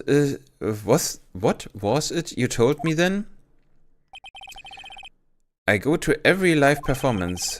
I always take a picture when the Steel Samurai lands a final blow. With them, I got them all. I never missed one. A perfect collection. Cody, did you really get a picture of Steel Samurai standing victorious over his foe? If you did, I find it hard to believe that you would just erase it. Wouldn't you keep it for your album? Ah, Mr. Wright. What exactly is this album? It's called Path to Glory. It's a collection of pictures of the Steel Samurai, all taken by Cody Hankins. He claims it's a perfect collection of every battle the Steel Samurai has won. Ah, I see. Don't you find this very odd, Your Honor? Among all those his pictures of the Steel Samurai, none were taken that day. Order. Mr. Wright, have you an explanation? If the Steel Samurai had just defeated his adversary, I certainly would expect to see a picture of it with this album. Exactly my point, Your Honor.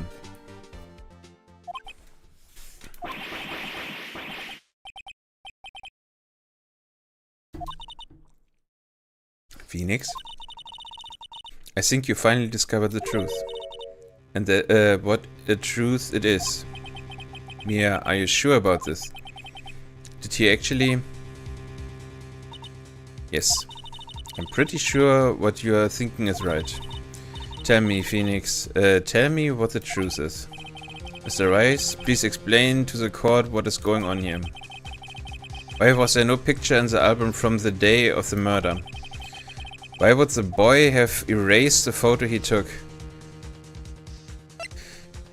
The Steel Samurai didn't win. I can think of only one reason, Your Honor. The Steel Samurai didn't win. That's why Cody deleted the photos. You mean the Steel Samurai lost? Well, Cody, am I right? Aren't I? I'm right, aren't I? Tell the truth, the bad guy defeated the Steel Samurai. No way, no! It's impossible, the Steel Samurai never loses. He never loses to anyone, ever! Your Honor, the witness has revealed everything with his words. There was a reason why he lied and told us he didn't take a picture. The same reason he erased his press photos. For Cody, it was inconceivable that the Steel Samurai could be defeated. However, Cody witnessed the impossible. He saw the Steel Samurai lose. Yet to admit what he saw would destroy everything he believed in. That's why he lied and said the Steel Samurai won. He couldn't handle the truth. Order! I will have order. Witness, I mean Cody, is this true? What did you see? Tell the court what you saw.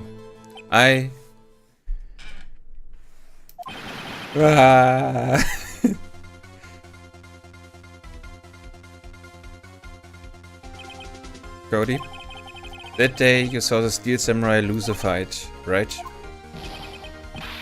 Okay, you're right. The Steel Samurai fell down. Then he didn't move.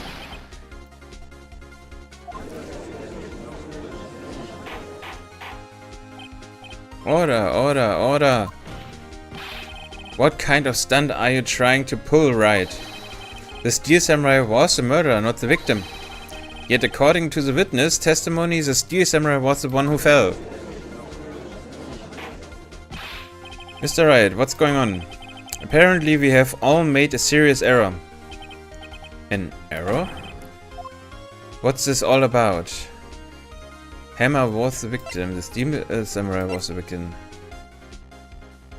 The Steel Samurai was the victim, but it was Hammer dressed as a Steel Samurai.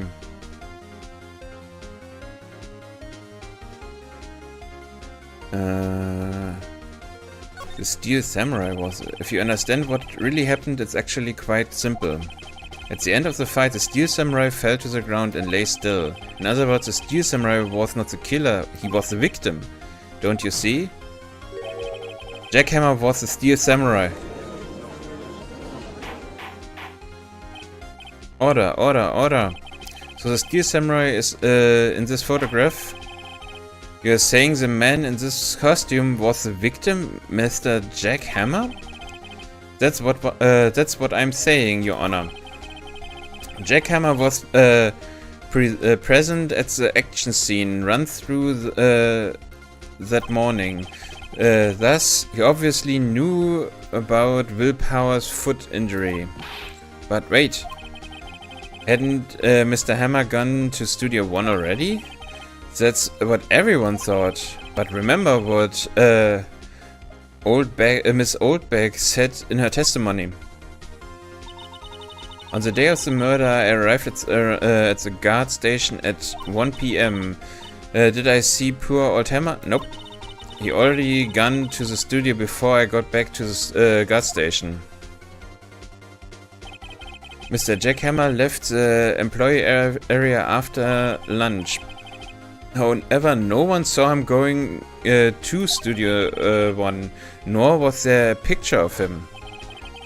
He waited for Mr. Powers to take a nap in his dressing room. Then he snuck into the dressing room and stole the samurai costume.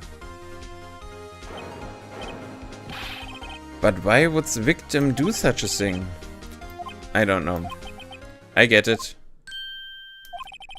I thought the Steel Samurai was moving strange, so it was a different person inside the suit. Pops! Me? What? Actually, there was one piece of data I saved. Data? Yeah, a photo on my digital camera. What? Show us, quick. No way. Not if you are gonna look at me like that. Now. Yeah, this is it.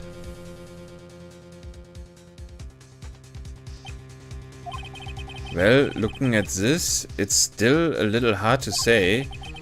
I'm afraid that I could be anyone in that costume. Your opinion, Mr. Wright? I agree, Your Honor. This isn't decisive evidence. I'm sorry. This doesn't look like it's a proof we need. I give it back. Wait, Phoenix. Mia? What? Look at that photo once more. That's it, Phoenix. That photo is all the evidence we need to win this trial. Because he's standing straight. Your Honor, may I see that photo once more, please? I don't see why not. Phoenix, show him. There's a glaring decisive inconsistency with the fact as we know them in that photo. Find the inconsistency in the photo.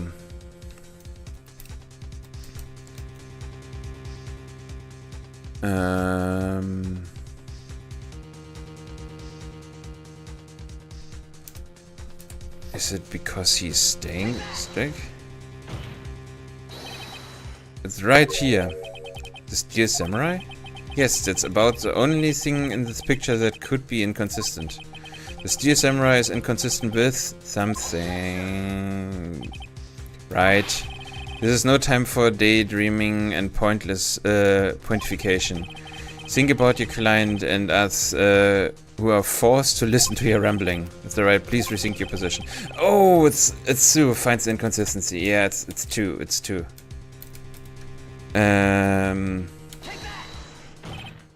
Your Honor, look at this.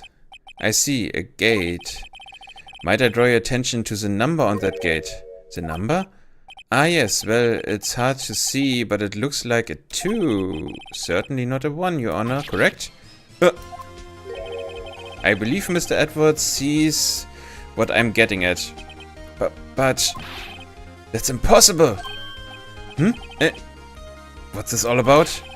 Please explain so that I might be shocked along with the rest of the court. I will use this studio guide map.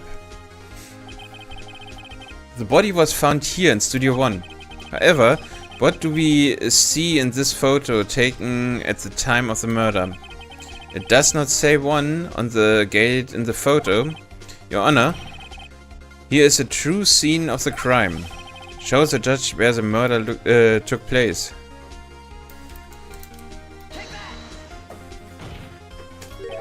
Here, at Studio 2. Okay, so he really fell on that spike for the blue, where the flower were. Okay, I knew it. I see, that would explain the 2 on the gate in the photo. Your Honor, I find it very significant that the number 2 took place in Studio 2. The trailer is there, the path was blocked, no filming is done there. The path was blocked. The path to the trailer was blocked, so we have heard. The path was blocked at 2:15. In other words, the victim went to studio before that time. Yes, I suppose that would be the case. Remember Mr. Sal Menella's testimony? Allow me to remind the court. He said no one in the trailer was guilty because they could not go to Studio 1. Yet in actuality, the reverse was true. Only someone in the trailer could have committed this murder. They were the only ones with access to the scene of the crime, Studio 2. As you may recall, there is a trailer in Studio 2. Now, on that day, a meeting was held in that very trailer. There was a break in the meeting corresponding to the time of death. During that break, Mr. Salmonella and Miss D's Vanquist were outside eating steak. They were at the scene of the crime. Order, order! The defense makes the following claims. The scene of the crime was Studio 2. The person that the security guard Miss Oldbeck saw was the victim, Mr. Jack Hammer. Mr. Hammer was for some reasons stole a steel samurai costume. Then he went to Studio 2. This is madness. Jack Hammer is the victim. The victim. Why would he steal a steel samurai costume? Are you suggesting he did so to cover up the details of his own murder? Well, no, of course not. Do you have proof? Or give me proof that the victim Jack Hammer stole the costume? I have proof. I have proof. You do? You do, Mr. Wright? No, now that they are so surprised, suddenly I'm much less confident. I think I might, I'm right though. Here's my proof that Jack Hammer stole the costume. The sleeping pits. This is it. An empty medicine bottle? I found this on the table in the employee area. The same table where Mr. Hammer and Mr. Powers ate. The label reads sleeping pills. Sleeping pills? The defendant, Mr. Powers, spent the entire afternoon sleeping. He was drugged, by Mr. Hammer. Wait a moment. That bottle does raise suspicion, yes. But there's no proof that Mr. Hammer used it. Your Honor, I have an idea. Fingerprints, a bottle. fingerprints a bottle?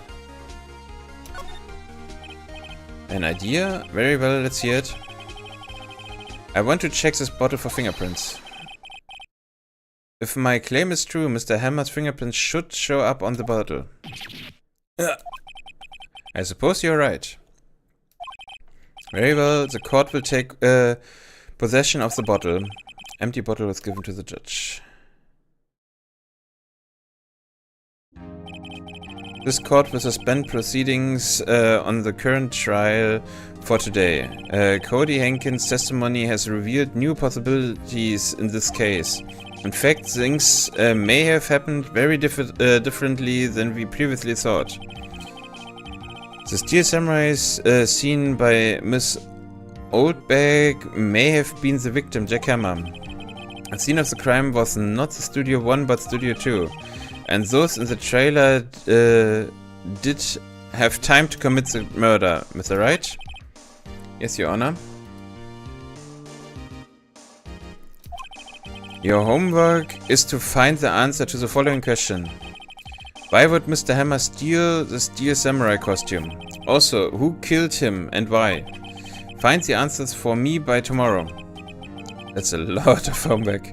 Mr. Edward. You will need to reconsider your stance in this case.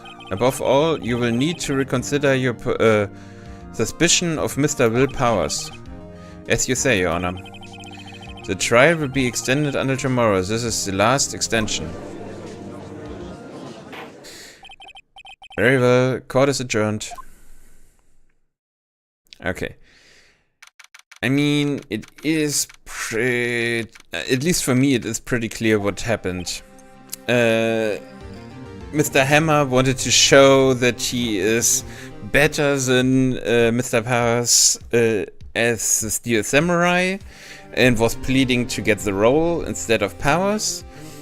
They had kind of a fight and for some reason he fell on the spike in the in front of the cabin, and after that they realized, oh damn, we need to figure out a way to have an alibi so we don't get prosecuted for some reason, and they figured out, okay, we can just put him in Studio 1 so we have an alibi. Phew, that was a close one. You were saved by a hair, but that's all that counts. I thought seriously about going home about 3 times during the trial. Me too. Really? You both seemed so confident. Huh, maybe I should take up a career in acting. I was really ready to pronounce you dead about 3 times back there. Me too. Dead? Of course, we are kidding. Are you sure? I wasn't kidding. Now, Mr. Powers, we have to go make our final investigation. But I promise you, we will find the true killer by tomorrow's trial. Right, thanks. To be continued. Is it... Oh, it's nearly 1 o'clock. Holy. Yes, I want to save my progress, but I think we are continuing that another day. Because it is getting really late. Okay. J for title screen, yes. Okay. Yeah. A really cool game. I can definitely see why that game is hyped as it is. It's just a lot of fun to go through the game. But yeah, like I said, we will continue this another day. So let me find someone to rate.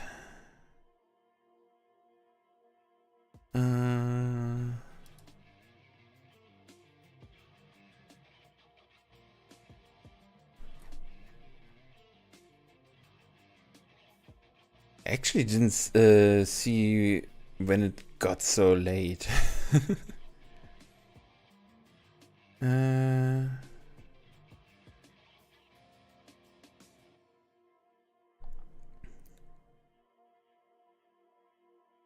Let's raid somebody new. Can I? Nope.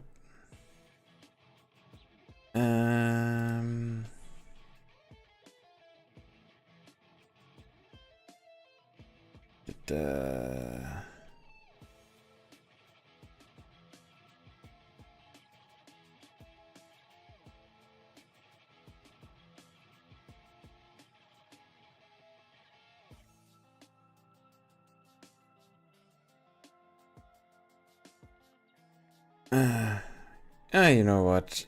Maybe I will just also call it a day for today.